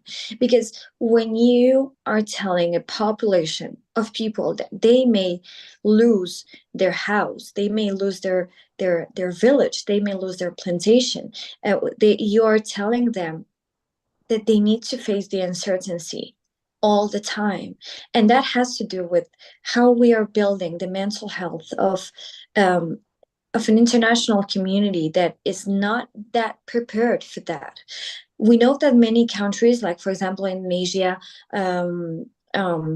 United States, or countries that are used to this kind of phenomena have some kind of more vision. But for example, for Spain, like the psychosis in which we have been for weeks have been like the exact example of not being prepared psychologically, emotionally about what's the meaning of the climate change impacting our lives, but impacting the doors of our houses, right? So for me, all of these things has to do with a way of building awareness, but also of understanding that climate change for me in this case too has to do with helping people to face better that we are in an uncertain moment in which we may be losing a lot. In Morocco, it happened the same thing last year with the earthquake. We are facing experiences completely traumatizing for people that are completely different. And yeah, that's my perspective from this side. Thank you, Noor. I would like to answer very, very quickly because the question was also addressed to me. So as a communications professional, I asked myself, how do I reach certain people, right? To me, the most difficult target audience to reach is the oppressed within the oppressed. So I see some people in the room are from Africa. So I'll share an example about Africa. I was thinking about a campaign to promote a solar plant in Niger. And so I thought, okay, so we can start promoting it, and probably some people who are affected by different factors such as poverty, climate change, the lack of water, anything. So some of them will be unemployed. So if we promote it as something that gives a way of living, then it'll be fine. But then I thought, okay, it'll be fine for men. So probably for someone who's a young man who's unemployed and he starts working as an electrician. So it's very easy to have that conversation with them because we're bringing something that he perceives as good and that the entire community will be grateful about. Whereas if it's his young sister who wants to become an electrician, then people will be, making things not that easy for her. We'll be telling her why she's working as an electrician instead of taking care of her children, etc. So as a communicator, I ask what kind of a campaign I can do for those girls specifically. So I don't have the answers whenever we talk about the oppressed within the oppressed, but we'll try. I would say communication, and I would say campaigns, and it's good to work for an international organization that can actually fund them so that we have more visibility and we reach more people. There is a question at the back. We will first go for a very quick question with a panelist, and then it'll be over to you. So very quickly, guys and girls, I would like us to talk about do's and don'ts that institutions who are working against climate change should follow whenever they communicate with young people. What are the things that young people would love? What are the things that they would hate? If I had to start and respond to this question, I would say, so for the don'ts, avoid chain emails. Okay. That would be the first thing. Young people don't like chain emails. Don't waste your resources, your human resources, actually. Send your employees home if it's Friday afternoon. We don't need, there's such low a percentage of possibilities of those chain emails to get across. But my dear panelists, please enlighten us with other do's and don'ts. Andrew? Well, thanks. I'll be quick. I think that there's this little center called the Yale Center for Climate Change Communication, and they've done quite a bit of research over the last decade or so to figure out what are the messages that break through. How do you inspire? How do you educate? And one finding is all the talk of gloom and doom, while that is needed in some cases, generally the way to get people inspired and encouraged is to focus on the benefits of what we're doing. Focus on how it's going to help them. And you'll see that reflected in the messaging that we try and give from the United States. That as we're part of this journey, this now 26-year journey to net zero, we're going to be talking quite a bit about how this is going to change lives, how this is going to help people who were reading by candlelight now read with an LED, how it's going to help people who didn't have any mobility solutions now have an electric two-wheeler they can use. It's not just a challenge, it's also a huge opportunity, the greatest opportunity we've ever had. Gurleen, and then Noor, just one word or two, do's, don'ts. We're actually running out of time. I wish we could continue. Please give an honest ear to what we have to say. Listening. Noor? Don't use happy people for the campaigns to talk about climate change. It's a super serious topic. And if you put models that look they're promoting, I don't know, a new wonderful thing, that's not really raise awareness. That just makes you feel uncomfortable because you're aware of something that needs to come from a such, for me, deeper and more serious place. Okay. Thank you, Noor. Very, very briefly, we will be taking the question.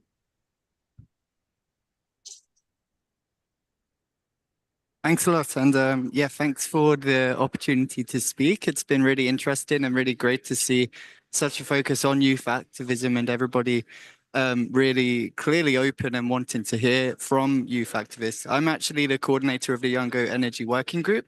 So I thought I could come in here quite nicely with some papers of what we are advocating for. So we are basically pushing for a dedicated UNFCCC energy negotiation track. This is something that we were advocating for at COP28 in Dubai. It was a youth-led approach at that point, and we are now trying to open it more widely to extend the endorsements into a wider range as well ahead of COP30. We see that at the moment negotiations are ongoing, but there is no specific place for energy to necessarily sit. It falls under mitigation work program and other different subcategories of the negotiation track. And with us all being here today and being so focused on energy and in the energy field, we feel that it needs to have its own track to make sure energy is always on the table. And I'd love to hear any thoughts on this from our distinguished panelists.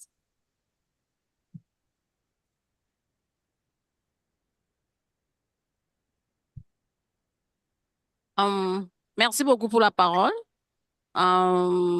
Je suis de la RDC. Je suis la vice-coordonnatrice chargée des programmes au sein d'une coalition des réseaux, des organisations des femmes locales et autochtones et des jeunes. Et j'aimerais aussi partager parce que je suis vraiment intéressée de ces panels. Et nous accompagnons aussi, pour ce qui concerne les secteurs énergie, nous accompagnons notre gouvernement concernant les documents des CEDEN. En tout cas, concernant la question de l'énergie, c'est très capital pour ce qui concerne notre pays, la RDC. Et comme on parlait sur la question de la responsabilisation des jeunes comme agents de changement, et moi je pense que c'est une bonne opportunité parce que c'est ce que nous faisons au nouveau pays. Nous sommes ici nombreuses. Nous faisons partie des différentes structures membres de ces réseaux-là. Et notre pilier, c'est l'énergie. Et surtout sur l'énergie renouvelable concernant les questions des cuissons. Et on a eu à développer des différents programmes concernant la transformation des déchets aux briquettes écologiques et à la fabrication des foyers ou des braseros écologiques et permettant à femmes locales, autochtones au niveau des villages, au niveau des campements, de se servir. Je pense que ce programme aussi concernant l'énergie renouvelable que vous venez, ça va nous aider aussi, nous de la RDC, et surtout les jeunes qui sont considérés comme agents de changement et qui sont déjà en action, de bien s'imprégner, s'approprier pour une bonne lutte ensemble dans ce qui concerne les piliers énergie. Merci.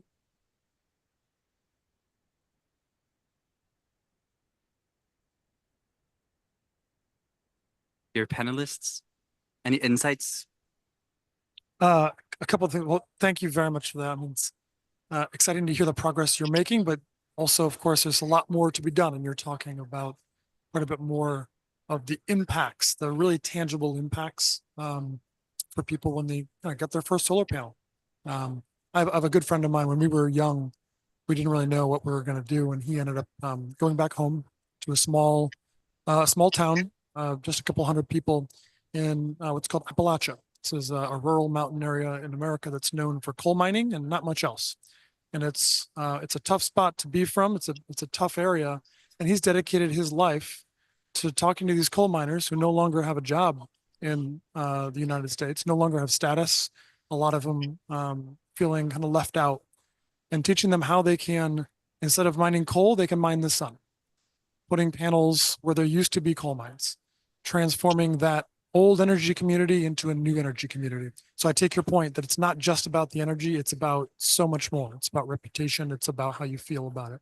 And to the how energy is in the negotiations, I would say, there's quite a bit we can talk about in terms of specifically where in the UNFCCC process we talk about energy. I was really happy to see the outcome from COP28, the tripling renewables, doubling efficiency outcome, part of the global stock take. I know another component of the negotiations outside of the mitigation work stream. So it's complicated. It's woven throughout, but that just represents the fact that this is an energy story. So it's going to be throughout the entire negotiation process. Thank you. I hope I'll be translated too. Nour, en français, pour notre public francophone, africain, en 10 secondes, 15 secondes maximum, quel serait le message d'espoir pour la jeunesse africaine? Merci beaucoup. En fait, la jeunesse africaine est très diverse, mais elle est aussi en train de construire une façon qui donne assez d'espoir au reste des générations qui sont autour du monde, parce qu'en fait, la jeunesse africaine est en train de révolutionner leur propre communauté pour pouvoir vraiment donner un exemple, ce qui n'est pas du tout facile quand on doit vraiment transformer les structures politiques, les structures de jeunesse, les structures sociales et surtout les structures de développement des propres pays. Je crois que l'Afrique aussi, elle a une grosse opportunité de vraiment développer l'infrastructure et l'énergie, parce qu'elle est, à différence de l'Europe et des autres pays, dans le point parfait de décider comment est-ce que les pays veulent développer leur énergie et quel genre d'énergie ils veulent choisir développer. Donc, j'espère qu'on pourra bien, entre tous les pays africains, surtout ceux que des fois ne sont pas tellement africains, mais qui sont africains comme mon pays, doivent regarder ailleurs et comprendre l'unité de l'africanité aussi pour aller d'avant. Merci beaucoup. Thank you, Nour. You probably didn't see it, but some people were clapping in the audience. So thanks for that. So we're actually running out of time. We need to stop it here, with all regrets. Thank you so much for coming. So, good luck digesting all this, all the ideas we shared with you. So the community, the truth, the need to listen to youth, and the need to recognize their efforts, because climate change is real and action is now. Thank you very much. And please, a round of applause for the three amazing panelists that gifted us with their presence today. Thank you.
Espera, ¿ahora? Ahora. Espera.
Amor ha salido, ¿eh?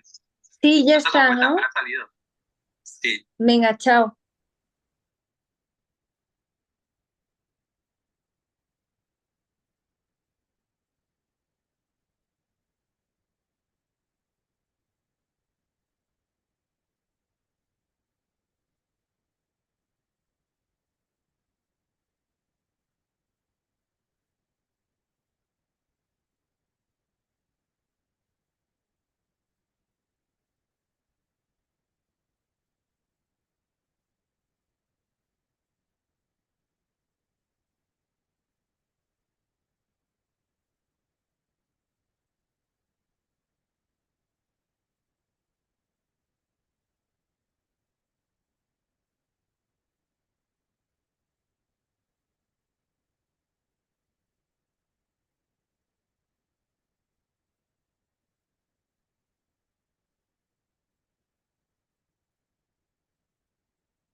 So I think we can start now.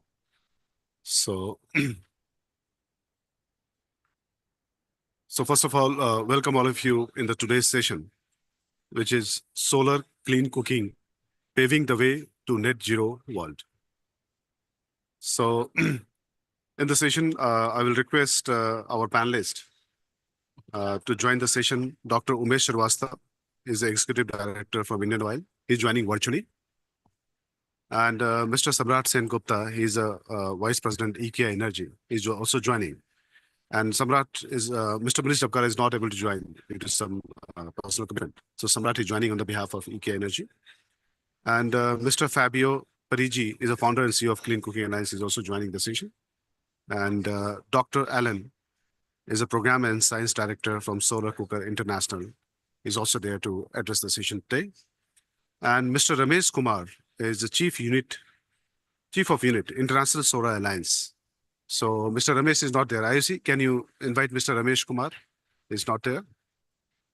And Mr. Fahad Haider is a founder of Iminet. He's joining virtually from Sydney. So I will request Mr. Ramesh Kumar to be there, and so that we can start the discussion. Yeah.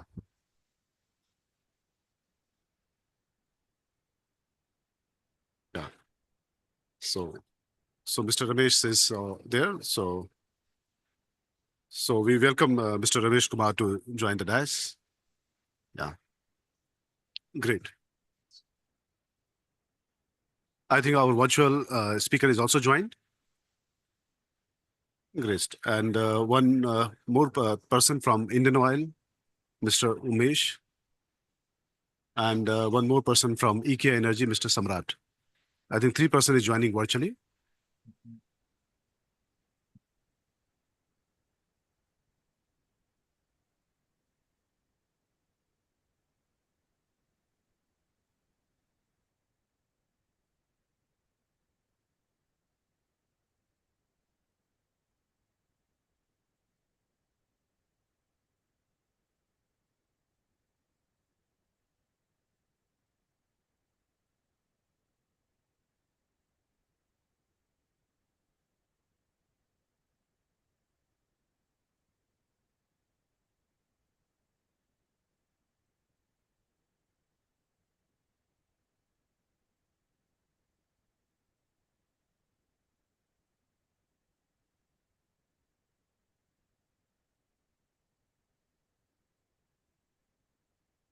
So can we start now or?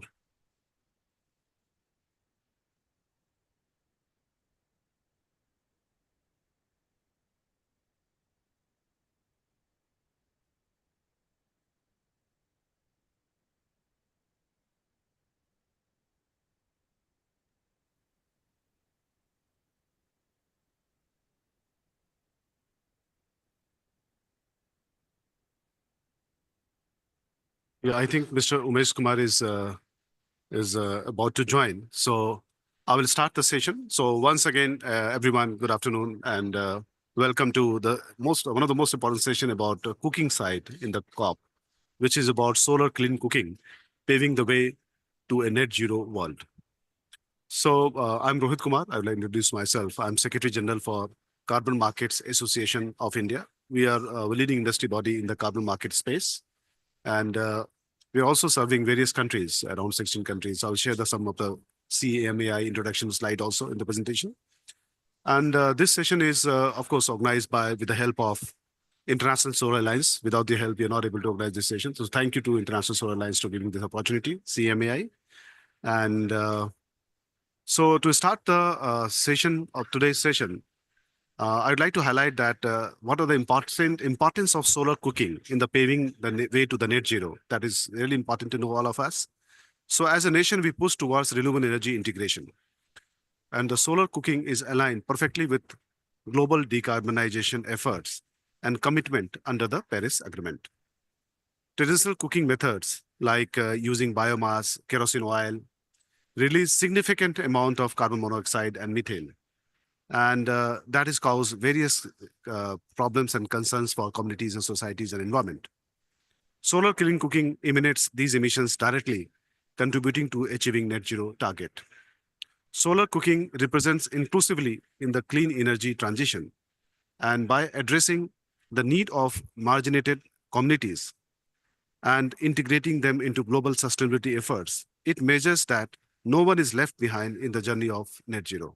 So that is one of the most important point for solar cooking side we have. So before starting the presentation on session today, I'll just give you a little overview about the solar cooking and benefit of social solar cooking. And there was some announcement in this COP also regarding in this sector directly, indirectly. I will also try to address few pointers on that areas. So this is regarding the CMAI. So we are the only industry body in the carbon market space. And we aim to empower all stakeholders. When we talk about decarbonization, there's a large number of communities, small industries, financial institutions. So there's a large number of stakeholders in the carbon market is there. So we are trying to join hand all the stakeholders together. And we actually represents the industry voice to the forum because industry has to take very proactive role to achieve net zero. And every industry has large commitment. Some of them has already started in this journey. So how they can achieve this transition and the goal, our main objective in this space is that. So that's why we do multiple activities for empowering the industry. And we are technical committee members for various committees in Ministry of Environment, Ministry of Power, Ministry of Road Transport, Ministry of Railways, and also Ministry of Agriculture. So we realized that all the important ministries is working in this domain now, right now, and for making this organizations and the country to achieve net zero goal. We are able to reach out more than 1 lakh industry members, it's 100,000 industry members. And with the help of partnership with the other industry bodies like ICPC, IFG, and also MNRE body, which is called AREAS, which is promoting alternative renewable energy at the grassroots level. So CMAI is very much present in 16 countries. And with our members, we are able to do 3,500 carbon projects across sectors. And as we have a large member base, I'll share which are the eminent companies have joined our industry body. And all these projects are able to mitigate 220 million tons of greenhouse gas from the planet. And we really focus about bilateral and multilateral collaborations. And we closely work with various embassies in India and countries. US Embassy is a proud partner in most of the programs. We also closely work with Korea, Japan, Singapore, Australia, New Zealand, Iceland. So we realized that carbon market is a tool, or we realized that decarbonization is the journey where world is joining hand together. And CMAI is trying to facilitate, foster dialogue in this domain so that all of country can join hand, all of the partners, organization can join hand and work together in this green transition. So these are some of the eminent members we have. So starting from across sectors membership we have, starting from petroleum company is our prime member, renewable companies are there. And one of the leading company like EK Energy is also our member. It really talk about the decarbonization roadmap, end-to-end service of carbon offset projects. We also have a member from Korean Embassy. Indian Oil is a prime member working in this space aggressively. And they also invented various devices in this domain. And they're one of the forefront in this space. Apart from that, we have members like Traffic Era, Exchange like Glencore, Mahindra, and also Expansive. So we have a large member base. So idea is that all key stakeholders are in one forum, can definitely lead to us a better transition. So what we do generally, we actually identify and develop sustainable projects, optimize carbon market integration to net zero. We also promote green solutions and capacity enhancement for industry across sectors. Every industry has different requirements and need. And leverage digital transformations in the carbon market. And we're also doing one of the mega program, which is called India Climate Week in coming year. So that program aims to uniting and joining hand all stakeholders and also giving the practical knowledge and experience to industry so that they can visit to the site and see the real picture at the ground so that all this transition can be smoothly handled and they can really committed to help and support all these kind of projects in coming days. So we all know that how to achieve net zero goal. So I think this is the way where most of the industry is working and how solar cooking can be a great tool for offsetting the projects for industry. I'm trying to express in the slide that every industry has actually done the estimation of greenhouse gas and the scope 1, 2, 3 emissions. They are working in this domain. And I'm sure that most of them has already set up the baseline and some of them has already decided the net zero roadmap. And finally, they need a carbon projects for offsetting the rest of the emissions what they have. I think solar cooking is one of the great tools which industry can really implement in the ground. And after implementation, they can get a very good quality carbon credit. And those credits will not only help to meet the net zero goal, but also their commitment for environmental, society, and governance.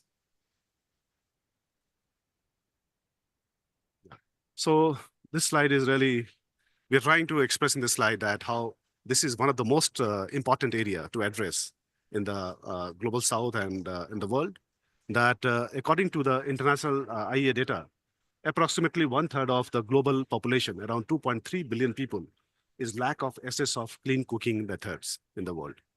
And this is a very large number. And I think there are a lot of work that need to be done in this space. And in 2020, emissions from the cooking sector were estimated 1.69 gigatons carbon dioxide equivalent, with 1.30, which is 77% of the gigaton, originated from the renewable biomass, 0.33 gigaton from liquefied petroleum gas and liquefied natural gas. So this is the large number of emissions happening from biomass. So still, are those biomass cooking can be really transferred from the solar cooking in most of the important area where solar energy is extremely high. We can utilize those energies. And actually, this can be a very immediate green transition for the planet. And reducing carbon dioxide emission from the cooking sector to net zero by 2050 is regarded as one of the most immediate and cost-effective method. So this is also important that this is one of the cost-effective method compared to other technology integration, what we are trying to do. And it really gives an immediate result at the grassroots level. And it might help us to achieve our commitment, which is 1.5 degree goal commitment, to meet those commitments. So I'm sure that everybody will discuss about reducing greenhouse gas emissions and meeting SDG goal is one of the important area we are targeting in this sector right now. And it also gives the various core benefits like a health benefit, well-being, and reducing health expenditure to the governments. So that is one of the another benefit in this sector we have. We also have empowering communities through sustainable technologies, because all these are very advanced technologies. I think Mr. Allen will also share one of the technology what he's carrying today. And we will become a true climate warrior and to support marginalized communities. So by these activities. So last two slides, we'd like to share that these are the important happenings happen in the COP29. We are trying to take some club these activities that the scale up of energy storage and electricity grid was main highlights for the COP. I think that might boost up this sector in coming days, solar energy. And which ensure countries to accelerate policy implementation to achieve global doubling energy efficiency express program by 2030. So all of these devices are also energy efficient. So I think that this device might help to push this acceleration much faster in coming days. And we are also maintained to focus on emission from methane and fossil fuel is the key area. So all these developments are happening in the COP. Can we integrate clean cooking in this part of development? And so in the coming COP and this COP, and push this sector much faster and accelerate and trying to make a global consensus in this domain. So we really encourage that and appreciate that in this COP was the major highlight for the COP for the carbon market is Article 6.4 policy level finalizations has been decided by the technical committees. And we also know that it will really save around 250 billion annual reduction to meet the NDC cost by streamlining buyer and seller connect. So that is a great achievement in this COP. And we also focus in this COP about carbon removal standards and project development standards. And this 6.4 is also well aligned with the voluntary carbon market, is also going to focus in this space. So I think that Article 6.4 development of the finalizations is going to boost the carbon market very well. Better price can become, better integrity can be focused. And this can be a good development in this side, while the companies and countries will be very away from the layers and layers of carbon market, which is happening in the voluntary carbon market right now. That if you get the voluntary credit, we should get the, again, leveling of some of the mechanism. Again, those levelings will be avoided when the Article 6.4 credit will come, because the entire world is going to focus and united in this platform right now. So we all know about the carbon market development. So I'll just quickly, 2 slides that there are 3 kinds of carbon markets existing in the world as per my understanding. One is that compliance carbon market, which is going to help and achieve net zero goal. for the respective countries and also meeting the NDC target. And there is a voluntary carbon market, which is well established there. And most of the projects are already registered in the voluntary carbon market space in the world, and helping those projects to get additional funding and carbon funding to make this project more viable. And there's another carbon market is that national voluntary carbon market. So national voluntary carbon market, some of the country has already done. And I think India has already decided offset market, which is national voluntary carbon market, which is going to function by 2025. And one of the most important carbon market is the UN carbon market, UN-driven carbon market, which is Paris Agreement Article 6.2, which really talk about bilateral collaborations, and Article 6.4, which really talks about multilateral collaborations. So this is a little glimpse about all these markets which we are available. And most of the developments is already happening in this market, and either clean cooking side also. But some of the projects are really worked on biomass clean cooking right now. So I think that solar clean cooking activity can be a great tool to give more benefits to the society and environment. And for where we will discuss today and how it can happen. And apart from that, there is the VCM carbon markets are already there, where Verra Gold Standards already have multiple methodology. I think solar clean cooking, they must be developing some of the methodology where we'd like to know from our panelist, Mr. Samrat is already there, so he can address those pointers. So this is very encouraging slide from the country like India that government has decided 14 technologies where Article 6.2 and 6.4 collaborations can possible, where recently clean cooking, renewable energy at a scale, government has added. So that is an achievement. I am sure that after announcement of Article 6.4, there are various projects, opportunities in India where companies and corporate and government can collaborate together and develop these kind of projects and help community as large. So these are the eminent panelists today, and I'm very happy to introduce Mr. Umesh Srivastava. He is Executive Director, Indian Oil, and Mr. Fabio Parighi is the founder and CEO of Clean Cooking Technologies. Dr. Alan, and he is Program and Science Director, Solar Cookers International. Welcome all of you. And Mr. Ramesh Kumar is the Chief Unit International Solar Alliance. Thank you for giving us an opportunity to be there. And Mr. Farhad Haider is the founder, Eminates. So there's a little detail about our panelists. Mr. Dabkara is not able to join in the place of Mr. Manish Dabkara. Mr. Samrat Sen Gupta is joining. He is the Vice President, EK Energy, and he's also expert in the clean cooking domain. And he's closely working for solar cooking area from last few years. And Mr. Umesh is a visionary leader, and he's also an innovator. He's also CEO for Adani Oil, Indian Oil Adani Venture, Biogas, and has a deep domain knowledge in these sectors and helping this project to be reach out to the grassroots level. And we also have a Fabio, and he has more than 20 years experience. Thank you, Fabio, for joining us.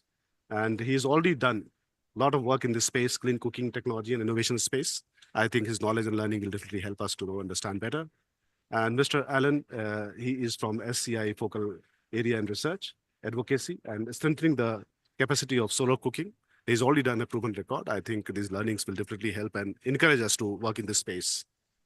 And Mr. Ramesh Kumar, he is currently heading the program and project implementation cluster in ISA and has over more than 36 years experience.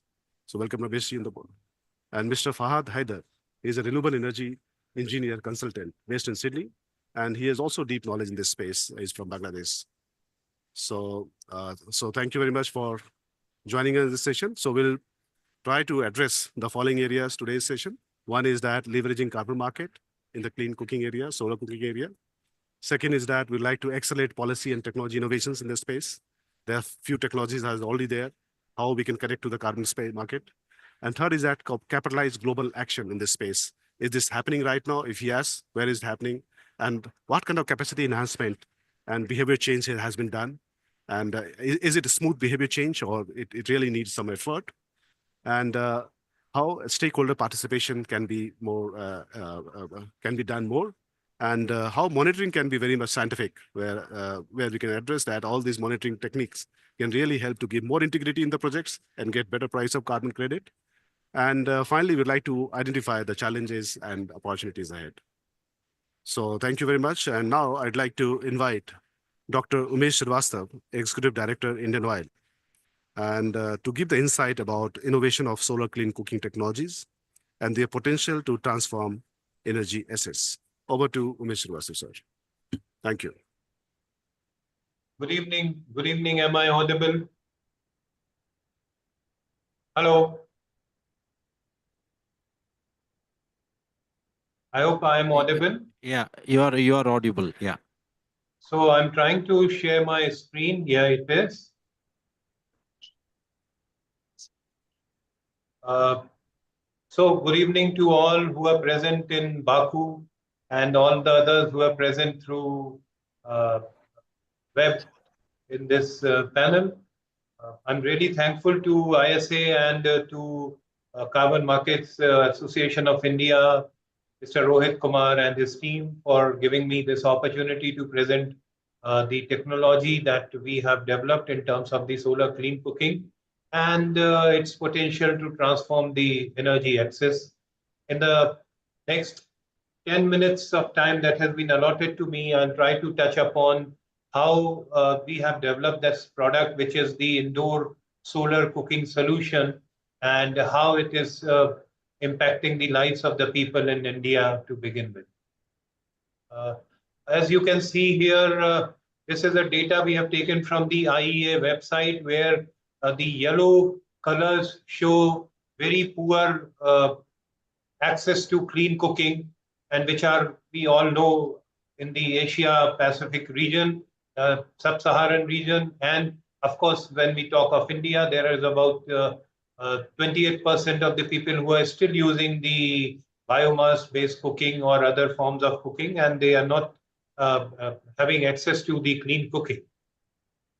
So looking into that, I just missed out to introduce my company. Indian Oil Corporation is a traditional oil and gas company. However, we have our dedication and commitment to move towards net zero and to help people improve in their life. And that is the reason why we have developed this product, which is to my belief, the only indoor solar cooking solution that can cook all kinds of food, at least so far as the Indian cooking habits are concerned. And then when it comes to solar, today in India, in Delhi, from where I am speaking, the sun is not available. And still, if the product has to be performing its job, you have to rely on the grid electricity. So this is a product which can take solar input as well as the grid input parallelly, separately. And what we have done is we have utilized a thermal battery in terms of instead of an electrical battery, we have a thermal battery where the electricity gets converted into heat, and it is the heat that we are storing inside this product. And once you need cooking, you have to just open the product, and you'll get all kind of heat. A very high quality of heat will be available, which is used for cooking the product. The product is equipped with all kinds of user-friendly features like snooze alarm, charging levels, AC supply indicator, solar supply indicator, and so on. This was a clarion call given by our Honorable Prime Minister that there can be, if there can be a product like this where solar can be utilized to cook all kind of Indian food. And of course, he did not mention indoor, but we have come out with an indoor solution. So this product can be kept inside the kitchen for all the time, and electricity gets converted into heat, and it is the heat that is used to do the cooking part. It comes in the single burner cooktop and the double burner cooktop. It was inaugurated by Honorable Prime Minister in India Energy Week in 2023 February at Bangalore.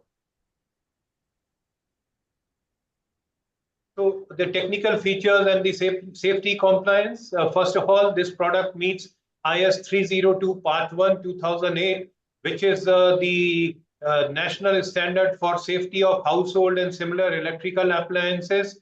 It passes all the tests which are mandated there. Then it has a special feature of being portable, rechargeable, clean. It cooks food through all kind of cooking operation, boiling, steaming, frying, heating operation.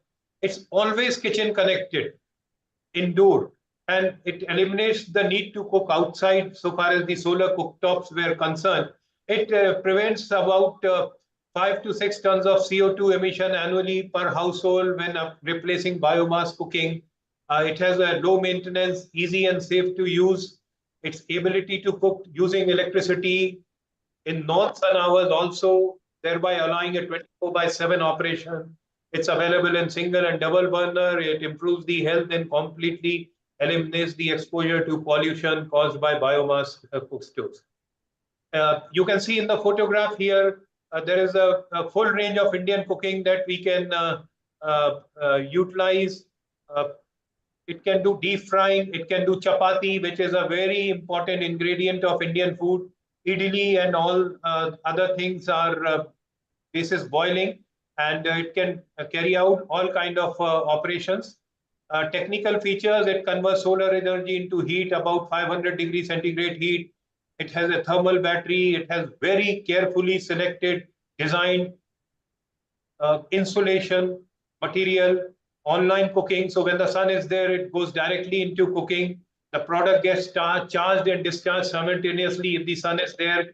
And during use, the stored energy is recovered for indoor cooking, and it can be controlled through a mechanical control knob. Now, when we talk of a solar product, it is the dilemma of all the designers across the world as to what should be the ideal DNI or the ideal radiation for which the solar product should be designed. So we have compiled the data for 5 years of the solar radiation for a geographical location of Delhi. And as you can see, the product has been designed for a radiation level of 4.4 kilowatt hour per meter square per day on an average basis. And during the months when the sun is below it, it will require some electricity to boost up for at least the, and also I like to mention that so far as solar cooking is concerned, lunch is the easiest to cook. Little difficult will be dinner, and breakfast will be the most difficult because all the stored energy you would be utilizing for dinner, and you still need that energy to cook breakfast.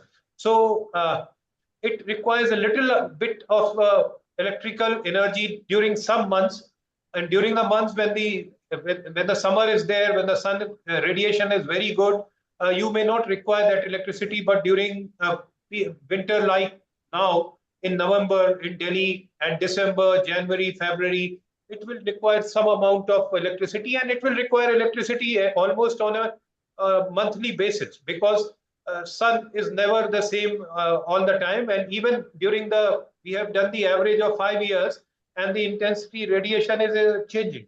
So we expect that about roughly 275 Indian rupees will be, which is about $30–35, that will be required per month basis to charge this product with electricity. All the others thing can come through solar. Now we have done a comparison of LPG versus the Surya Nutan product that we have developed. And on an average, an Indian household uses 6 LPG cylinder, which is a very pessimistic figure. And compared to that, the indoor solar cooktop Surya Nutan will be utilizing on an average, on a yearly basis, about 3,200 rupees of electricity, and remaining will be solar.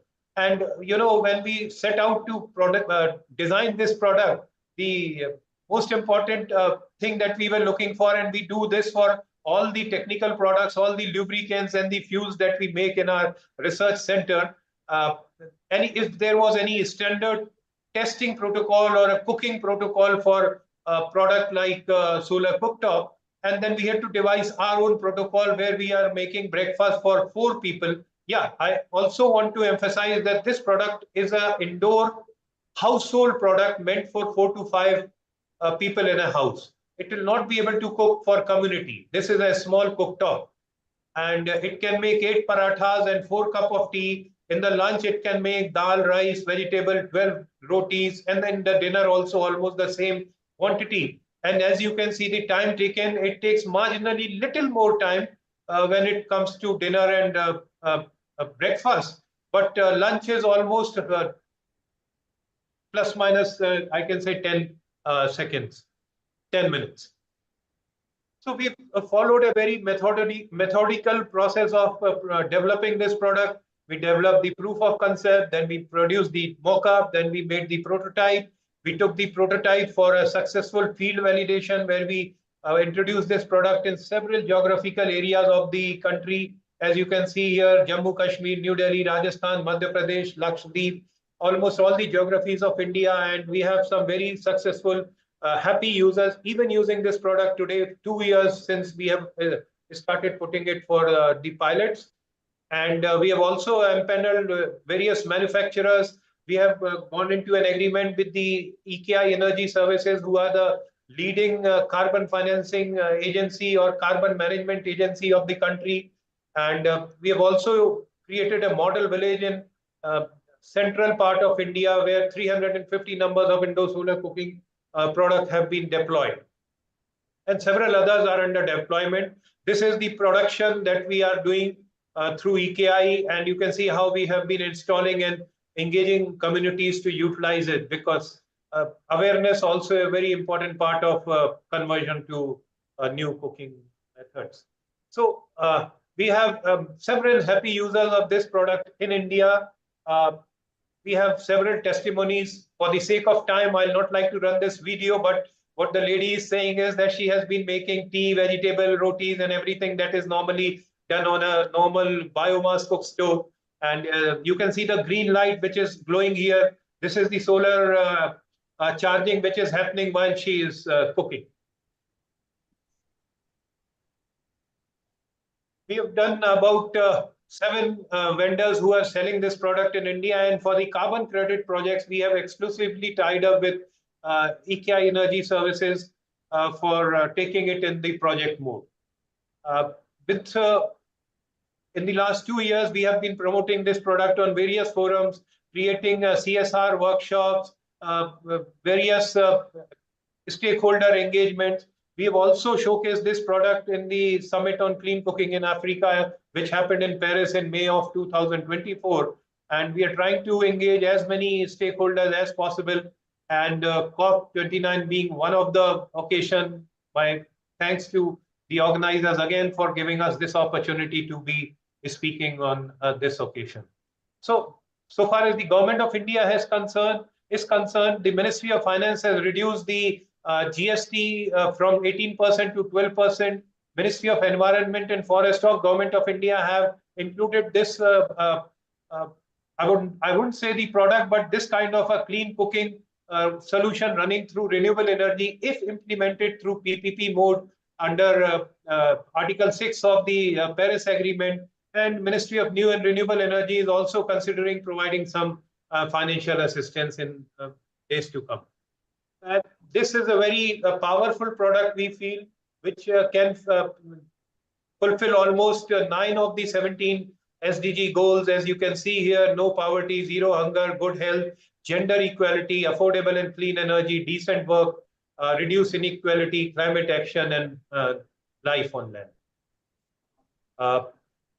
We understand whether it's a solar product or any other new technological product, if it is taken to the underprivileged section or even to any other household like ours, we all have induction cooktop, but we always try to use LPG. And there has to be a huge amount of education and awareness campaigns, policy support and incentive structures, and of course, monitoring, evaluation, and continuous improvement. This is the feedback that we can gather from all the users. With this, my thanks to the organizers once again for giving me this opportunity. Thank you. Yeah, thank you, Meshi, and that was a great presentation. And I think that is one of the well-tested technology also in this space. And I also got a chance to have a lunch of once from this device. And I find that this device is very much capable to be placed at the grassroots level. And it's very easy to handle as well. So now I will request Mr. Samrat Sen Gupta, is the Vice President, EKI Energy. And he's also working in the space from the carbon credit point of view, that how this kind of project implementation can achieve ROI and by shorter time, and how these kind of projects can actually meeting a lot of SDG goals and also qualify to get carbon credit and carbon funding. Over to Samrat Sen Gupta. Thank you. Hope I am audible. Please keep the presentation by 8 to 10 minutes. Thank you. Yeah, thank you. Thank you, Rohit. Thank you, the organizer, to give us the opportunity to speak. And thank you, Dr. Srivastav, to make my presentation more simpler, because you have talked about the product which we are working on jointly.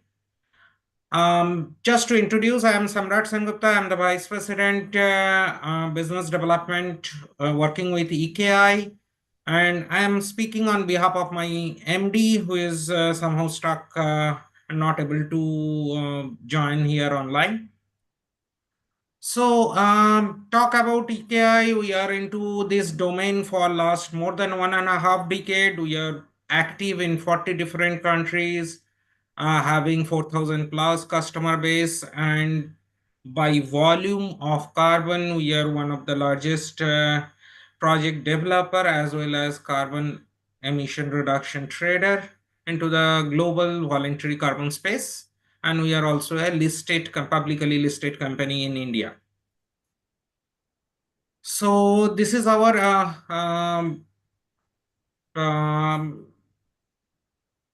services, various services we used to provide in the space of carbon. These are all available in details in our website. I like you people to visit that. I will not waste time to go through in details of each of it. Our global presence, though we are originated from India, we have a multinational presence in 40 different countries through our customer base, and we have an operation base of 14 plus countries. Now, why clean cooking? I think everybody understands why clean cooking. It has been talked by Rohit. It has been talked about by my previous presenter, Dr. Srivastav. So there is substantial carbon angle to it, but beside those carbon angle, the clean cooking will address lot of developmental co-benefit. Because of that, beside the global pollution that is related to carbon or methane or other greenhouse gases that get associated with biomass-based inefficient cooking process, there are a lot of local emission factor and local pollutant factor that get addressed if we address the clean cooking sector properly, and that has a lot of benefit, co-developmental benefit to the people associated with it, particularly from the southern world. And that makes this sector beyond just carbon, a sector which need to be addressed for equity in development aspects that I just want to highlight. This data has already been showed. I'm not going in details. And India by 2022 data, around 70% we have the clean cooking access, but I want to highlight here that access doesn't mean utilization.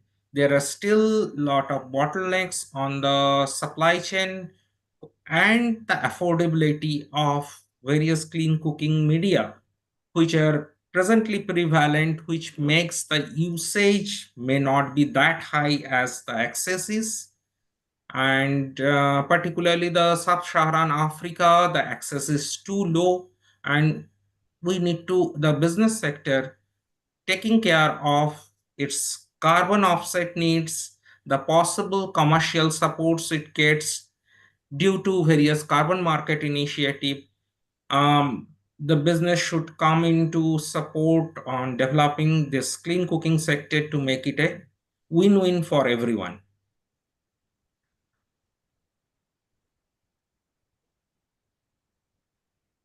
So, I'm not going into details of again reiterating.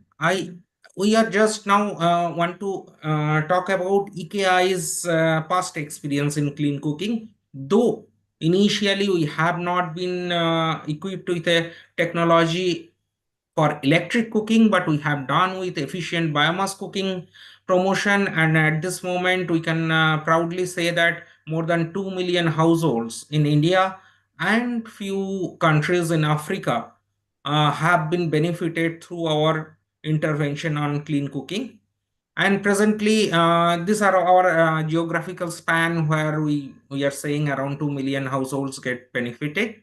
And presently, we are working very closely with Indian Oil Corporation with their patented technology of the cook stove, which you have already seen in the last presentation, to promote it among the economically marginalized community who generally don't have that access who generally have the problem of clean access of cooking material, cooking fuel in India as well as in southern countries to address with this technology.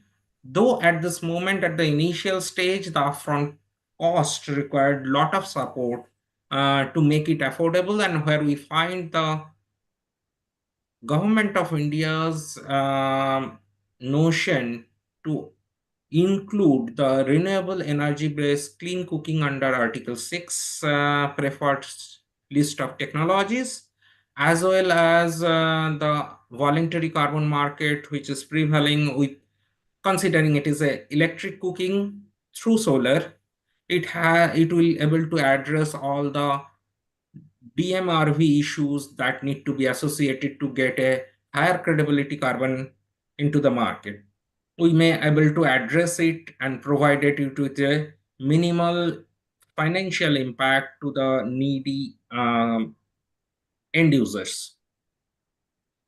Some glimpse of our activities. This is with our biomass cooking, and this is with our new solar cooking system.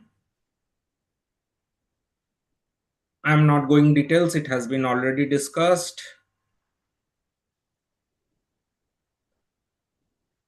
So we have come out with our own CSR money for deployment of initial pilot project in Dhar in Madhya Pradesh, which we are initially very apprehensive about the social acceptance of the change in cooking habit.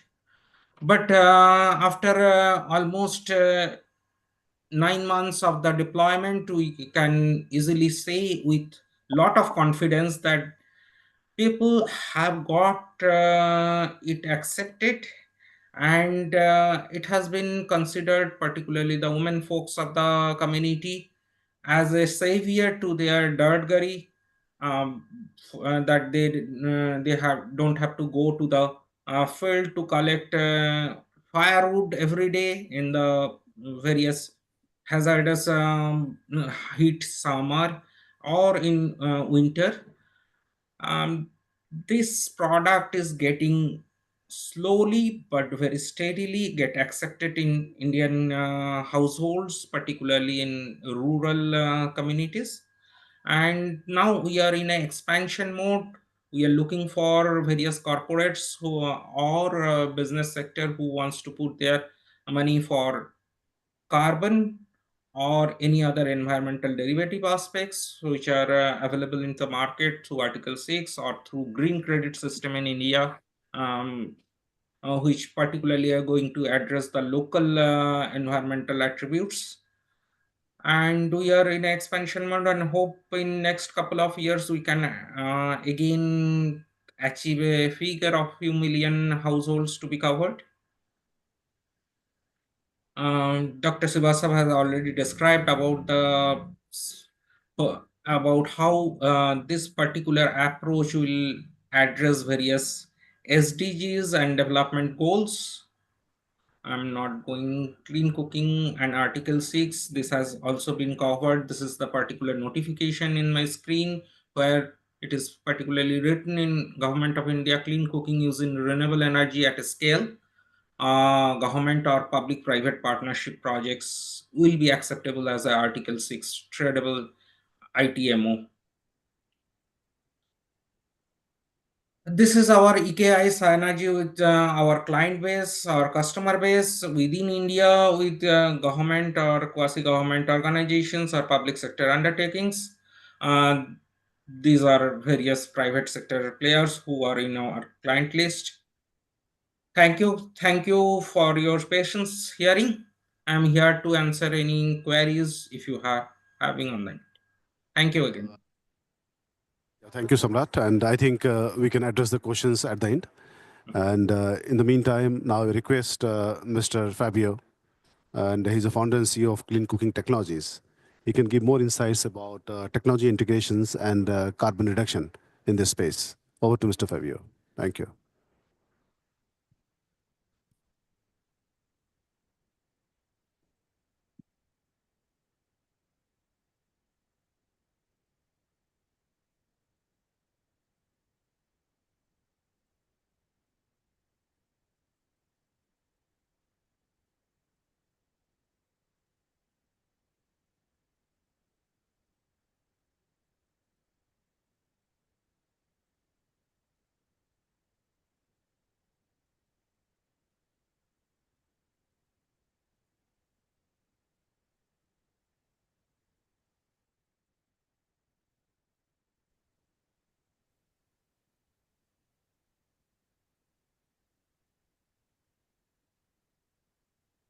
So thank you very much for the invitation. It's a pleasure to be here and to see how the sector is moving very fast. When I started to tackle the challenge of clean cooking about more than 10 years ago, actually our first project was in India, in Rajasthan, and we began collaborating with the grassroots association of the territory and trying to explore together possible solutions that were affordable and sustainable.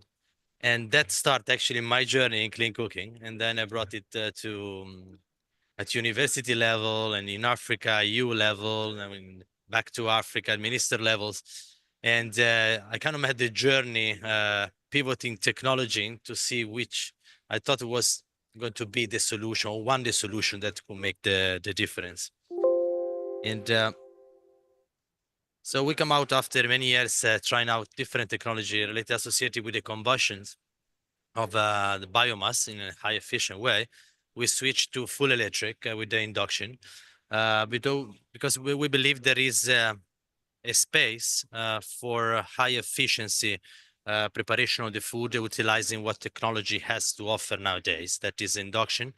And we had the idea to embed into the technology, into the stove, induction stove, embed a real-time monitoring system that could add that confidence that the market is needed after all the scandals related with the greenwashing and associated with the carbon market. So we really wanted to give a boost of transparency and accuracy to all the investors and the buyers to say, hey, this is exactly what we are doing. We can measure in real time the utilization on the stove everywhere in the world independently. And we share with you the data in real time. You can double check, auditing them. And so on the platform, we see in real time the data coming from the stoves, the measurements, and we can work with, for instance, Gold Standard or Verra organization. We're complying with their methodologies. I believe also there is an important space. So with thanks to the information associated with utilization of the stove, each single stove is geolocalized, IoT enabled, and the data are ledgered in blockchain. Going back to the previous point that is said, accuracy and transparency. Up to now, we launched last year in Dubai, a COP28, our first commercial grade. And the last year, we have impacted positive life for more than 6,000 people, avoided about 30,000 tons of CO2, and we generate value about $600,000 in carbon credit worth. This year, we assigned a major contract with Eni, that's one of the leading oil and gas companies in the world that is committed to decrease their carbon footprint and compensate their emission through clean cooking. And we are starting conversation with local organizations, local companies to produce in a country where you operate the stove. I think this is a good way to go to team up synergies and increase the impact and be closer to the end users for reliability and their deliverability. I'm very happy to listen to the discussions of the organization associated with the Sun, because I do believe that there is a huge space of collaboration between clean cooking and and people that work with the sun, because the energy actually is coming from there. And there is a big space where a lot of areas around the world were still are lacking of reliable electricity. So this could be an interesting bridge to cover. And clean cooking with you think induction stove could be a substantial part for it, associated with the importance of the quality of the data related to it. We will plan to issue our first credit in 2 years from now. We are a very small startup from Italy, but with a big ambition. We have a stove in 9 countries, and we would like to grow more also in India. We are discussing at different levels, and we're very happy to keep exploring possible consideration. At the end, when will be the Q&A section, I have one of our African partner from Ghana that is actually our developer and deployer of the stove. He will have minutes to comment about his experience. Thank you very much. Thank you, Fabio, and to share about science-based technology at last mile, and also communicated about how solar cooking can be a big idea in coming days. So now I'd like to invite Dr. Alan, and he's the Program and Science Director, Solar Cooker International.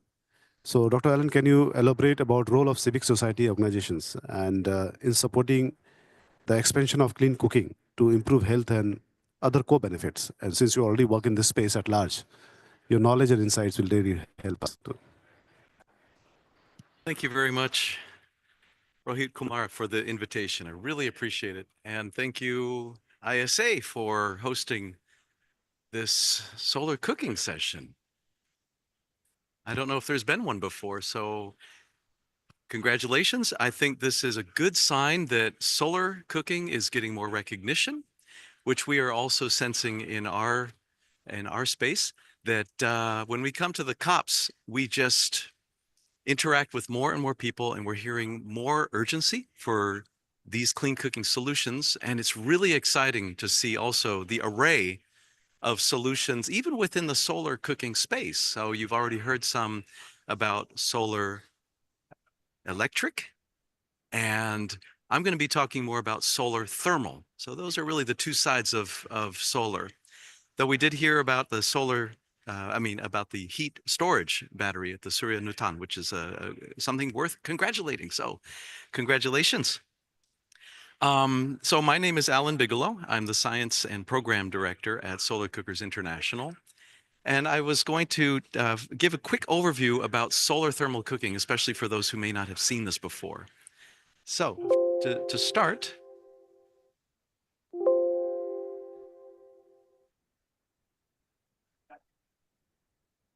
there we go.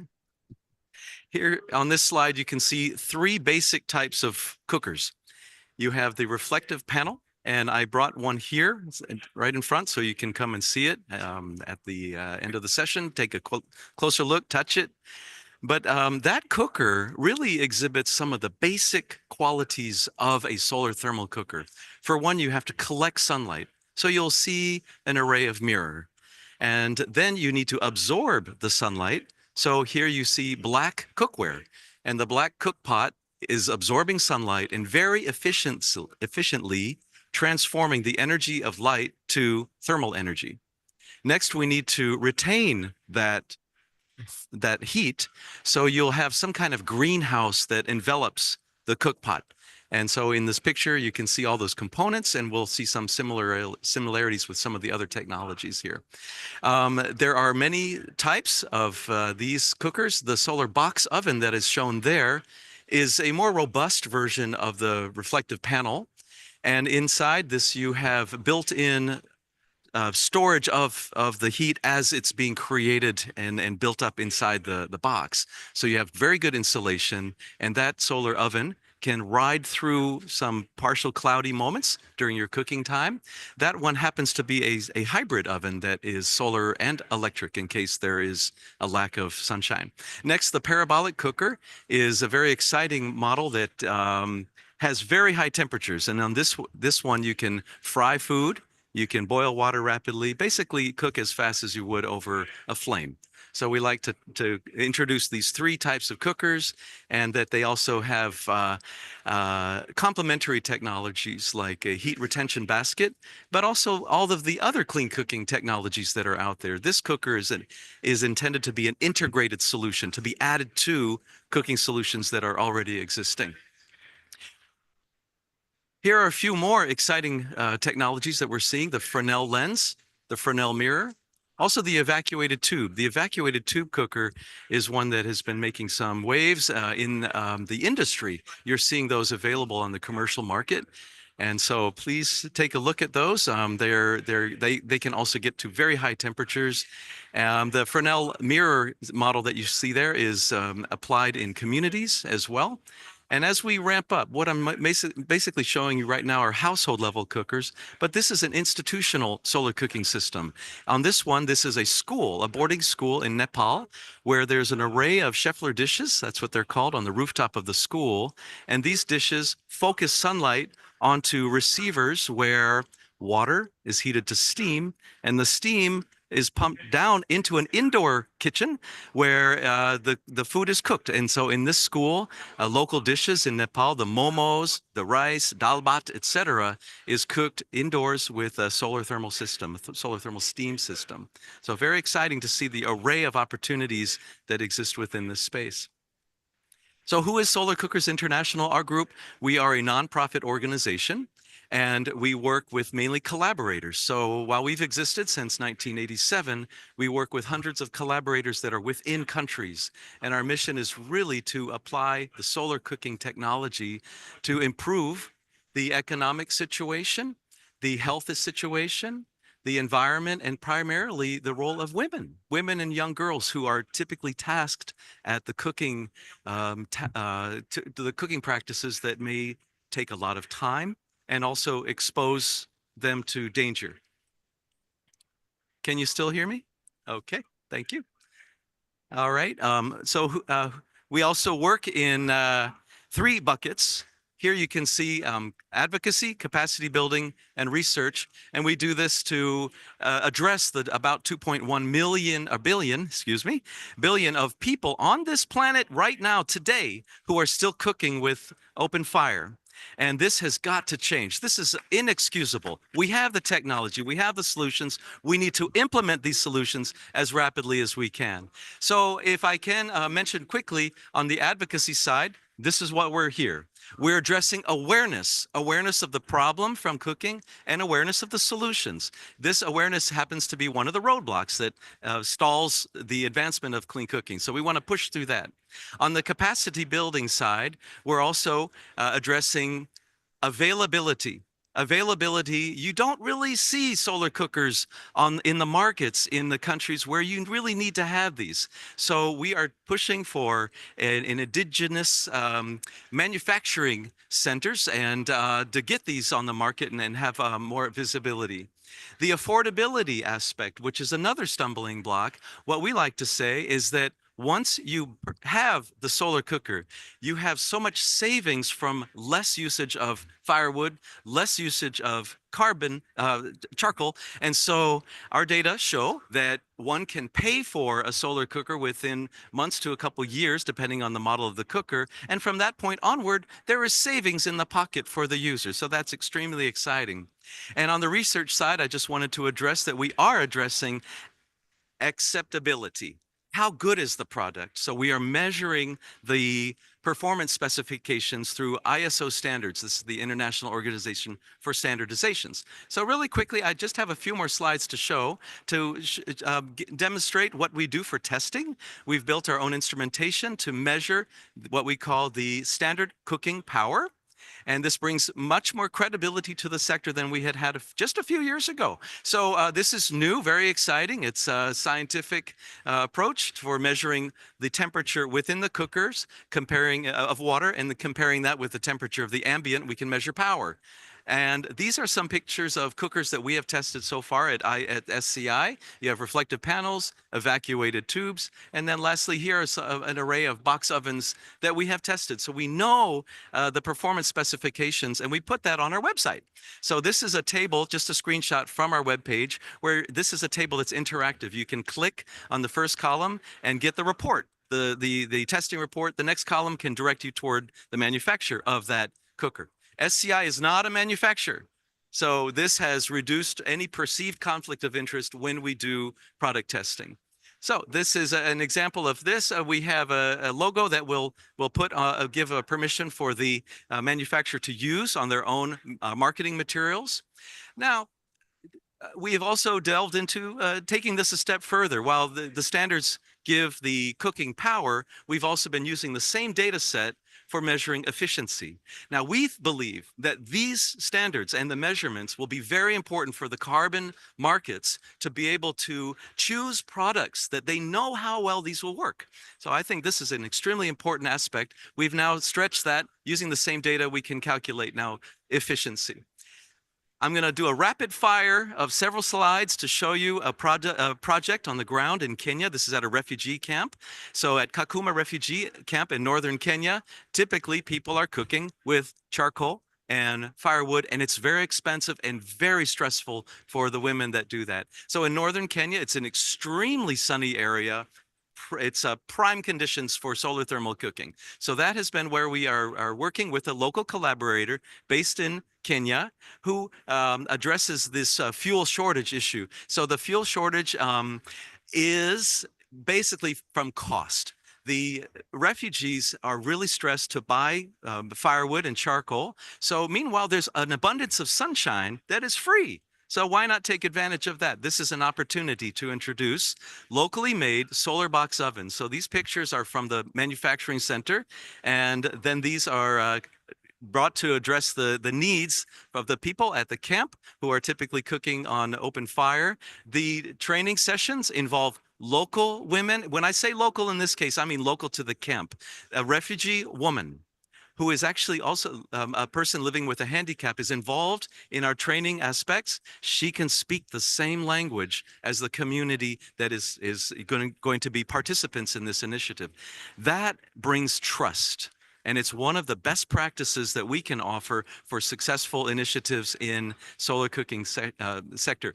Painting pots black. The pots that you see here belong to the refugee participants. This is an example of their contribution to this initiative. They believe that it's going to work for them, so they bring their pots and have them painted black on the outside. Again, that's for absorbing sunlight. Distribution time, this happens every year. Very exciting time when these box ovens are brought in, and then we track the success. The users are the local, meaning again, refugee participants in this will visit the homesteads to see how things are going. And the bottom line is, what does this do for a family? It saves them money. That changes their lives. They don't have to barter as much of their food rations to get food, and then they're saving money, cash, Kenyan shillings. And so this is on the order of $7 per month, but one can see that after a few months to a year, depending on the cooker that you have, you can pay for it on its just by the savings of the fuel. So I just really wanted to share that impression with this sector, and lastly, share the local foods that are cooked using this cooker at Kakuma Refugee Camp in Kenya.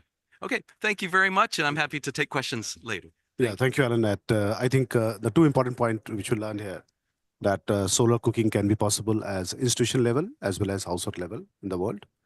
And there are multiple technologies are available in this space. So we need to know how to use it. And these technologies are also very much ready for future clean cooking activities. Now I'd like to invite Ramesh Kumarji, and he's a Chief Unit International Solar Alliance and Chief of Unit. And I would like to know from Ramesh Kumar that what is the ISA vision for future for solar cooking space? Thank you, Rohit. And first of all, I would like to congratulate CMAI and this initiative. And taking this to the ISA pavilion. And this is one of the most critical area which requires a collective efforts and sharing the responsibility to address this issue, emanating from the fact that if you look any other application, say for example, electricity, across the world, if we look at the electricity access, we are very close to 91%, and we are moving towards, say, by 2030 it will be 92%, and still 8% of the people may not be there. But that's not the case with the clean cooking. There is a large gap, and this is a large gap what we are aiming of a clean cooking access to all by 2030. We are very much far away from there. So that means we need to work very collectively on this issue. And that's why this kind of knowledge sharing, the developments, how we can make it more economical is very, very important for us. Now, coming to the technology, solar cooking has been very, very, what Alan was just showing. This has been a very popular in terms of the thermal cooking. And even if we if I take the case of 6-7 years or more than that, the Schaeffler dish and box type these cookers, especially for the community kitchens, this is very popular. In India also, there is many areas, community kitchens, cooking for thousands of people. Many of these kind of systems are available, and Schaeffler dish is very, very popular in that parabolic type of dishes. The real issue which was there and still requires more of work. This substantial work is being happening. Bringing a solar cooker inside the house is one of the critical area. Everybody looks at how do you cook at inside your house. So the solar thermal has that limitation or requires further addressing of the technological thing. Partly now I'm very happy that Mr. Umesh Srivastav has brought in there. So this is the development, and we have been very closely working with Indian Oil. And Indian Oil is one of the corporate partner of International Solar Alliance, and we have very closely have interacting on the Surya Nuthan, which they have developed. Essentially, what they have done is, for the solar PV technology is now being taken for the cooking. So that's precisely. So we have the solar PV electricity generated, which in turns converted into a thermal storage through a thermal battery, which he talked about, and then it's cooking inside. So partly, I would say this has now addressed the issue of bringing the solar cooking inside your house. This is, I think, one of the greatest change this has brought. So I'm very happy on that this kind of a development has happened. Moving forward, still, it requires a lot of efforts, and especially if when we want to reach out to the marginalized people or in the remote areas and the people of poor paying capacity, we require to even move forward to see more economic solutions coming out of it. This is one area, this is the challenge, still be there. And we are going towards that. I'm sure that with more and more efforts, we should be able to reach to that. So that a very cost-effective solution using solar is available to, I would say, a very marginalized people who can in a way afford to do that. I'm looking at as a carbon financing as an add-on. Of course, that will be a kind of a incentive for that to do that. But still, as an economic cost basis, we need to work still on that. So this is one of the, in terms of the technological point of view, I'm still looking at. Coming to International Solar Alliance, now it's a, this is a coalition of a treaty-based coalition of the intergovernmental organization, and then we have 120 countries part of this alliance. So we are reaching out to all these countries and we have a very close interaction with the governments. And solar electricity sector, we have been supporting almost 45 countries in different forms, whether it is large solar projects, solar mini grids, the distributed solar like solar pumping system, solar cold storages. The cooling part still is doing a good job with the solar. There are solar cold storages, which we have supported almost 10, 12 countries in getting these cold storages. But solar cooking is still, we have not exactly formulated a program around that. We are very eagerly looking at this, and I'm sure today's discussion will trigger more. We are trying to see that what Mr. Umesh Srivastava, the Indian Oil, has developed. We would like to take it forward to other countries as well. We will be facilitating that to see that.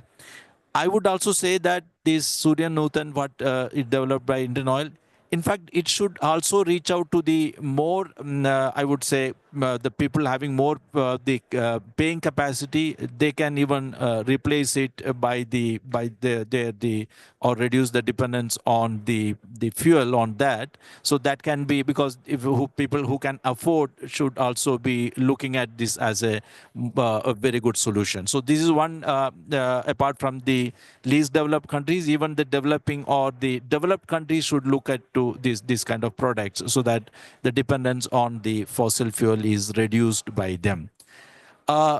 Another issue which has the limitation, I would say, in a way, is to how do we leverage this product? Partly what Mr. Umesh Srivastava was talking about, wherever there is a grid, we should also make it a hybrid there, where the solar will take the at least 2 cookings, or maybe the third cooking need to be through an electric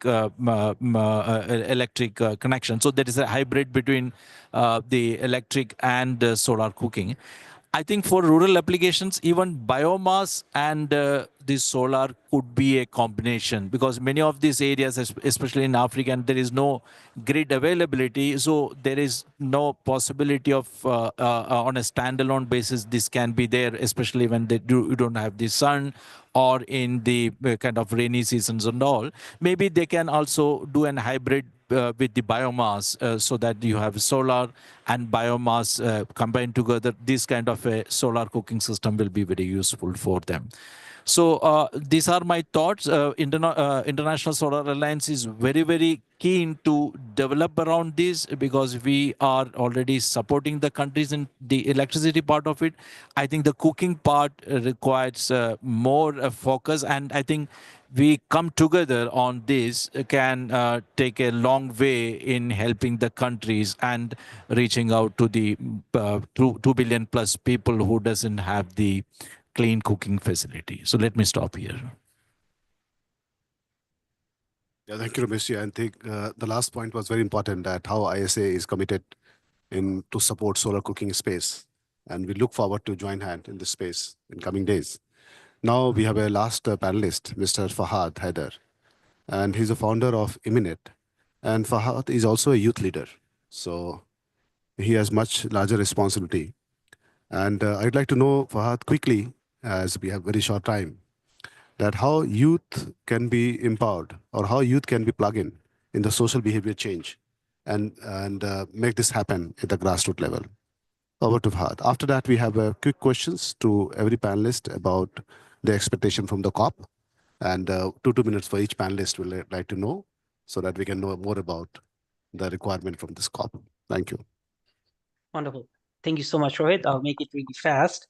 And I just wanted to talk about a quick project that I was doing, and it's similar to what Mr. Ramesh was saying in terms of integrating biomass with electricity. And this is like a quick project we did in Uganda, actually.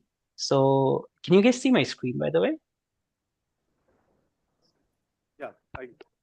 Oh, beautiful. Thank you for that. Yeah, we can So see it, as Cheers, thank you.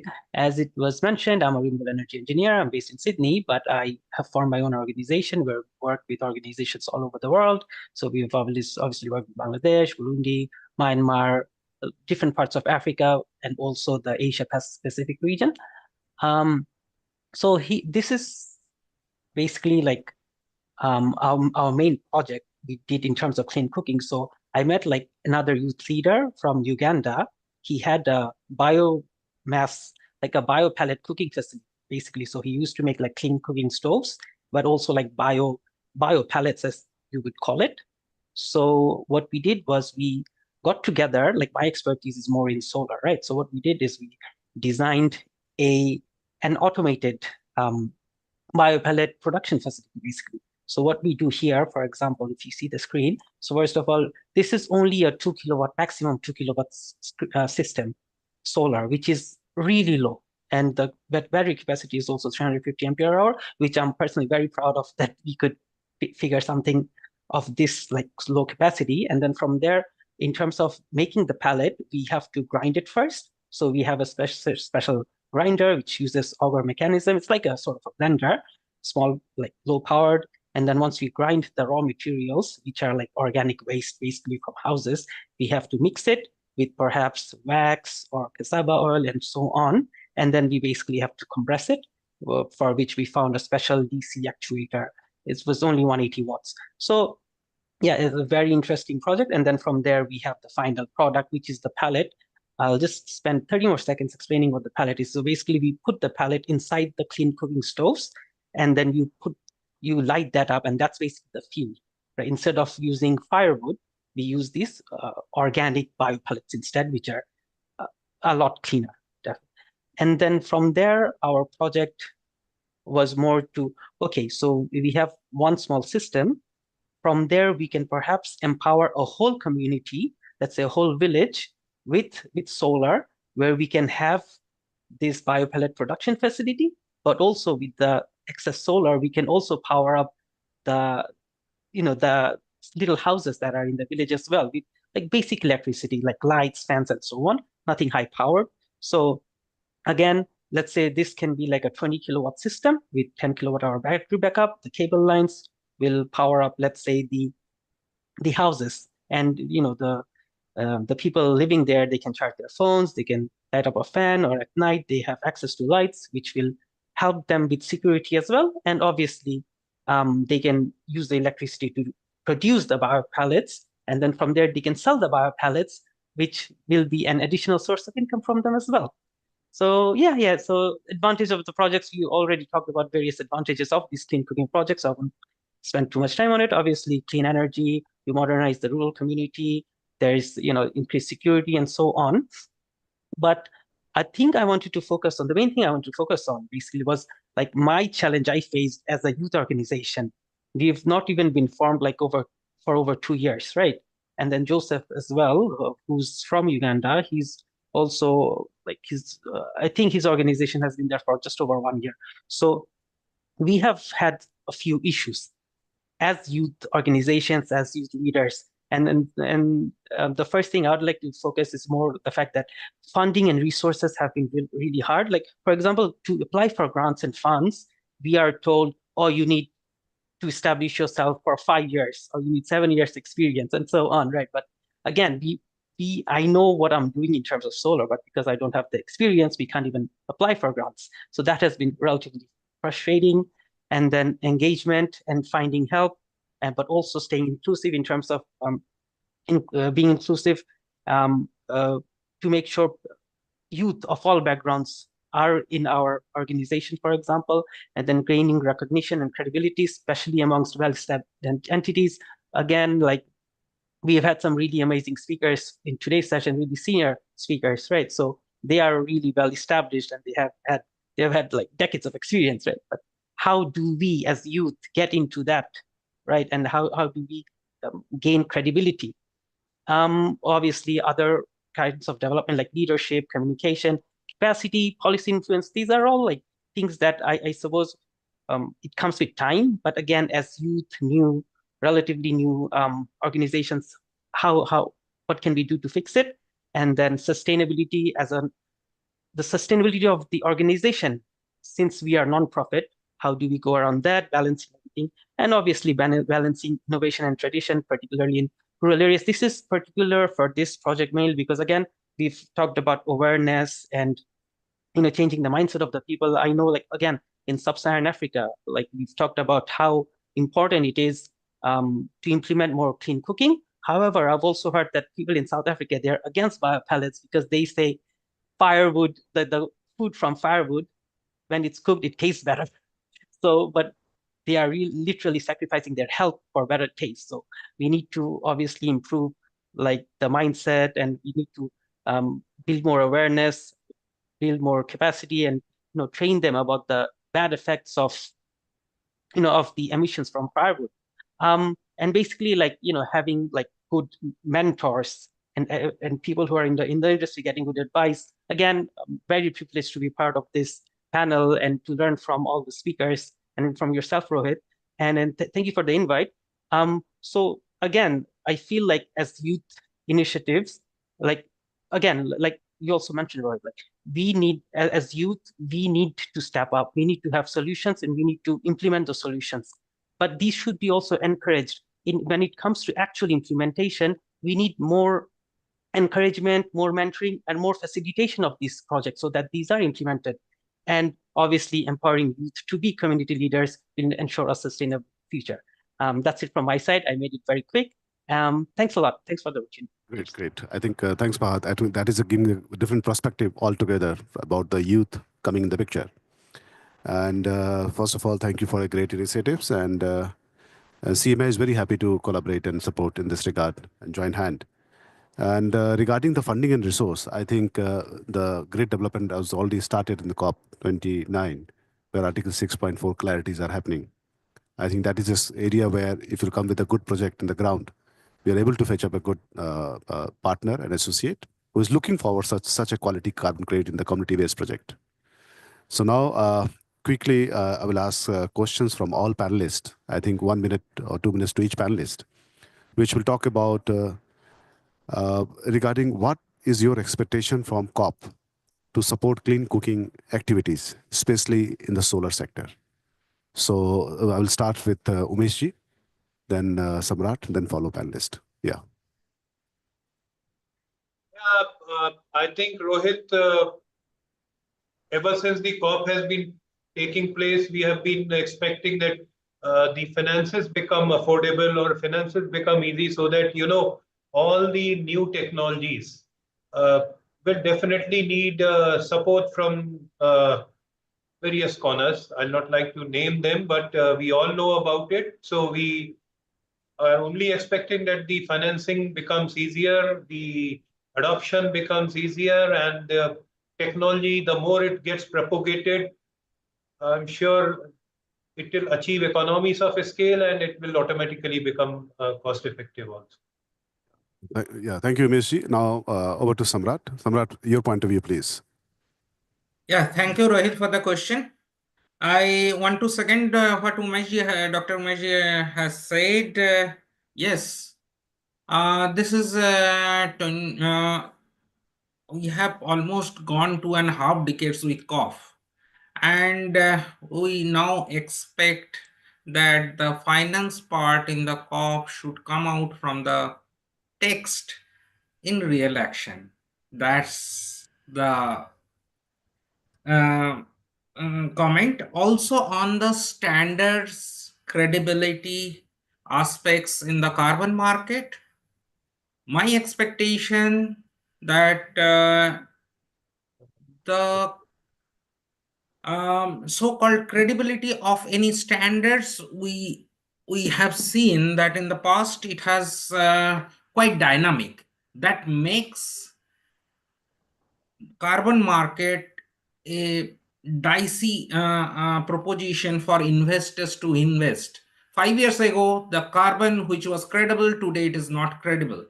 So, but the investment has gone into so-called development of those projects. We want to make, we want to see that the international community from all stakeholders level should work properly to make a standards and methodology which should be stable for certain vicinity, which make a investment more so-called certain for a investor who wants to put money into carbon. Yeah, thank you. Thank you, Samrat, for your point. And now I'd like to ask Fabio quickly, what is his expectation for the carbon market space and COP29, especially in the carbon side, in the clean cooking solar space? Thank you. Mainly two things. One, more clarity from the financial side, and the other, we still have too many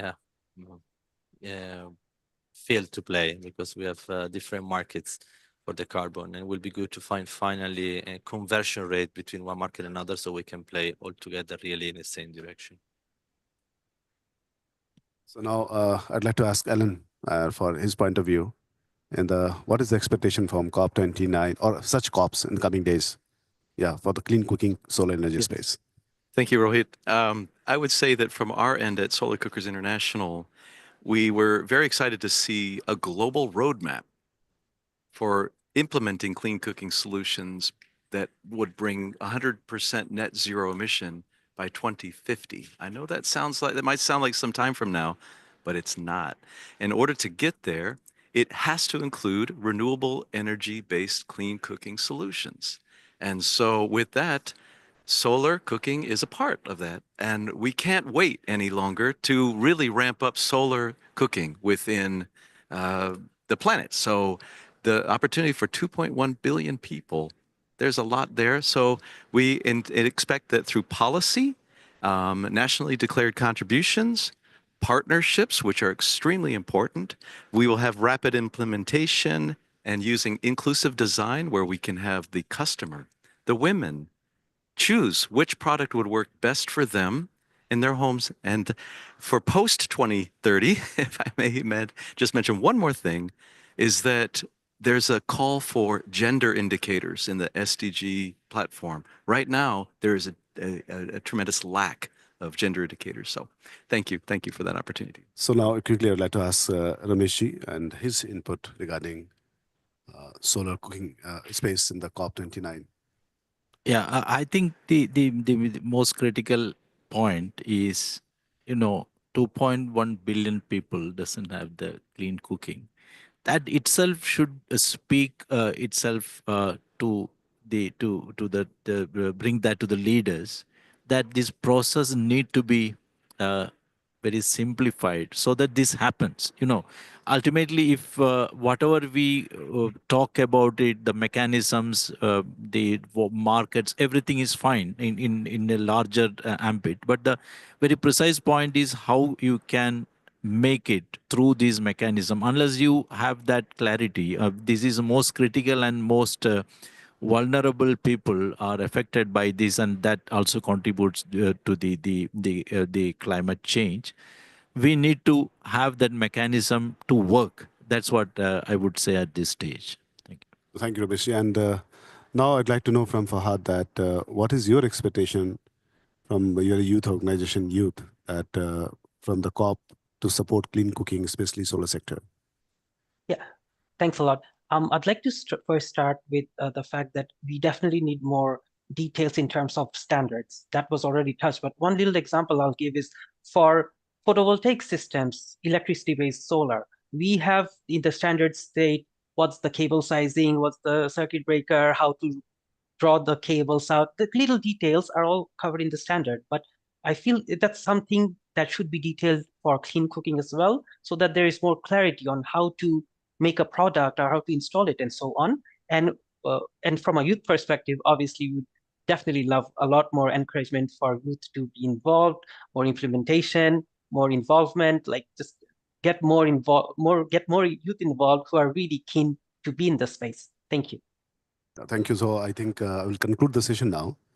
So I'd like to thank you all our distinguished speaker for sharing their insights, and that was really diverse and more insight from the ground knowledge as well as technology knowledge.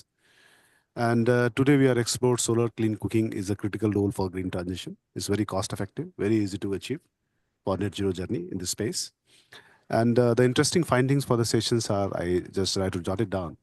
Like we definitely need COP, a large number of expectation from COP for such kind of drive, because COP is a session and forum where these drives can be pushed much faster, because not only in carbon space, but various co-benefits to society and environment. So of course, we'd like to have more clarity about how to generate finance. And this is only possible when standards, credibility in the carbon market will be very much clear. So that is interlinked. And third, I think Alan rightly said that definitely we should go for a complete roadmap in the clean cooking space to achieve net zero by 2050, beyond boundaries, beyond communities, beyond sectors, because that is a complete different space, and that communities are really suffering a lot because of small device and implementation. And regarding policy and partnership and definitely a technology transfer to those communities is really important at the grassroots level. And finally, capacity building is the area where we all can work together and develop this project at large. So I'd like to thank you all the speakers and also attendees, and also especially to International Solar Alliance for giving us opportunity. I'm sure that this is the forum where we can get more insights, more knowledge, and the CMAI is happy to take this lead in the space as we are industry body. And definitely we'll share you our address in detail so that you can write us. And we're also doing a program in Delhi on the 4th, 5th, and 6th February, and just after Indian budget. And clean cooking is going to be a very important area because India is very large, and we have neighboring countries like Bangladesh, Myanmar, Bhutan, Nepal, all the Himalayan ranges there. And now I'd like to invite Ayushi to share the certificate for each panelist. And these certificates are, it's a new trend we have started recently.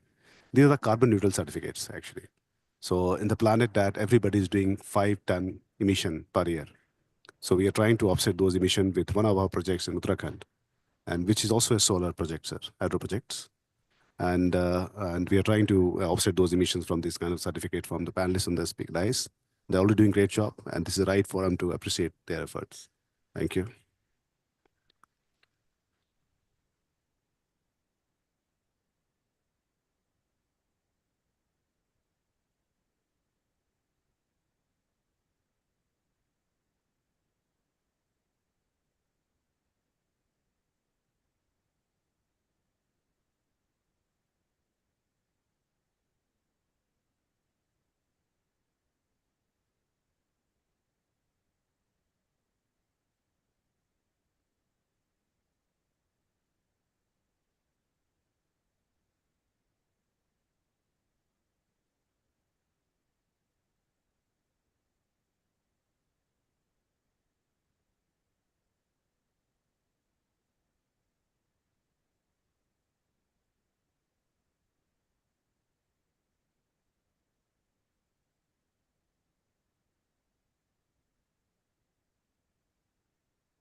Thank you all the panelists who have joined virtually. And thank you, Misha. Thank you, Fahad. Thank you, Samrat. And we look forward to do many such programs and initiatives. And thank you for support. Thank you. Yeah, there's one group.